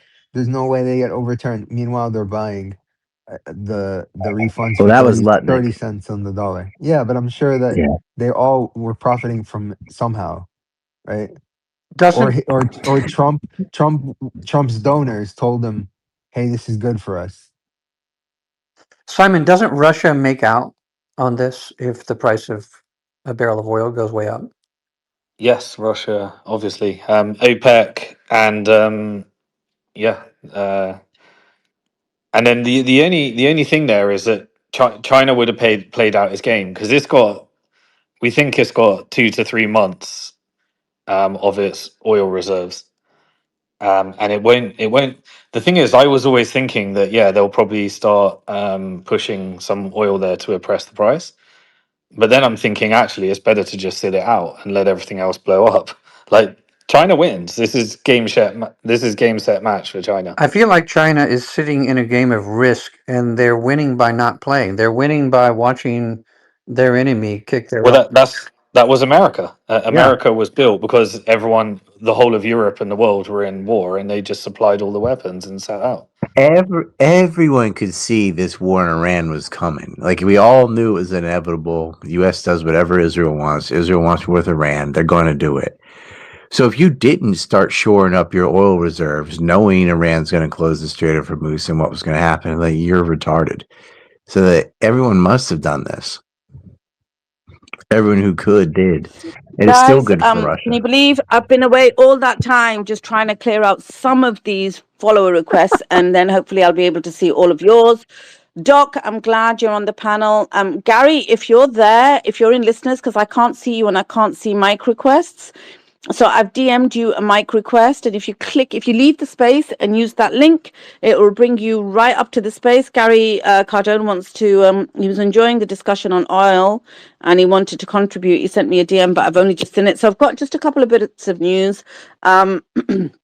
Turkish President Erdogan says we have never been neutral on issues that concern our region and humanity. We are not neutral in incidents that disturb the peace of our brothers and neighbors. We are not neutral on matters that threaten the future of the entire world. On the contrary, as Turkey, we stand on the side of peace and calm, of stability and security, of solidarity and cooperation, of universal values, justice and development. I think he's giving a speech now. Let me tell you what else there is really quickly. Fast Fars news agency says the final stages of selecting the new supreme leader are underway and the results may be announced soon. The martyred leader did not specify any names and left the matter to the leadership experts, emphasizing criteria such as confronting arrogance, courage, integrity, justice, awareness of the times, and administrative ability. The constitutional mechanism is fully operational, and the official announcement of the results is expected within hours or days.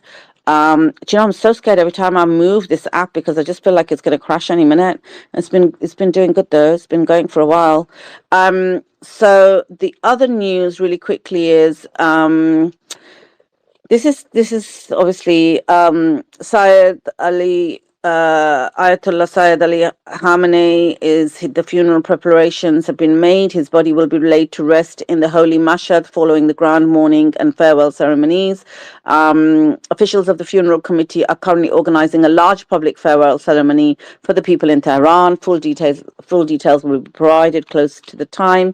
And then it just gives a little bit about where he was born and things like that. So they're finalizing that. Turkish Foreign Minister Hakan Fidan says, when you speak with the Gulf countries, you can clearly see that it is not only American bases being targeted, their energy infrastructure and certain civilian facilities are also being hit. If this continues beyond a certain point, it would be impossible for them to remain silent. I don't buy that.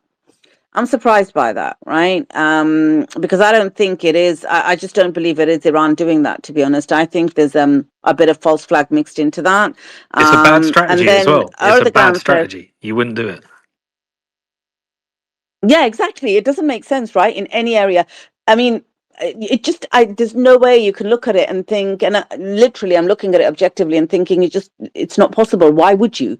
And then why would you actually, when you've already got America and Israel and you're doing so well in targeting them, want to attack more countries to get them involved in attacking you? It just doesn't make sense. President Erdogan said, while the old order, this I thought of you when I read this first sentence, Simon, while the old order is collapsing, which is what you always used to say, it is not yet fully clear, he says, what will replace it. Our world is rapidly being dragged into a chaotic period in which brute force and law of the powerful will prevail. And then let me just see if there was one more. Oh, yeah, there was. Since the opening of trading in the US today, 1 trillion of capitalization has already disappeared from the stock market. General Masjid Ibn al-Raza, who was, this is Israeli media reporting this, right? So it's Channel 12. General Masjid Ibn al-Raza, who was appointed yesterday as Iran's acting Minister of Defense, is no longer alive. This is what they're saying, that he was appointed yesterday and they've killed him today. And his predecessor, Azad Nasirzadeh, was reportedly killed on January the 28th. That's it for now.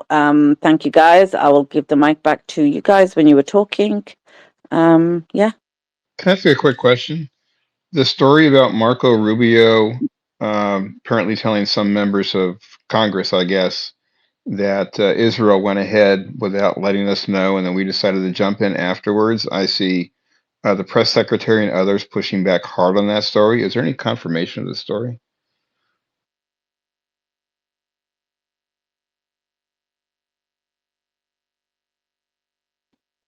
Everyone hear that? It's 4 a.m. I just like woke up. I'm nodding out, so I'm out for a few hours. Yeah. So, Doc, what did Marco? Yeah, it's been a long day. What did Marco Rubio say? Because I'm seeing here that when Trump was asked in the presser today, did Israel force your hand to launch these strikes against Iran? He says no. Based on the way the negotiation was going, I think Iran was going to attack first. And I didn't want that to happen. So if anything, I might have forced Israel's hand. And then Hexeth has quote tweeted that post, which was by Rapid Response 47, and said this is 100% correct. So the fact is, they're actually falling over themselves to say, no, we forced Israel into it, and that is not possible. It just doesn't even make sense logically. Do you know what I mean? Yeah, no, I mean, I'll put it down to the pill. Carolyn Levitt, who's the press secretary, pushed back hard on the notion that Rubio said anything to the effect that Israel went ahead and targeted Khomeini without letting us know, and then we were in. So, But I think he did say that. I think he did, though. Brother Ivy or Andrew, do you remember yesterday we were covering this last night? Yeah. I think he did Yes, insinuate we that. we went 20 minutes over this, and it worked it out back and forth. Yes, he did. Of course, they're going to backwalk that. but is there a source, a credible source that I could use to defend the notion that that in fact happened? Yeah, yeah. Maze Doc, had do you it, know and what? Dee Dee posted it. Yeah. Dee Dee put. You were there. You heard it, right? We were talking about it live. Yeah, I did. Doc, let me find it and I'll WhatsApp it to you because I'm too scared to even go near my DMs in case this crashes. I just need to wait until Suleiman comes back from his 33 minutes so that I can reset. Because it's glitching, but I will send it to you. But I'm pretty sure he did say that. And you know what? Caroline Levitt, right? She's just like, I mean, they have a chick there for a reason. She's just absolutely a waste of space. So I wouldn't take her word for anything anyway. But the fact that she's doubling Yo, down on it, that's even another if I lady hadn't have saying heard that, it, I'd think, guys. okay, yeah, That's you know what, he crazy. did say it because she's doubling down on it. That alone is huge. They were quick to damage control. Delta Charlie, baby. Delta Charlie. Yeah, and Damage control. Trump Trump is doing this. That's why Trump is talking about it too, because the story's out there. Exactly. You know, there is pushback coming from America First and MAGA. Matt Walsh continues to defend his position that he thinks the war in Iraq or in Iran is unjustified and a bad idea. He's one of the chief Zionist, propagandists on this app. So far, he's the only one. But where there's smoke, there's fire. If Matt Walsh is having doubts, Marco Rubio, even if we can't confirm it, is quietly expressing to Congress that our leadership is compromised. It is compromised. It's never been in our national interest to go to war with Iran. Why We have was not been at war with them for 47 years. This is all a lie. And I think it's unsupportable. I think Trump is going to have to back off this. Doc? Hey, guys. Remember, Vice Admiral Ketcher, he resigned or he was fired. A vice admiral was fired. He's the director at the Joint Chiefs. The director, the daily operations. They canned him because he said, "What the hell are you doing?" And Kane's like, "Yes, sir, we can do it." And he was only there 3 months, right, Andrew? 3 months. What? What? He was only there 3 months, right, before they canned Yes, him? there's a tremendous shuffle. What A is retired this? Colonel Green What is Beret, this very sneaky close friend little of mine over guy 20 doing over years. He here? and I have been talking about this. We've got Hold on. Mossad Hold on. embedded in our Pentagon. Let's talk about this for just a second, guys. What is this sneaky little guy doing down here? With his mysterious staff and stuff. He just looped around. Is this a loop? What's going on here? Did he just teleport? Yo, somebody rewind that and check the time right here. Whoa, what just happened? What just happened? Now there's people down here. Yo. Nah, this is supposed to be live.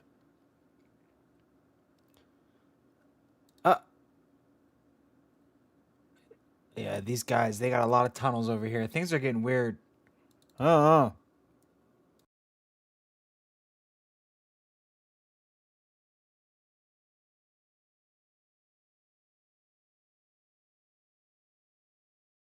In with us, or does that mean Israel attacked first and America knew nothing about it? Like, what does it mean? Like, because everyone's saying, oh no, I think, they were pushed into it, but what does it mean? Did they attack together? And he said, well, what he thinks is Israel had the intelligence on where Sayyid Ali Khamenei was going to be that morning, and they thought, we don't want to miss this chance, so they went and done it. And then they said to the White House, right, we had to take him out, and then it all escalated from there, so America had Israel's back. For me, what I'm trying to pivot back to is the Epstein files, and what fits this in terms of an explanation of Trump's behavior is that he is compromised, and Bibi has the information, and Bibi just tugged on Trump's leash. We weren't ready to go to war, right? We haven't positioned enough supplies, ammunition, missiles, ships, and planes like we did in Kuwait. It was a 3-month ramp up. It just makes the most sense to me. So for me, with MAGA, what I'm trying to turn back to is with all of this is an explanation for this behavior, if this has been confirmed, that Trump could be compromised and advocate for the full release of all the Epstein Justice Department files. We only have half of those. The Epstein files, the CIA, and the FBI hold, the Wiener laptop, the evidence collected at Epstein's 3 residences. That's all in the ether. We don't have any of it. So the deep state has only gotten deeper under Trump because he's actively protecting them. And the only thing that makes a lot of sense to me is he's compromised by the Epstein files, which is Because it's a personality so change. disappointing. It's a complete personality change.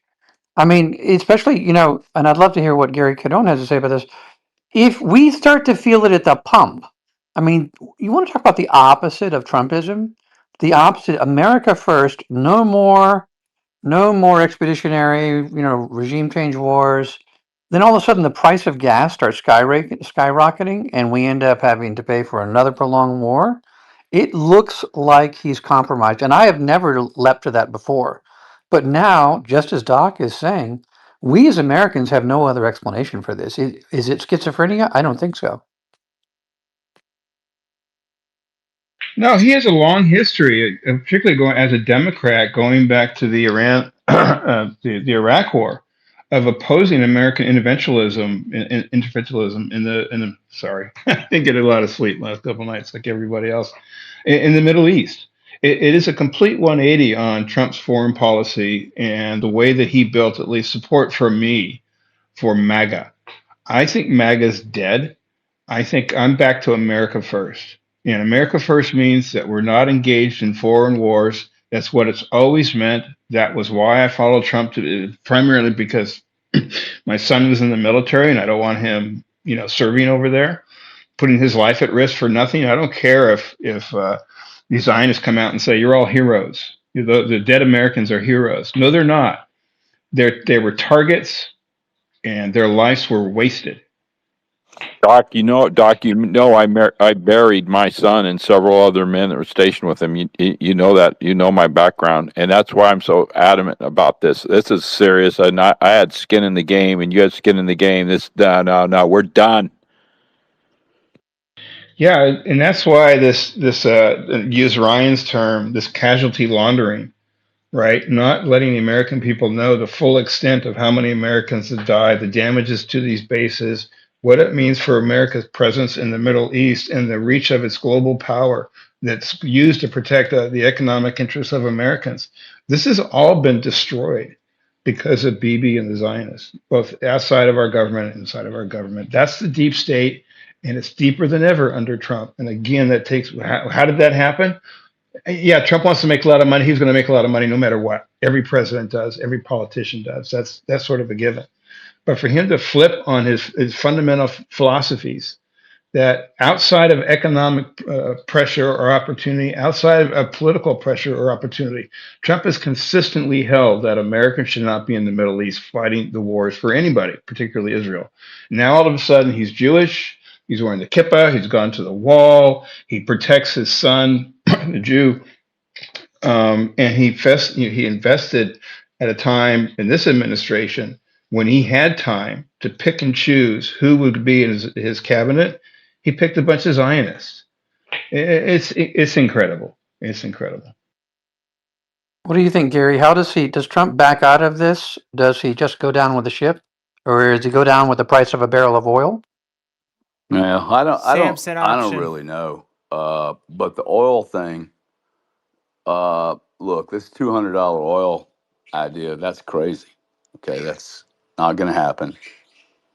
If you get 100, I will be selling the hell out of it. I don't play in the markets, but that would just be the easiest shark in on the planet. I don't really understand what's going on, other than got a bunch of crazy people, man. I think that's really, like, I know we sit in a lot of these spaces and contemplate on what's going on. I think it just comes down to you have psychopaths who have some levers and control, and they're not letting go. And to think they're going to let go voluntarily is just complete naivety on our part. So I think this is a battle, a war beyond what's going on. And I hate people being killed. Like, I do not agree. I don't care. Like, this is not cool. Innocent people. I don't care what age they are, 2 years old, 2 months old, 20, 30, 50. I don't care what religion they are. I don't care. Like, people change, okay? These are not evil people. Um, but I think the war that we need to just say, hey, we are at war. You and I are at war with those people that are doing this shit. And until we get uh, more active in our statement of no, stop it, then it's going to fucking continue, man. Like, you would not give up the monopoly if you controlled all the fucking keys. You wouldn't. I guarantee there's not a human being here that would give up the keys that had been given to them for 400 or 500 years. So this is a fight, and it's going to come down to you and I actually doing some heavy lifting, I think.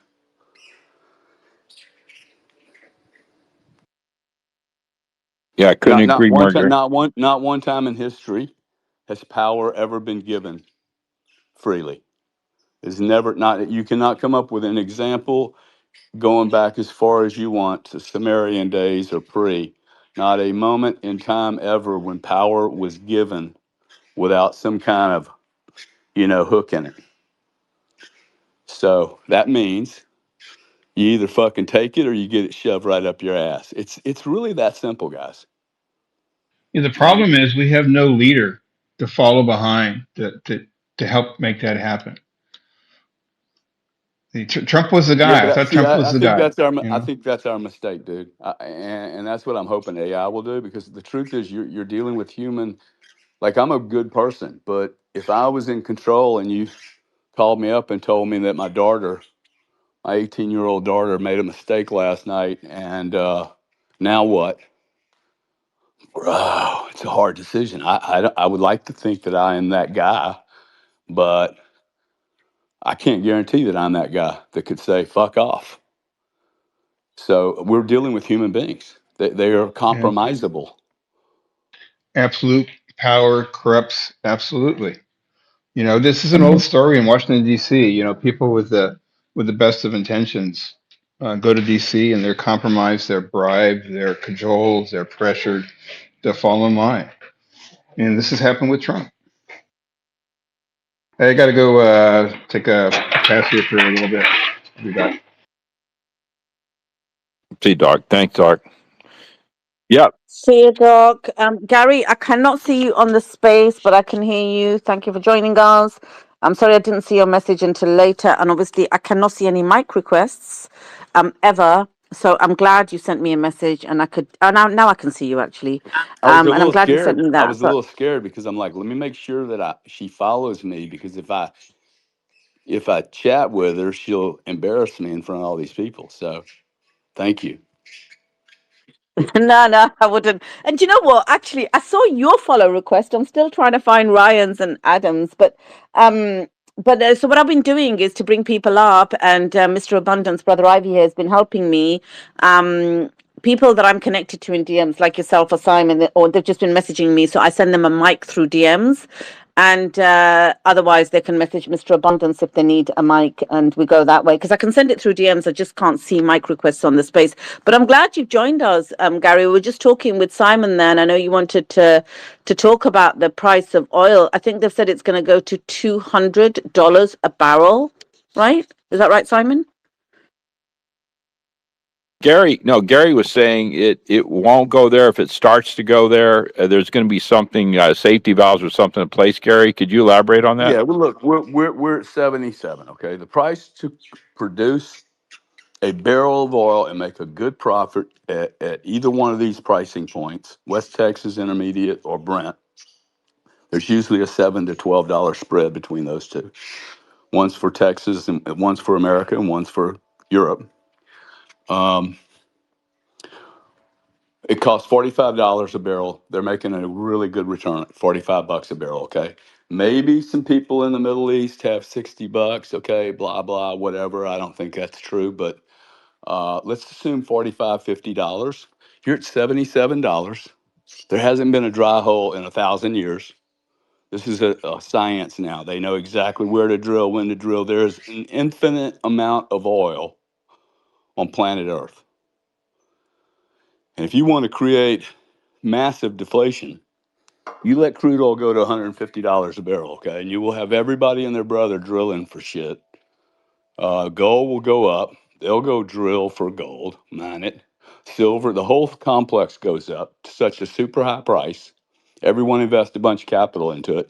And 1,000% of the time, the price will come crashing down. Because that's what happens in commodities when you have these price spikes. This is not healthy. It's not really.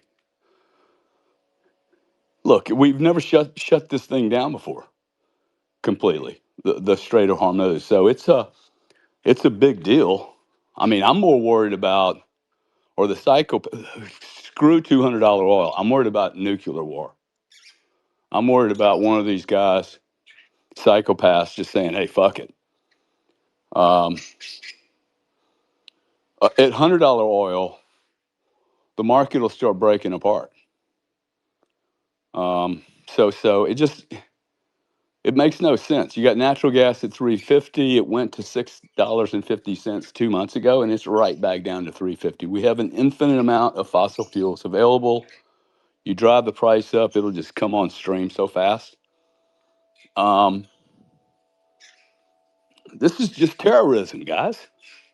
Okay, you have actions and then reactions, and people playing on a chessboard. And the psychopaths, I think they've pushed it too far. And now you're getting all kind of other ramifications that maybe people didn't anticipate. But we knew a year ago, guys, the world stage was completely being recalibrated. This is some of the results of that realignment. I mean, you didn't really think this was going to fucking happen without any kind of tension, right? So everybody's fighting for resources now. Makes total sense to me. I don't think we're going to run out of resources because that makes no sense. So it's really, I mean, imagine us all waking up in 2 years and going, okay, well, we got the oil price at $60 and, 3 guys from Epstein went to prison and there's a new guy and president and we're bitching about him. Dude, this is an organism now. This is organized crime at the most sophisticated level. Racketeering at its very, like, you can't stop an organism that's built on bullshit. Underhanded payoffs, this payoff, the lobbyists. This is why AI should run the government. AI should be the religion. AI should be the accounting. And I know that people freak out when I say the religion, but He is like you talking remove all about the the human fucking Antichrist, crap, guys, unfortunately. okay? And that's what we're And this dealing is with. what's We're going to dealing happen. with probably Revelations, 1% guys. This is of the world's insane. population is psychopathic. And they're destroying 99% of the rest of the world. So how do you defeat that? You only defeat it if all of us say, you know, no, we stop spending money with these people. I mean, really, I do believe that we have a tremendous amount of power and we don't execute it enough. Stop spending money for them. Stop working for companies that are evil. Stop having your 401k invest in companies that are evil. Like, I know people that are like, fuck, dude, if Raytheon goes down low enough, I'm buying it. It's like, wow, okay, that's cool. I mean, not the way I operate. Because if you stop feeding them, they won't live.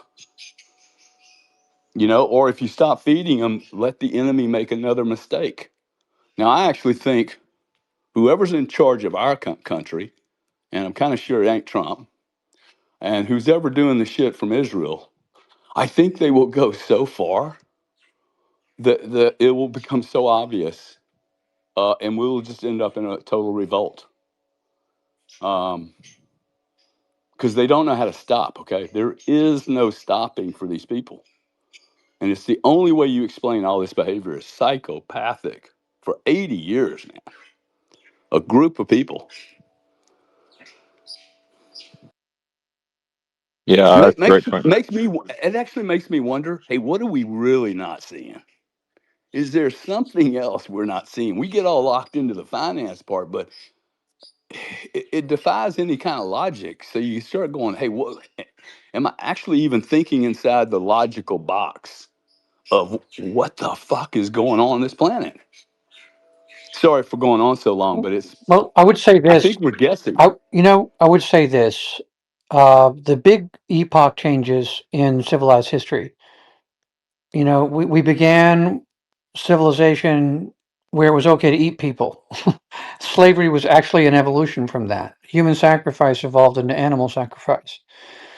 And we evolved past chattel slavery into another kind, and that's called statism. And the idea that a small group of people get to threaten everybody else with murder and engagement unless they obey and pay them, well, that is statism. You call them your representatives, they're not your representatives, they're your owners. They own you. The voting booth, the biggest misapprehension of the voting booth is that it is the people's instrument of control over their would-be rulers. Quite the reverse is true.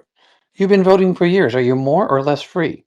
If I can always present you with a set of choices, three choices, do you get the crap beat out of you 3 times a week, 4 times a week, or 7 times a week? Do you win when you pull the 3 times a week? No, you don't win. You win if you can opt out. It's not that we can't order ourselves or won't need to, and won't need to have hierarchies of control, but they'll have to be done with voluntarism. Have to finally admit it. If you want to enslave people at this scale, if you want the worst people, F.A. Hayek wrote The Road to Serfdom, and is my Wait. favorite. What is the political system you're advocating for? This Because the nothing all is what voluntary when Oh you my have any God, who kind of brought this guy taxes. back? Yes. Did your handler give you new instructions? What happened, Menkos? Hold on. Mango. Yeah, voluntarism means that you have a political system, but they can't force you to pay into it. Everything that you think of as government, your local police force, for instance, they're corporatized. They work for a municipality that's a corporation. You would have that, but you see, there would no longer be a capacity to invent magical rights. You do not have a magical right to beat the crap out of people. Do you have the right to steal? No. Then the political state doesn't either. It's built all on a lie, and that lie must be extirpated. And until it is, you're going to be enslaved. And if you don't think taxation is slavery, then I ask you, what do you think slavery is? It's not imprisoning you. Prisoners come at an expense. You have to feed them. You have to house them. It is confiscating your effort. We have decimal point slavery, and the worst people have figured out how to game the system, folks. Everybody is realizing, all of us across the globe, it's a giant racket. That's why we see everything is a lie. Everything is a racket. War, everything. The worst people are the sociopaths, the psychopaths that deign to rule you are looking you right in the face now. There is no more Jimmy Carter liberal.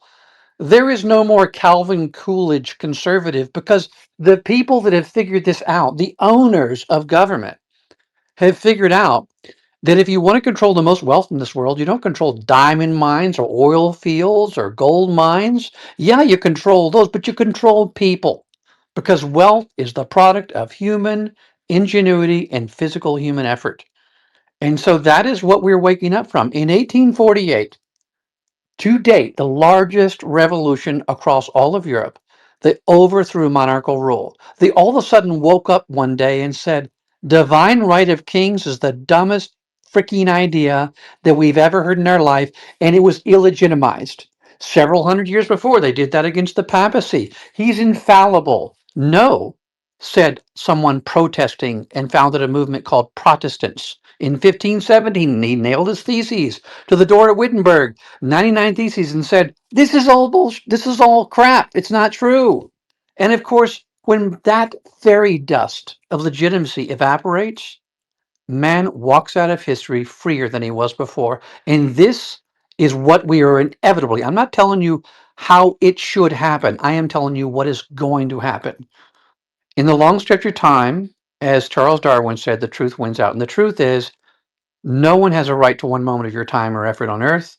And coercion, and I know that people can't see this, you're in the koi pond and you can't look out and see it, but coercion and rule by coercion is always going to lead to this kind of insane immiseration. And that is it. We have a statement from Macron. He says, the Israeli-American operation was carried out outside of international law, which we cannot approve. But no executioner will be regretted.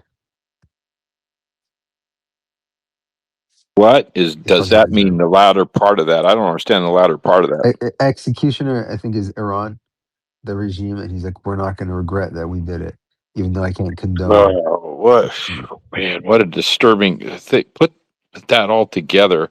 Do you realize what he just said? Please elaborate on that, Ivy. What he's saying, what he just said is that is criminal what happened, but hey, it was legitimate. That's what he said. Am I wrong? Please correct me, someone. Lot people in here a lot smarter than I am. Yeah, he's kind of like, well, um, I wouldn't have told him to do it, but now that he did it, good thing. Like, Right. But the like word he uses, vigilante justice almost. yeah. Did you hear that, David? Yeah, the speaking panel. It's illegal. It's criminal, but it's justified. What the hell? That's But yeah, but real quick, back on the Suez, which the Suez Canal is also going to be affected in the Straits of Hormuz again. They did, we did, they did. The military's been doing war games on that for years and years and years. And again, and God is my witness. I'm not hiding behind this. I'm being honest. Because of non-disclosures, I'm not at liberty to go into detail. I'm not at liberty, but this has been a major, major, major concern for the warfare community, especially the submarine warfare community. That Persian Gulf, okay. And I know Manco's freaked out. He says, "Don't scare people." No, I will. It is a kill box for I the never said West. that. You guys really need to cut this Yeah. out. Okay, you said I was trying to scare people when I said it was a kill box. You really did. So, but that's okay. It's okay. Mangos, I'm glad you're in this space because in any group, you need someone to say, hey, let's talk about this. I don't have a problem with that. Anyway. So, Mangos, now I know you're going to agree with this. So let's just say there's a huge problem there, which means only asymmetrical warfare can be played in that hand. That's not how our deep water navy is built. We have the littoral ships, we developed them, the Zumwalt class super fast, but that huge area that's so critical to our global stability in finance, way above my pay grade, we have studied that as a major area that can be that can be managed militarily to completely bring the financial world to its knees until, thank God, like Gary Cardone came in here. Gary's bringing in, okay, this is what we do to that. In other words, there's plans behind that. But the mere fact that that we've known, the U.S. Navy's known about this, then why would we build a major fleet, the Fifth Fleet? The Fifth Fleet is headquartered inside of that box. I hope people understand what I'm saying. That tiny little fishbowl, we put a major. Why would someone put a major hub there for their fleet? Well, because we control that area militarily. No, we don't. If we did, why are we getting hammered there right now? Why has Iran been? We allowed them to build, build, build. Well, we should have stopped them in the first place when they were just forming. I'm not going to go into that. But this is something that is really real. Iran ain't playing games. They're fighting an existential war using asymmetrical warfare. And we're watching it saying, oh, snap, now what? We got to react. But they're going to use this as a major political tool to basically force us, shoehorn us into a position. Trump will have no other choice but to surrender. No, don't say the S word. Okay, I can't say surrender. Acquiesce. Nah, I don't like that word. So find me a word that means they're going to give in to Iran and say, okay, we're going to let you have what you want. Capitulate. But capitulate. Thank you. Thank you. Thank God I got people smarter than me. You're going to force Trump, I like that, to capitulate. And that's going to happen unless Trump nukes Or them. the Now, slang word would be you're gonna force him to fold. there you go. But Fold. Yeah, fold's yeah, probably better, I isn't like it? that. Fold I like a like that. cheap suit. Fold like a Yeah. cheap suit or a lawn chair. And let me, and like, I love a little poker game on Saturday night on the submarine. I'm sorry, Friday night poker game. I loved it when it came down to that final hand. Okay, I call, I'll call. Let me see your hand. So Trump will capitulate, fold. He will. He'll have to. But what worries me isn't crazy people. Desperate people do desperate things. Now, I know we can't use the N word here. I'm talking nuclear. So let's say the N word nuclear here. There are options that when we play the deep blue water Navy, and oh, trust me, the United States Navy, when you play the world plays the U.S. Navy's game of deep water with a massive threat, and this is our playground. We can stand off all day long, but we don't have the logistic support for the long range, the long extended bombing ain't going to happen. So then we can use the N word tactical nukes. Well, do we want to go there? You know, Russia made it clear. I think, now, correct me if I'm wrong, I think Russia has nuclear arms. Someone told me they did. I haven't verified it. So then we got another problem there. So we're going to be in a very, like Simon says, and all of us know, we talked about it, we're seeing a major shift in the New World Order here. Yeah, from Macron, he said Hezbollah made a huge mistake when it decided to attack Israel.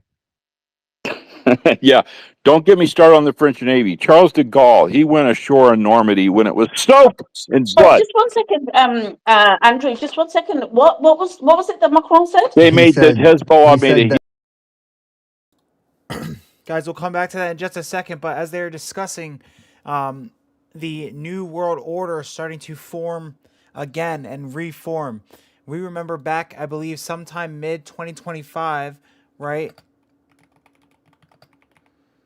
I mean, this was our first sign that the New World Order was going to change completely, guys. I'm sure I can find this clip right now. This summer showed us that there is simply no room or no time for nostalgia. So yes, Europe must fight for its place in the world, in which many major powers are either ambivalent or openly hostile to Europe, a world of imperial ambitions and imperial wars, a world in which dependencies are ruthless. Hey, excuse me, is there any? This summer showed us that there is simply no room or no time for nostalgia. So yes, Europe must fight for its place in the world.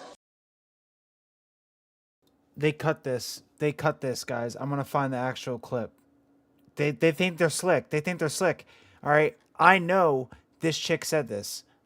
Von der Leyen. We're going to find this shit because we remember I called this out in so many videos, just tracking the monetary system, saying that the New World Order is coming, guys. I mean, we knew this was coming. We knew this was coming. What was this chick's name? Von der Leyen.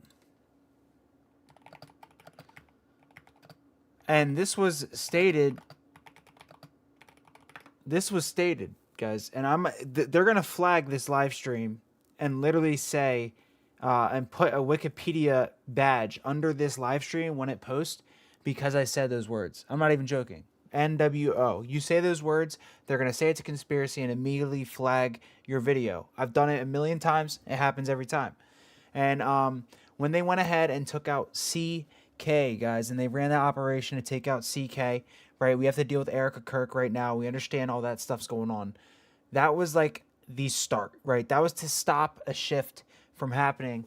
And we know Charlie Kirk was extremely opposed to a war in Iran. And he was the one person who went up to Trump personally and said, don't do this. And look where we are now, guys. And so the new world order is here. It is shifting.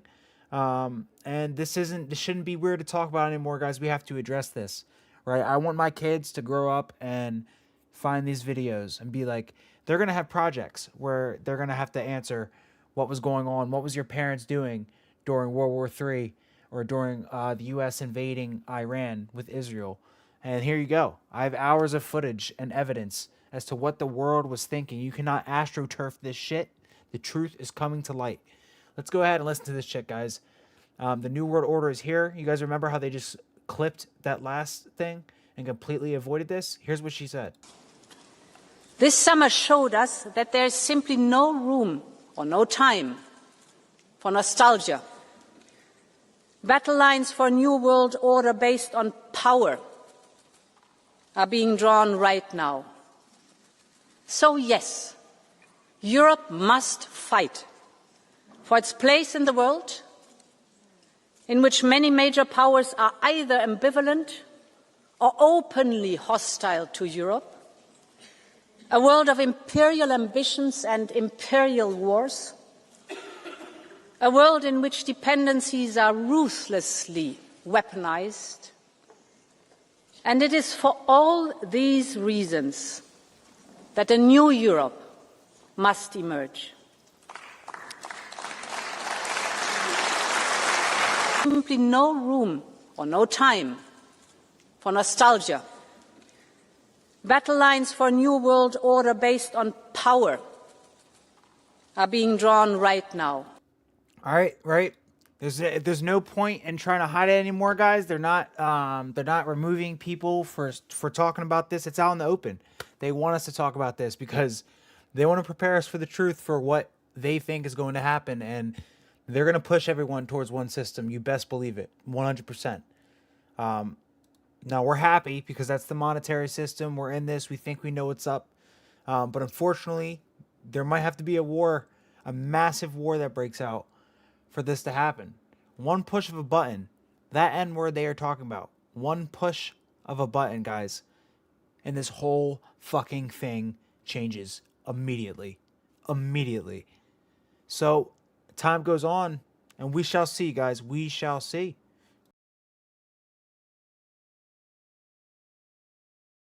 With that, you've got to give. There you go, Mancos. I agree with your president when he's right. You see, even if you're smashing my prime minister, I'm biased here. Smashing the prime minister. Oh, the British way. The British way. Smoshing. Wait, this You is can off work. topic, but British way, guys. My app is glitching. I think it's going to crash. I'm going to see if I can get someone to add me back. But do carry on talking until then. Brother Ivy, any breaking news? Iraq's crude oil production is on the brink of collapse as its largest oil fields have been shut down due to a shortage of transport vessels and storage capacity.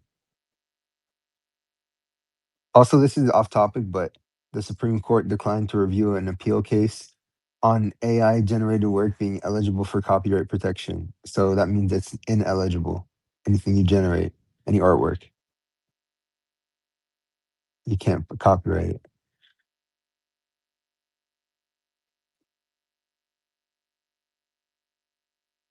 It's crazy how much this is and how quickly AI is becoming a serious part of our lives, Um,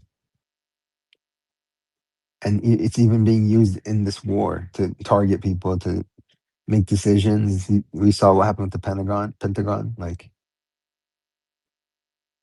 I guess this is an odd time to admit to you that everybody in this room is a bot except for you. no, I'm AI, bro. I agree. If you He is, if you guys, but flip he's a IV nice one, around, though. Rotate the letters IV on 180 degrees. What's it say? AI. If you notice when Mr. Bounds speaks, you see basically the same monotone voice, and it's scary. But I still like him, whatever. I don't care. I still like Ivy. But it's funny what Gary Cardone said about AI leadership, right? So what if we just have an alternate AI simulation of leadership? I mean, like that we're all conscious of watching, and it Wait, would just breaking news! Breaking news! go Trump's ahead. on Truth Social. Effective immediately, in all caps. I have ordered the United States Development Finance Corporation (DFC) to provide at a very reasonable price political risk insurance and guarantees for the financial security of all maritime trade, especially energy, traveling through the Gulf. This will be available to all shipping lines. If All necessary, right, guys, the it's United States very, Navy will very begin clear they're doing a escorting last ditch effort to tankers save the through the Strait USD. of Hormuz 100%. as soon as I'm possible. getting excited No for matter what, cryptocurrency right the now, United guys. I States am will getting ensure the excited. free flow.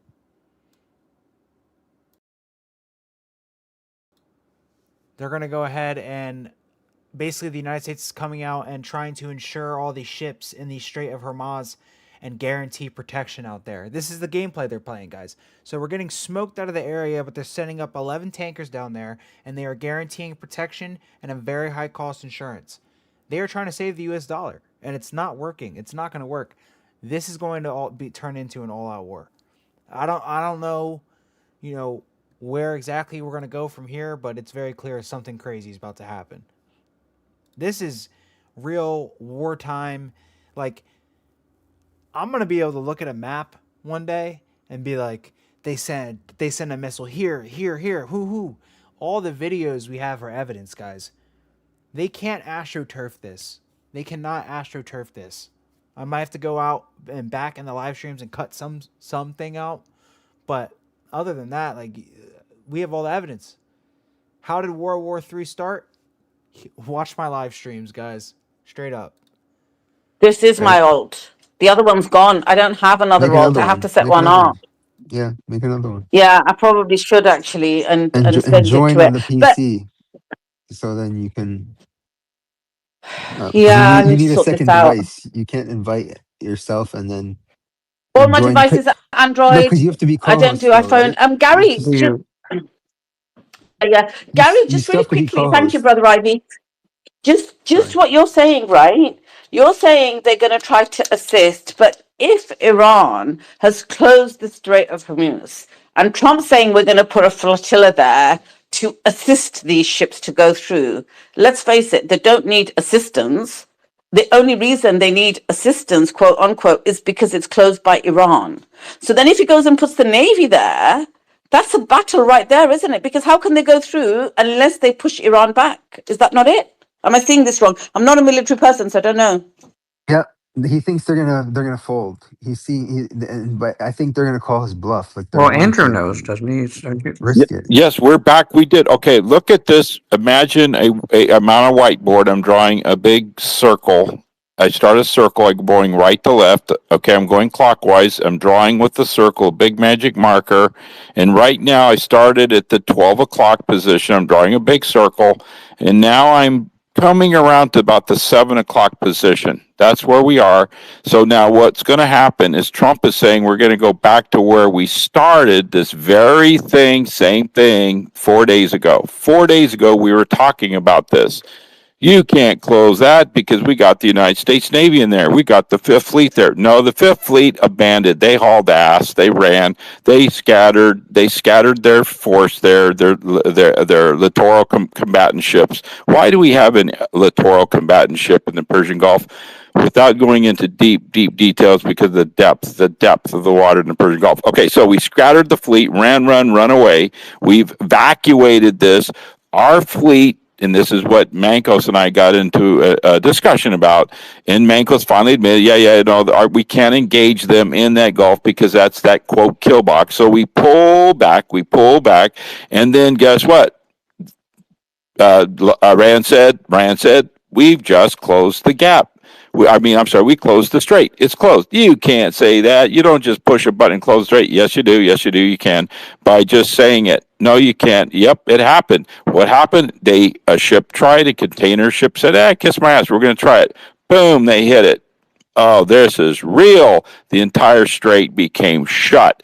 Now we're going to tiptoe back in. We're not scared of you. We're going to tiptoe back in. How do you do that? You use the Navy. That's our whole purpose, is what? Keeping open the sea lines of communication. That's our mission. That's our goal. We have a problem. In order to do that, we have to have control of the, quote, LAND, land forces in that very tight nightmare of an area. We need a army to go in and Marines to establish a beachhead and have absolute control of that area. Do we have it now? No, I'm just going to ask the question. Do we? No. I'll help with the answer. No, we do not. So let's make it happen. Let's go blow them up. Have we been trying? Yes. Well, in 4 days, and we're not doing well here, are we? Yes, we are. No, we're not. So I think you're getting to see the picture. If we come back full circle, how is this going to happen? Well, inevitably, I would hate to be on that surface combatant that was going to be the first one. I'm going to be the escort. Andrew, I'm so sorry to interject. I'm so sorry to interject. Guys, the US consulate in Dubai is on fire following a drone attack. It says by Iran. I don't know if Guys, it's there's by going to be Iran a or not, but it is massive on war with the fire. We'll Navy wait in for this strait. Iran to confirm if This is this was going to them, but be the whole thing bad, is on guys. fire. I mean, there's empty This is buildings, going so to be thankfully bad. no lives lost. But the consulate itself is on fire. Sorry, Andrew. Yep.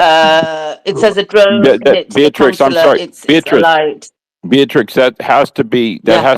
fake news because America, we control the Persian Gulf 100%. There's no threat in there. We have absolute control. Wait, guys, you Yeah, know you know my what's point I'm trying to make. you know what I'm worried about though? I think I'm worried about the Suez Canal because if it Yeah, gets serious in the Strait of Hormuz, well, yeah, guess what?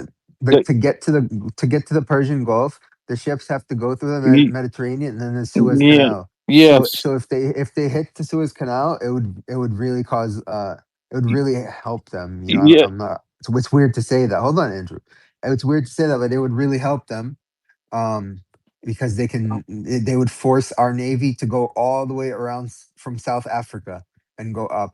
That's how important the Suez Canal is. Yes, sir. Again, you're speaking naval warfare 101. But the Suez Canal is also under terrible, horrendous threat. Now, remember that Evergreen, that container ship that had that accident?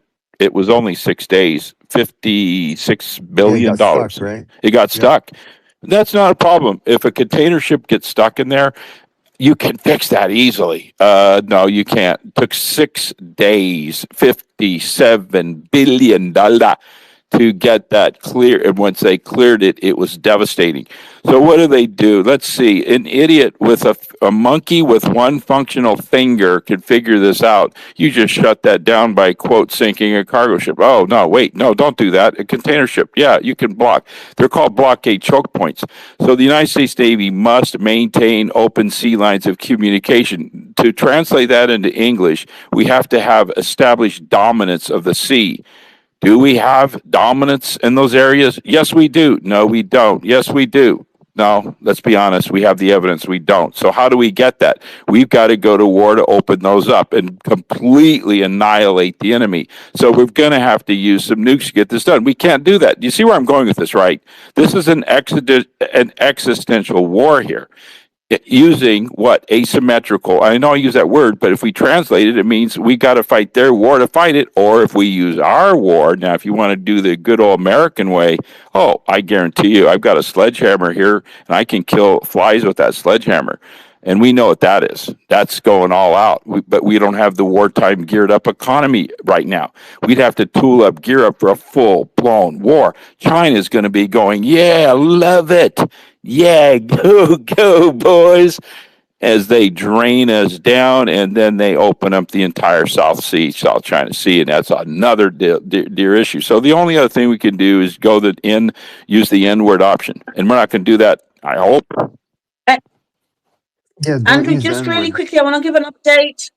I just want to give a quick update. So the Dubai media office, see, this is why I said let's wait to see if it is Iran or not. The Dubai media office has given a statement, and they said the competent authorities in Dubai succeeded in extinguishing a limited fire. It looked bloody huge to me, but anyway, limited fire in the vicinity of the US consulate in Dubai, resulting from a drone targeting operation, and the incident did not result in any injuries.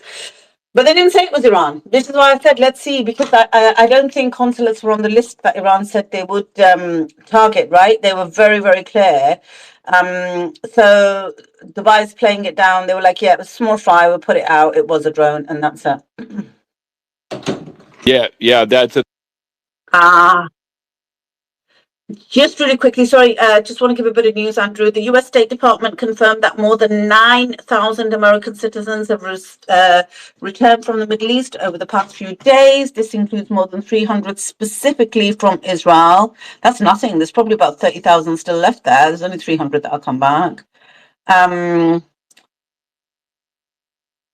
The US Navy will begin ensuring the security. You read this out, Brother Ivy, right? But Yeah. this is really interesting. And I'm looking at it. It says the US Navy, because I was listening, he says the US Navy will begin ensuring the security of tankers in the Strait of Hormuz.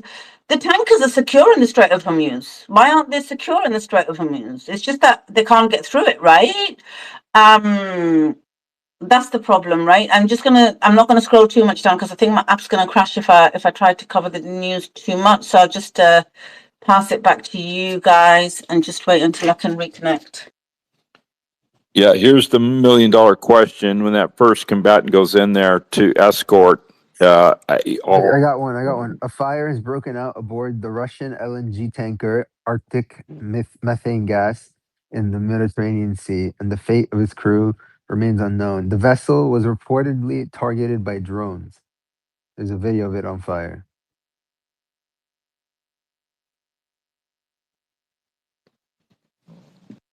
This is set to we're in break So very out. Russia got personal. hit too. Guys, this is set to break out to a massive war, So what was that? unfortunately.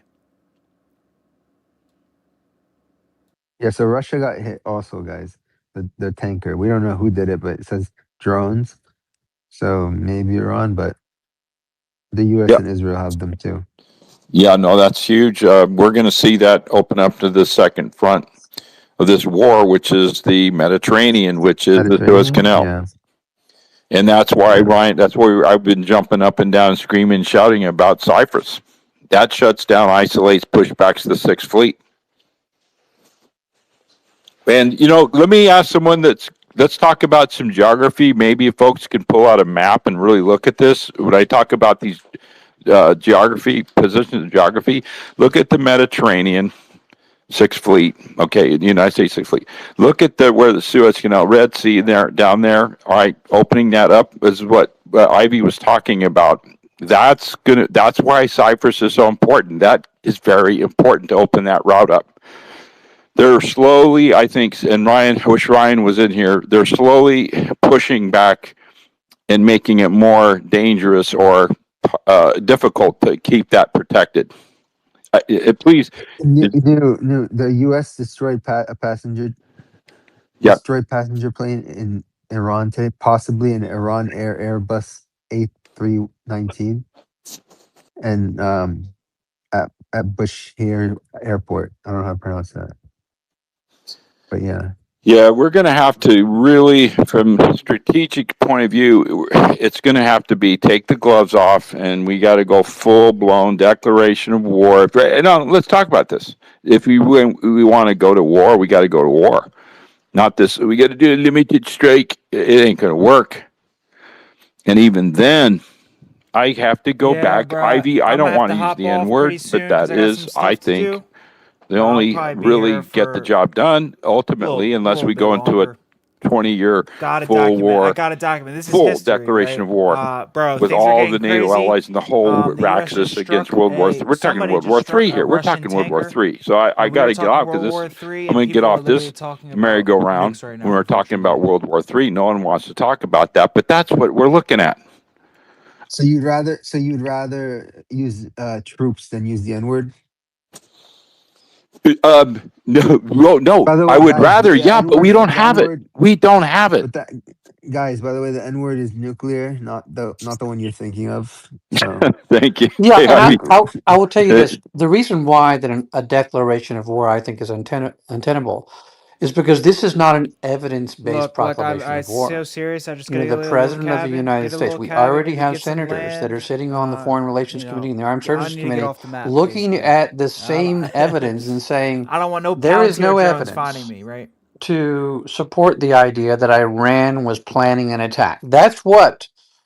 That's the only really sort of like story that they've stuck with. The other one of, oh, they're building up another nuclear program, that's just ridiculous.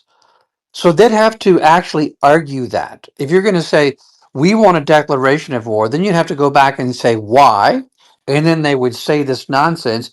Iran was playing. And then they'd say, okay, well, show us your evidence. Show us your intel. Show us something. And right now, both Warner and Tim Kaine have said, we have seen zero evidence to support that claim. And gosh, if there is no evidence, then we're just talking about our president doing what Netanyahu says. I mean, that's just it. That's all there's. That's not a good enough reason to go to war. David, I'm so glad you jumped in on that. Amen. So we're back to square one again. So how are we going to open and keep that strait safe where there's no threat? Well, I I think we see there's no way to keep that straight threat unless we acquiesce, fold, and say, "Iran, we're sorry. Here, you can do it." We have to acquiesce. I are people listening to what I'm saying? We have to either acquiesce or go to war. He's right, guys. We either gotta back out or we're going Yes. into a So very bad war, ladies and now gentlemen. we could say, all right, we are going to declare war, and we do have evidence. The enemy is Israel. And they are blackmailing us with the Epstein folks. They're blackmailing and buying all our politicians. They constantly attack everyone around them. There's clear evidence that they're a lunatic state. They're the most anti Semitic state in world history because all they do is kill Semites around them. So, there, you could make a really good case because right now, the biggest threat to America by far, even if you add up all the other countries combined, is Israel. They're the biggest threat to our freedom, our country, our sovereignty, and everything else. Absolutely. Now you're talking. But will that happen? No. But that's what needs to happen, David. Seriously, I'm glad you said that.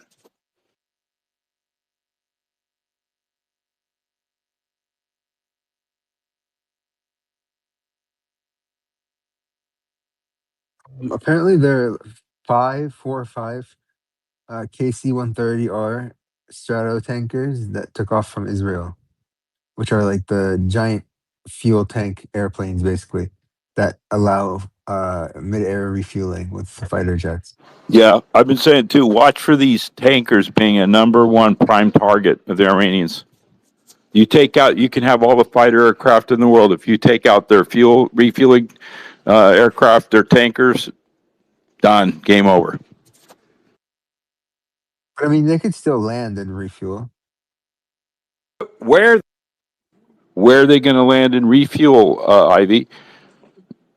One of the bases, I don't know. Yeah, a base that's a base where they'd have to. The You one they took off from. no, but wait. Think about what you just We'll said. wrap it up at You're like going to 4 o'clock, refuel. You have to take off from where you landed. It has and to I'll be a friendly monitor the that's safe, right? situation So that's privately. pushing it further. Again, back to what Ryan and I were talking about. That's why they're after Cyprus. They're pushing out further and further the logistic pipeline connection to the battlefront, to the theater. That Wait, you, you're right, but that's making me think right now. Why are they in Israel? Like literally, the one I'm talking about took off from Tel Aviv airport. well, Like yeah. How could that be? No, I'm serious. How could? Wow, that'd be a little interesting.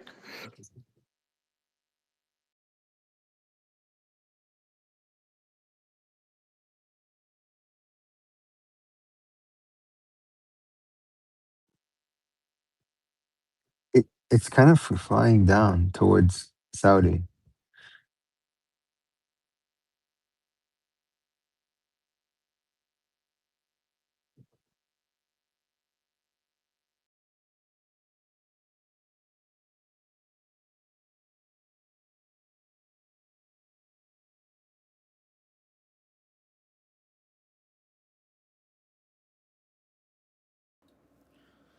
This was the moment the U.S. consulate was hit in Dubai, guys.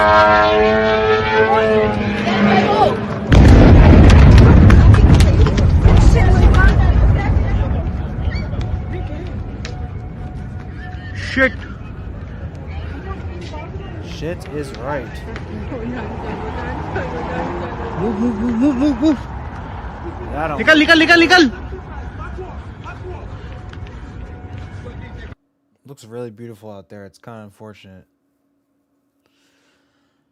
Huge fire engulfing the U.S. consulate in Dubai after it was struck.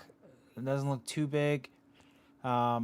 But yeah, guys, explosion reported, smoke rising in Dubai, etc. Things are very much so heating up. The U.S. Navy fleet should be up in the Strait of Hormuz. I don't know, pretty soon. Not sure how long it's going to take to get up there. We have Russian tankers being hit in the Mediterranean. So the Suez Canal is also seeing some pressure, and this could turn very ugly very fast. And as the gentleman was saying, you never know with psychopaths, right?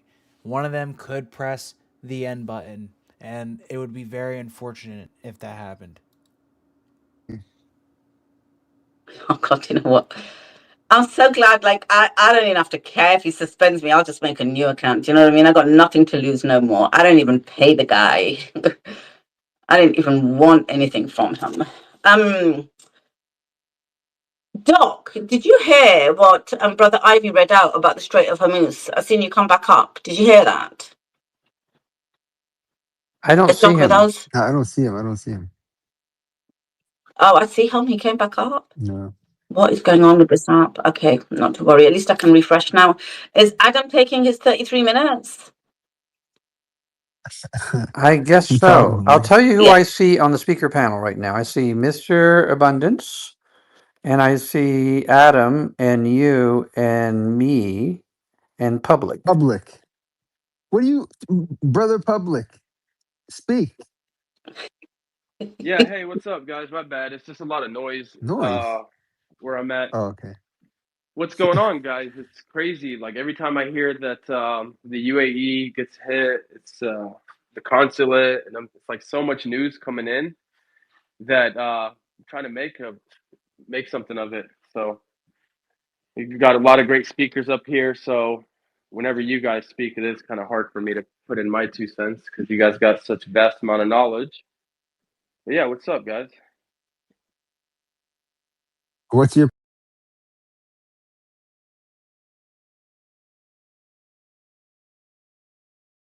Keep glitching over here, guys. I think the Spaces is getting a Zio attack or something.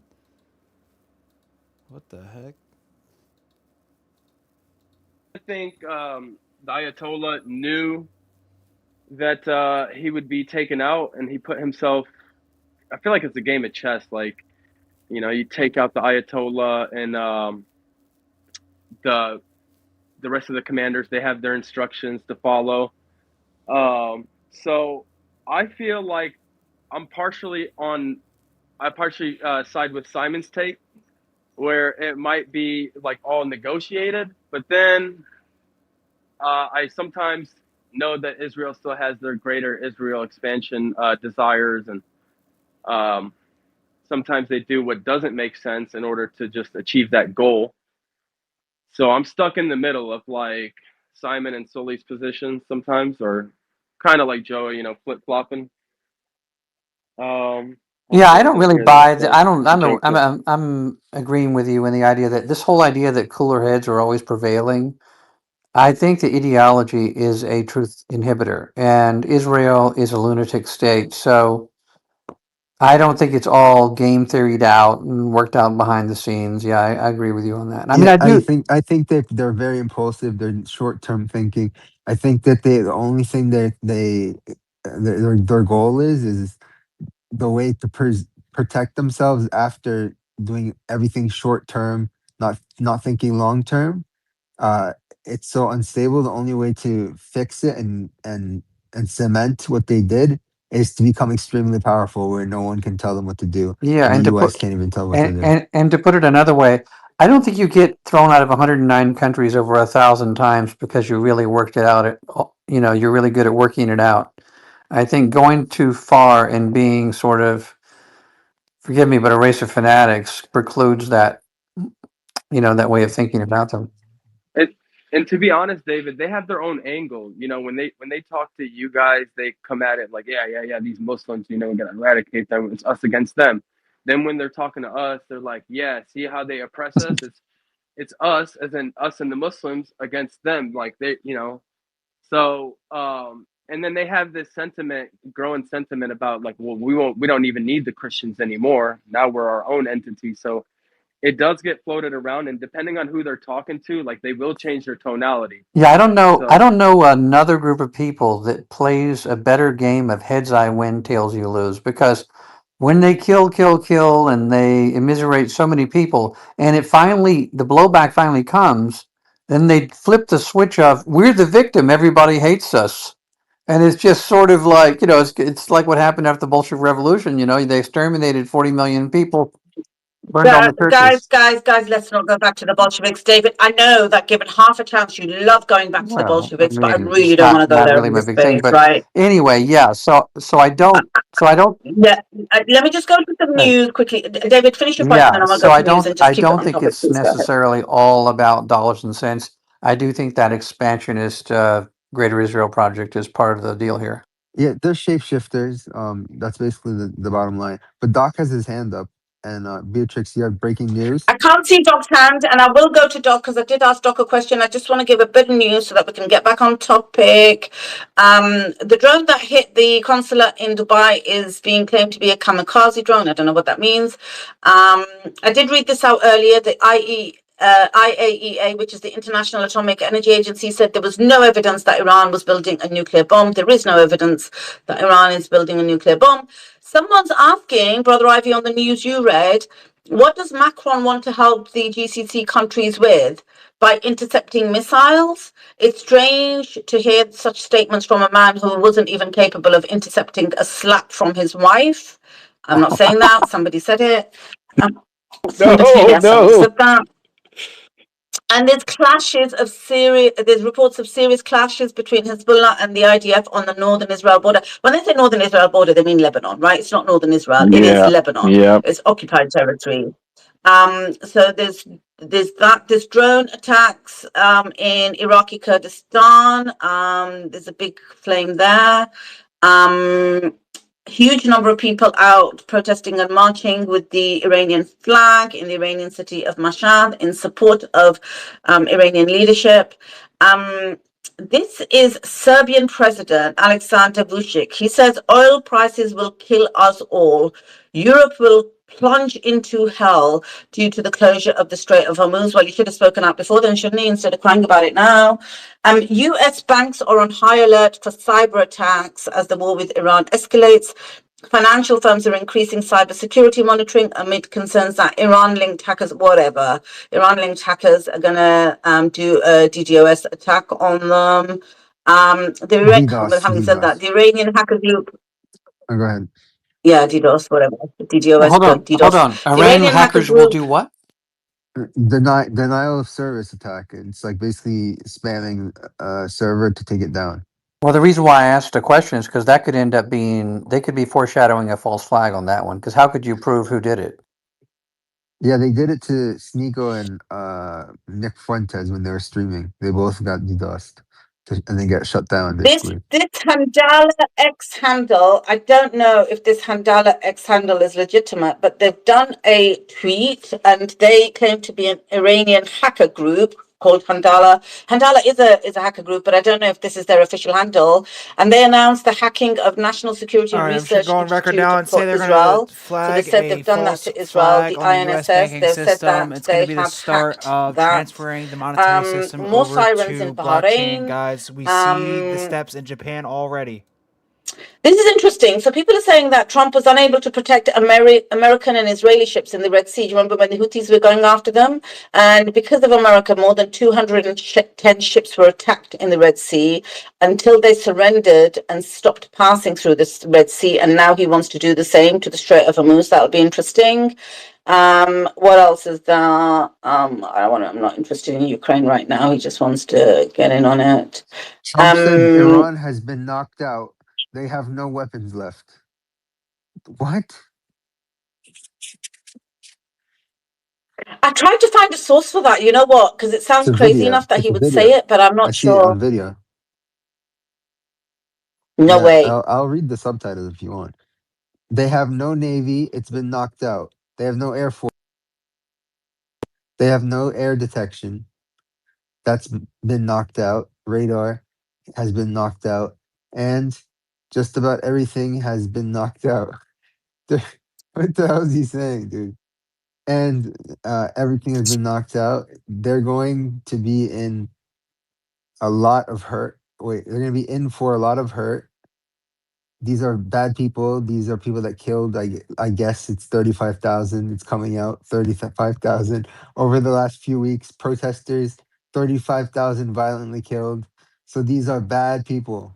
Disgusting, guys. And This the is leader of crazy. the pack is gone. And as you know, 49 people were taken out in the first day, and today, and in the first day, and then hold on. Um, So that's interesting he, because his vocabulary of all of 20 words that he knows, he's used them all in that statement. Bad people, knocked out, knocked out, knocked out. he said, and I So guess there was Spanish another politician. hit today on the new leadership, and it looks like that was pretty substantial also. What the hell? I did see that earlier. I think I mentioned it. They're saying he got appointed yesterday and they assassinated him today. That's what Israel's claiming. But Spanish politician Irene Montero, she was the G who kept calling Israel out for the genocide. She has responded to Trump without responding to Trump. She says, "We demand to leave NATO because being in a military alliance led by Trump makes us a military target. The war on Iran is only for oil and money, and the United States and Israel are enemies of humanity."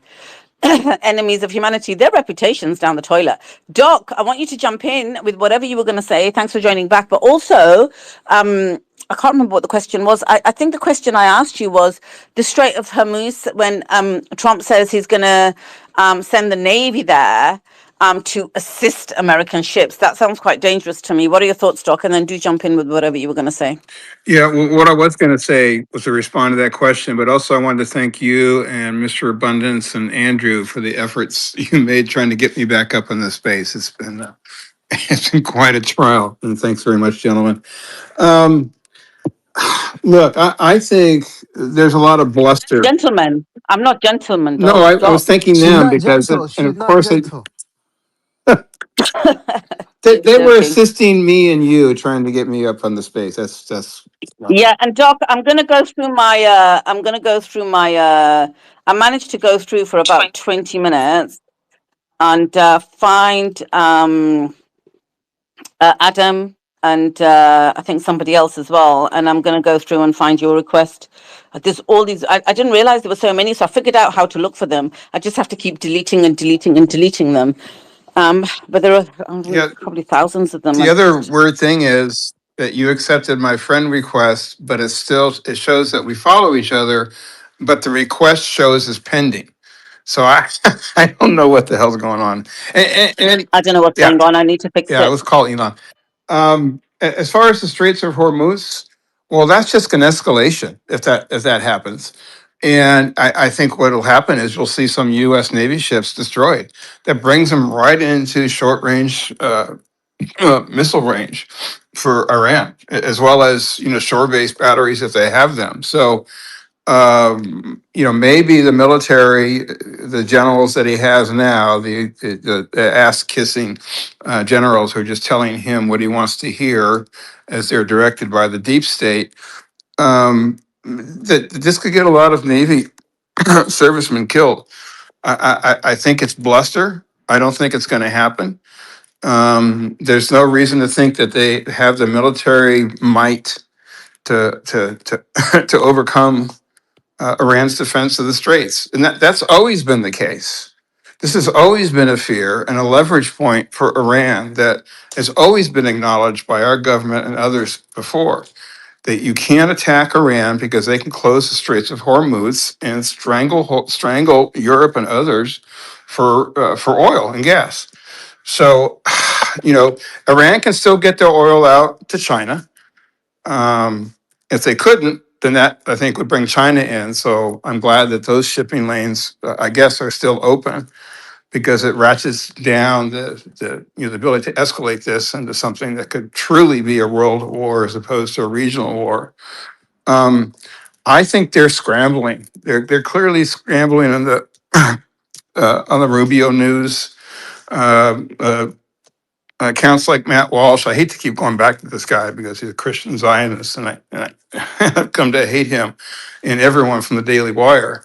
And, he's Shapiro's boy, is who Matt Walsh is, and the fact that he's now seeming to try and track on the Candace Owens trail for an entirely different reason. Separating himself from the narrative of the Zionist narrative of the Daily Caller staff, led by Shapiro, is interesting to me, and I'm trying to find ways within my own sphere of influence to assist someone like Matt in that narrative because I think he's got it right. Doc, Beatrix said a little while ago, I don't know if you were on the space, but she said, it's really interesting to follow which country says what, comes out and supports, comes out and is against. You really get to see where people stand. I think that's true too of a lot of these really sort of, influencers or big players on the social scene, because it's going to be interesting to see how many Matt Walshes are out there. How many people are going to switch to the other side or just question a narrative that they would normally follow? What do you think about Hey that? Who's guys, next to quick question. Like, who's how is next it to that fall? What Target next stock is up domino will you 7% see? today? Maybe Dave Chappelle? I What don't the know. hell? Well, Chappelle has not strayed away from criticizing Trump and the government at the same time where he's sort of supported him. I think Chappelle and Rogan, if you're watching Rogan, has been very, very critical of what's happening. He had Bobby Kennedy on yesterday, and was talking about Kennedy's work to try and make our food and our medicines healthier and safer. So I think if Rogan, went down on this, that's big. I'm looking for that. In terms of those voices who we all account as Zionist mouthpieces, I'm shocked that Matt Walsh has been the one to first, cross the Rubicon and start speaking truth to Well, power. Candace did, and she got fired. So, but Well, yeah, but that was over Kanye and her attacks no, because really she on was the bringing on Jewish the rabbi. She control. was bringing on the unholy rabbi, um, and she was like embarrassing them because he was such a genocidal freak. Well, yeah, of She course, called them her filth. She her called them filth, and that's why yeah she got fired. her her departure has really been blown up as a full scale attack from both sides upon the Charlie Kirk death. Yeah, it The was like Zionists took over TPUSA. Israel had an active hand in killing Charlie Kirk, and I believe Erica was in on it. I Um, definitely believe the latter. I think Erica, there's something wrong with her, and I said it from the beginning. I was like, this bitch is not upset. She's happy, and I was getting kicked out of spaces. Oh, you're ruining the credibility of. And then guess what? Now they're running spaces talking about how she is manipulative and crazy, and probably had a hand oh, in it. she's a demon. She's a She's a demon. demon. Like Yeah, how the f does calling someone a demon affect anybody unless they're just a religious zealot? yeah. That's the only audience they're speaking to right now, and that is not America anymore. This is not and never has been, quote unquote, a Christian country. This is a country who has skewed the adoption of any state religion. But now we have it. We are Jewish and we are Christian Zionists in terms of our politics, our economics, and our leadership. And it's being exposed by all this. And Real quick, again, we need to do circle back as soon go as ahead. this is done to the Epstein files, because that's the motherload. That is the deep state. That's true. Oh, and by the way, That's the I'm sorry, cause. I keep doing this. I did pause. Go watch the clips of Hillary Clinton just losing her mind in the deposition before I Congress saw them. last week. The videos came out Monday. It's and Bill Clinton too. Bill Clinton, who looks like death warmed over. I'm surprised. Without the adrenochrome, he would have been dead 10 years ago. But they're showing him pictures. Probably most of us have seen it. The one where he's lounging back in a jacuzzi, and there's someone down by his waist. They showed him that picture in the deposition, and he smiled and had this Yeah. wistful look on his face. The lawyers It's took it away from disgusting. him. His lawyer took it away from him, and he took it back. He's gonna Yeah, keep it. yeah, Then he it's put his glasses on. It was insane. yeah.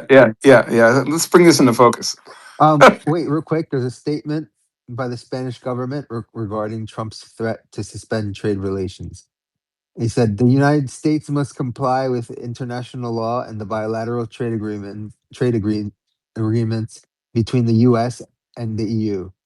We have the necessary resources to mitigate the potential consequences of a U.S. trade embargo. So he's standing on business, basically, telling Trump And law, business and pound law. sand. And he's suggesting that Trump will abide by international legal agreements. He said they Hey, have to, but Doc.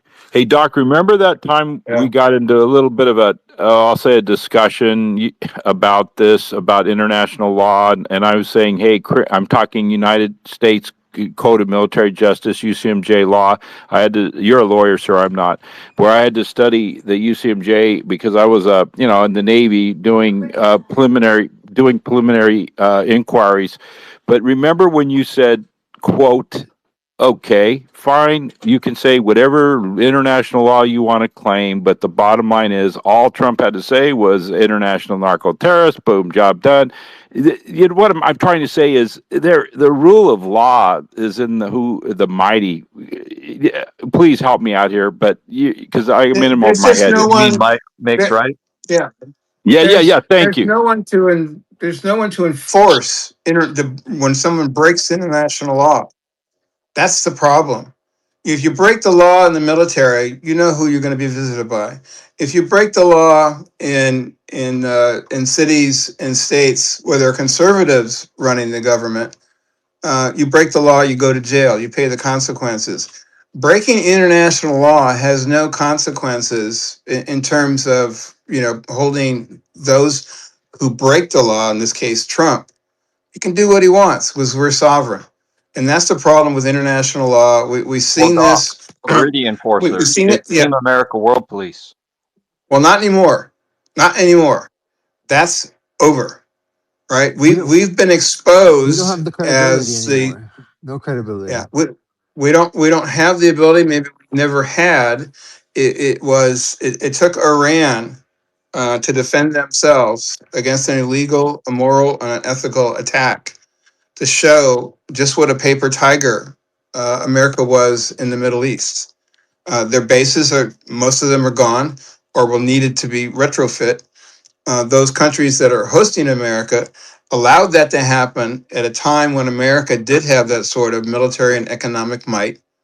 And as some have said on this space, those in Bahrain and Qatar, Kuwait may not want America back in there because they cannot guarantee the safety of those states. So this is, to those who have said, and I forget who it was, Zionism is over. Maybe it was Ryan. It's on life support, and it's all on Trump. So Trump can continue down this road, continuing tearing apart our country and supporting Israel in a failed effort to maintain and recapture our strength. This is going to affect the dollar. It's going to empower BRICS. It's a total disaster for Americans. Wait, isn't Not this not a not the least of disaster which for is BRICS? how many Americans have already died. Didn't this completely invalidate BRICS? I mean, China and Russia have both come out saying not only will they not help Iran, but they're both now telling Iran to knock it off on both attacking the GCC and closing the Strait of Hormuz. Wait, what? What, Mankos? I This think has happened? I didn't hear about this. Yeah, China yesterday told Iran, you better stop with closing the Strait of Hormuz because, for obvious reasons, China is the one that's hurt the most by this. And then Russia today told them to stop attacking Gulf countries because Russia's friends with those other countries. Hey, You know what, Michaelis? I think that's sort of a short term play. I think in long terms, I think that China and Russia, as it relates to BRICS, will rethink that in light of either a ceasefire or a peace, or when the straits do get reopened. I don't think they've completely decided to go and support the petrodollar. I think they want oil supplies turned back on. They don't want to eat into their storage. They want this war to be over.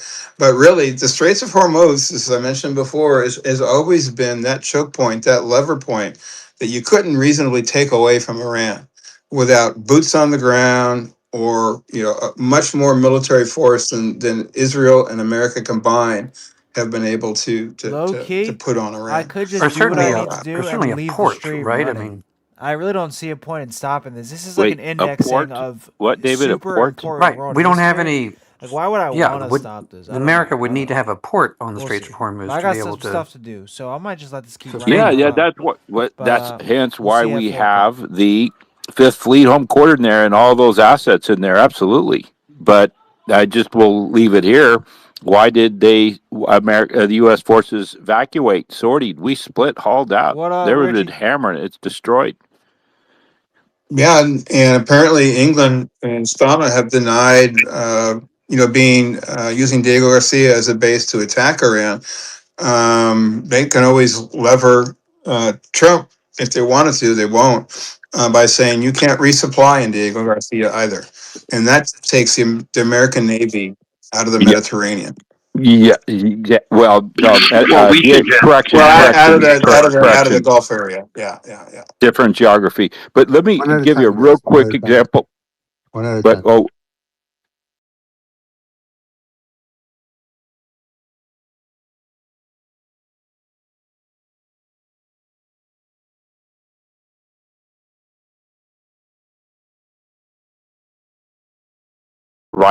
an army rifle company right in the middle of the Taliban in the mountainous region. Okay, and they were wiped out.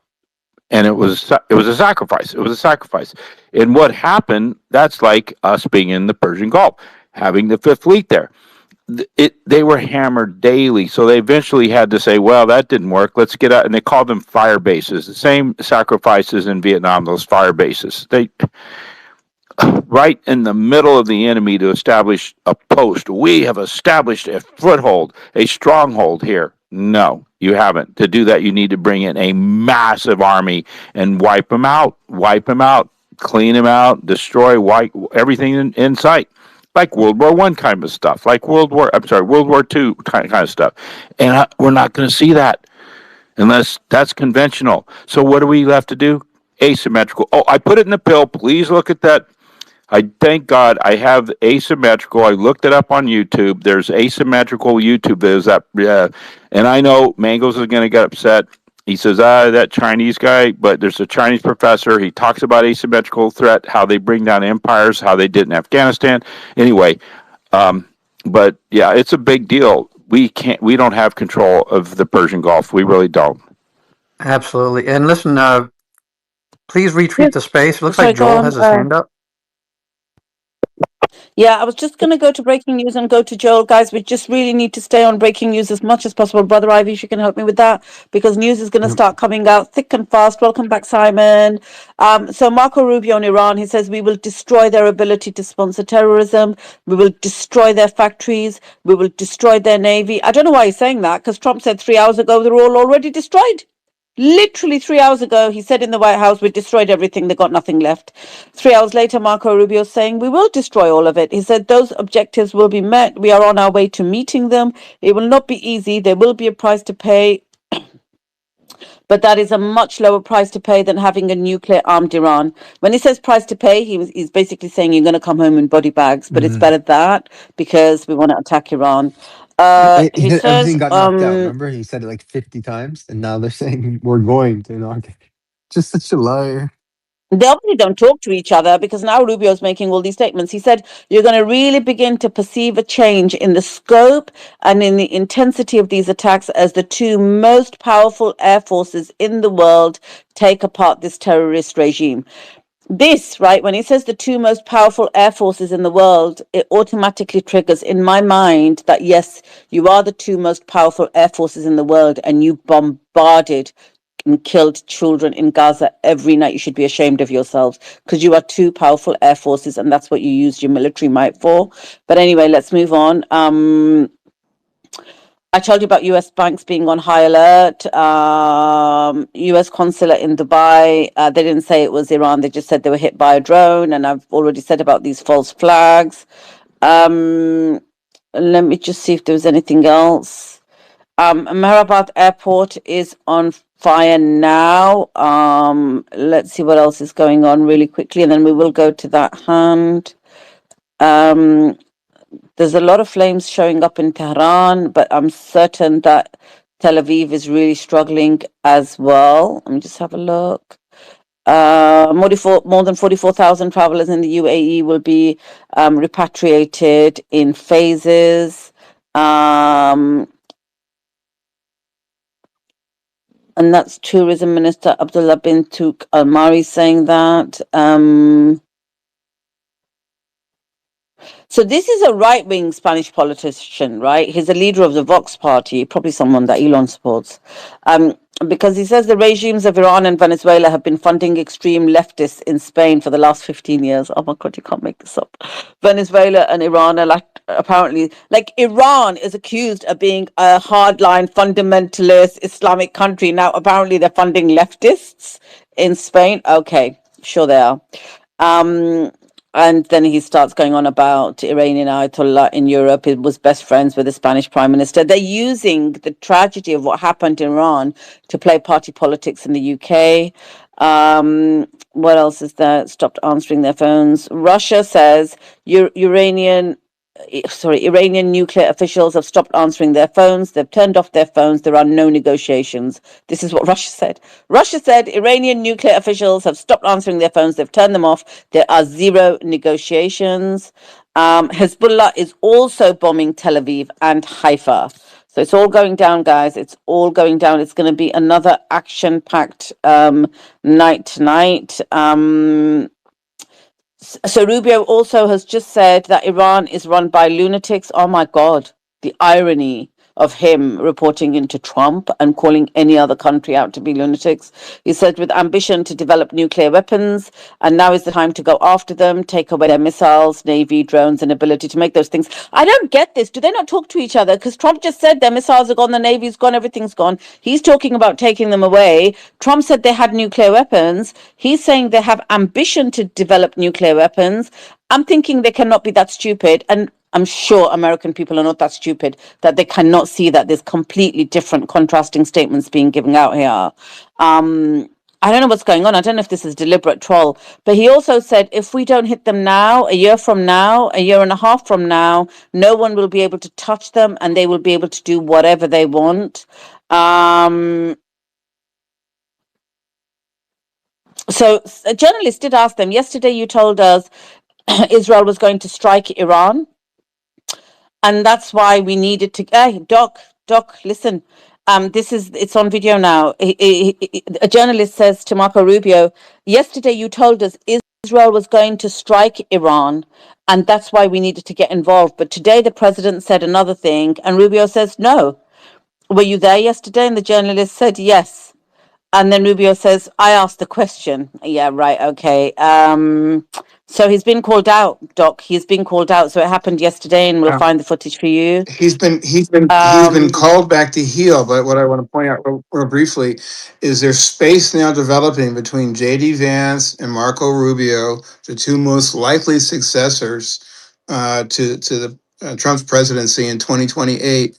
Marco is saying these things and retracting them, and J.D. Vance is rah rah. I'm right here with Pete Hegseth. Go kill them all. There are different voices that are coming into the administration Who knows from what sources? Who knows who Rubio is listening to? We know who JD Vance is listening to, and it all may be calculated to continue the Trump legacy, with Rubio now starting to play a counter voice narrative to the Trump administration. You It know, could be you all know, possible. you know. They said it's not a war. Guess you know Let, who let else? me just let me just give a couple of more pieces of news and then we'll come back just really quickly, guys. Bahrain Ministry of Information announces that traffic is closed, and this, Simon, you said this yesterday, you looked at the map. They're saying traffic is closed on Prince Khalifa bin Salman Bridge, Manama. So the bridge is actually closed. Traffic is closed. I don't know how that's going to go down. And the Russian Foreign Ministry, Sergei Lavrov, and I did say some of the things he said earlier today. He says the war they have now unleashed against Iran could first and foremost become a catalyst for movements aimed at developing nuclear weapons, and not only in Iran. Such movements could immediately emerge in other countries as well, including Arab states neighboring the Islamic Republic of Iran. Therefore, it is paradoxical that the declared noble objective, launching a war to prevent nuclear proliferation, may in fact stimulate the exact opposite trend. What he's saying is, you claimed it that it was a noble cause, but your cause could actually backfire, and now more countries are going to develop nuclear weapons.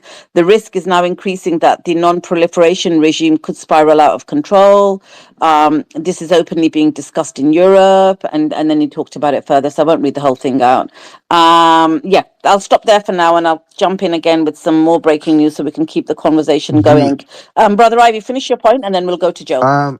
So apparently they're going to elect Khamenei's son, Muqtada, as the next supreme leader. That's what they're saying. That's the rumors. But there was another piece of news. I just scrolled up past it though. Okay. Oh, I was gonna say they say it's not a war, but it's not just Rubio and Hegseth that are calling it a war, while Trump is saying it's not. Benjamin Netanyahu also called it a war and said it's a war for the Jews. It's a war for Israel. And he said there's a time for war and there's a time for peace, and right now it's a time for war. Did he actually say it's for Jews and Israel? Did he use the word Jews and Israel? I'm looking for the tweet. I'm pretty sure. Yeah, I don't know. I don't know if this was outside of the Because quote this or inside, but it was in the tweet. So I'm trying to find it. this is what they do, you see. This is what they do, and this is how Zionism hides behind Judaism, because they want you to conflate the two. And Netanyahu does this deliberately, and he does it very well, and stupid And people he fall for referenced the it. Bible But too. anyway, let me He even go to referenced the Bible. Oh, guess what? yeah, he does this deliberately. Let me go to Joel. Joel, thanks for joining and thanks for waiting. Jump in. No, I appreciate it. Do you guys hear me? We Okay, do, yeah. awesome. No, I appreciate it. Big fan of space, and I just want to say thanks abundance for getting me on. One of the things that I wanted to address was you guys talk about the air superiority, and you guys are talking about, I guess, questioning. I've heard some comments from Manco specifically about like the airspace we control.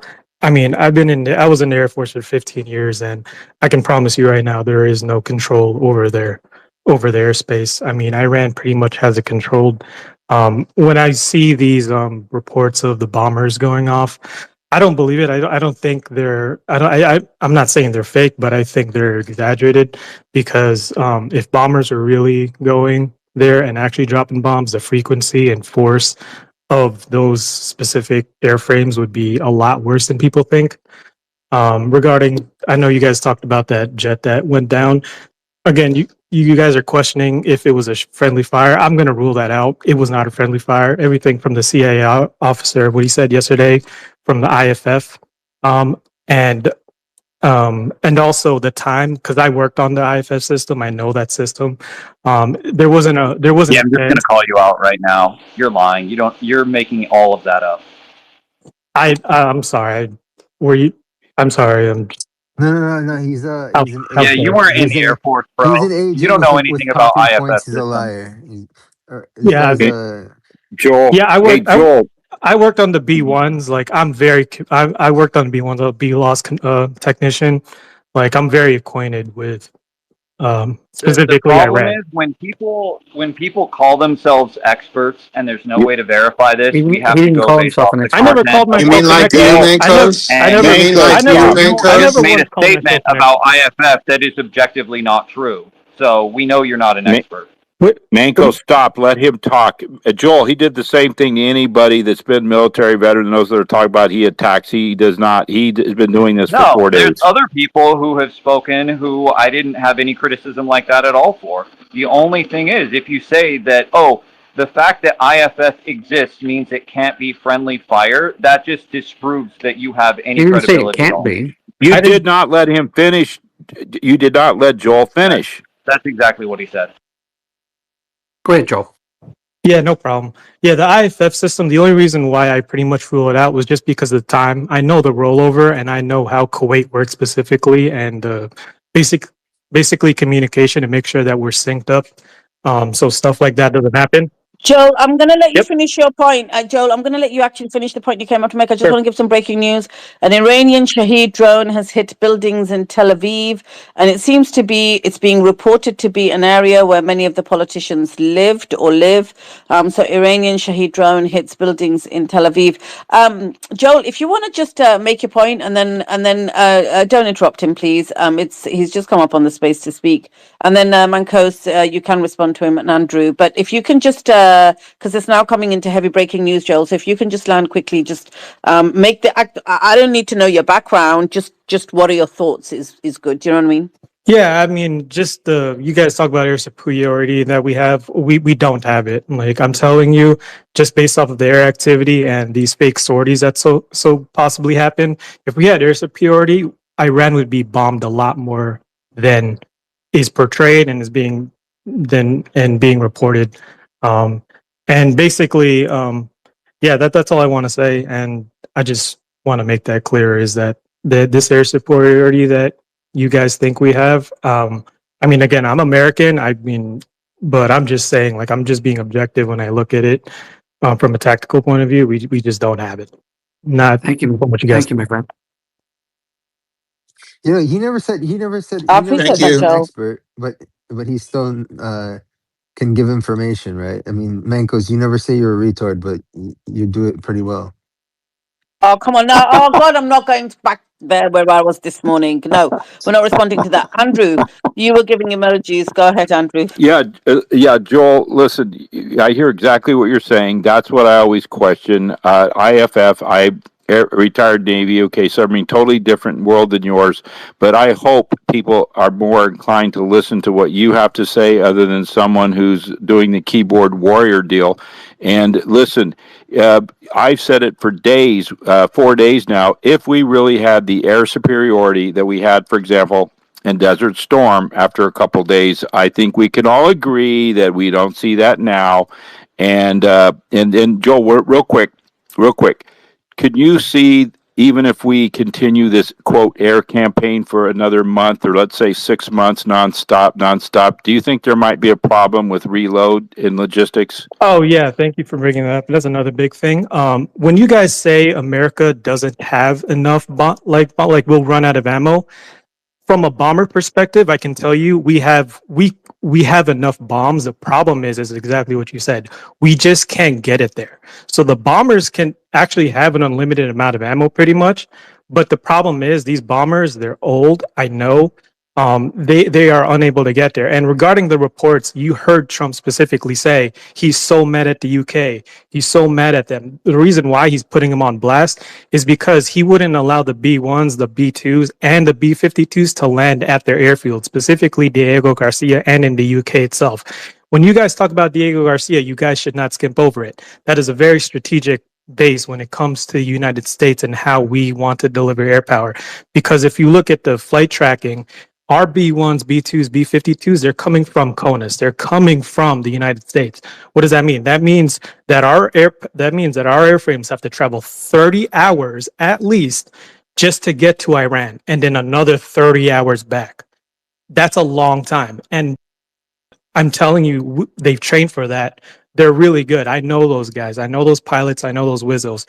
They can do it. But the problem is the airframe cannot handle it. When you saw those B1s, B-52s, when you see those reporting, that all that means, I'm telling you guys right now, that B1, that B-52, that B2 that you saw earlier in day 1, day 2, that aircraft specifically, they can't fly for another 3 weeks because that's how long it takes for them to fix it after that long of a flight. That's just Which the one? way it Which is. And one? that Which one? there was a B2, B1, B52s, Which one like takes the 3 weeks? pretty much all of them. Because But they have a bunch. Like they have, I think there's like 20 V2s. yeah, but so the thing is, they have a bunch, but a lot of them are not ready. Like I'm telling you, they're not ready. Like the cost and the maintenance. These are older aircraft, and like the parts they're using, they're recycled. Like there's like Iran knows is like we tape. I'm telling you, there's tape on these planes. Like it's no joke, and it's well documented. They're using floppy disks. Yeah, and then the thing about Diego Garcia, like if we're able to use Diego Garcia, let's just say you hear they use Diego Garcia, well, that strategically gives the Air Force a really United States a good way to use it because instead of 30 hours, now it becomes 5 hours. But the problem is, and regardless if all of a sudden you hear, oh, bombers are now using Diego Garcia, that doesn't matter because we still do not have the munitions to get there because we pulled out of Diego Garcia. Like we took all our bombs back. I mean, we'd have to put them back over there. And We did not we pull just out of don't have the Diego logistics. Garcia. We've been. We got When kicked did you out. ever hear that we pulled out We of got Diego kicked out. Garcia? No, we Oh, didn't. just a No, couple we, days ago when Keir Starmer told Trump he couldn't use it. Yes, What are you that's talking Mancos, about? not the U.S. same as getting kicked I'm out not or making this not up. I being was there. there. I was there in Diego Garcia. I know how You these were works. I where? know specific. When? 3 days ago? That's when you were in Diego Garcia? Don't take the bait, 100%. Joel. And Joel, don't take his anyway, bait. Not Yeah. yeah. bait, and he Anyway, doesn't need you I'm just gonna defending tell you him. from. The United States Anyway, is still fully operating in Diego Garcia. If Keir Starmer says, well, you can't use it to bomb Iran, that's different from you can't be here at all. The United States Bro, has a so right what is to be there. regardless? What is the point of a bomber landing there if they can't refuel, if they can't rearm? Like, what They is your point? can. They I can don't do understand both, what you're saying. actually. They No, can they do both. cannot. Because Yes, they why? can. Are the maintainers there? No, I can tell you that for Yes, they sure. are, Do actually. like? Oh, I'm sorry. Like, How do you know that, Yes. yeah. Mancos? What is your How does he source? know that? How does he know? Oh, because it's easy to He look was up. there. He's a serviceman. We're Diego trusting what Garcia he's is an representing here. enormous base. Mr. Abundance brought him There's up. He's enormous credible numbers of people voice. there, You including maintenance. cannot discredit him by just attacking him. No, Doc, You Doc, have to we support don't the know basis his of your own credentials, okay? position, He's an Mancos. anonymous account How on do X. you He doesn't know just what get to you're declare his saying? credentials How do you know what you are saying? because I've looked it up in Makos, Reddit, Doc. my name is my Twitter handle. You Because can look. You what? can look. What? My name is my Twitter Manco handle. smash. Come Makos, on. you can He's look me up. laughing. I'm laughing at you, Manco. Makos, you can look me Well, up. My you name. guys My name don't is know my. any. All right, these guys are pretty much arguing, right? So I'm pretty much going to close out the stream for today, guys. But it has been pretty much very, very interesting. I might go live again. We'll see. If something crazy happens, guys, I'm going to go live. All right. But I got some stuff to do. You feel me? And I want to say thank you, and I appreciate everybody for tuning in. This is some very interesting times we are going through, guys. There's a lot of things to keep ahead on. You feel me? Yeah, I mean. Shout out to everybody for tuning in. There's a lot of things to keep an eye on, right? The verse carry trade could unwind. A lot of people do not know what's going on when it comes to the monetary system. And this war is going to be the biggest distraction. So people are not going to want to use the USD anymore. No country's going to want to use USD. We're going to see this shit play out, guys. Japan's going to raise rates due to the oil. I mean, it's going to get crazy. So with that being said, I'm going to peace. You feel me? And I hope you all have an amazing day. Yeah, maybe I'll drop a video or something. Maybe I'll go live. I don't know. But I need a break real quick. It's a lot of war. You feel me?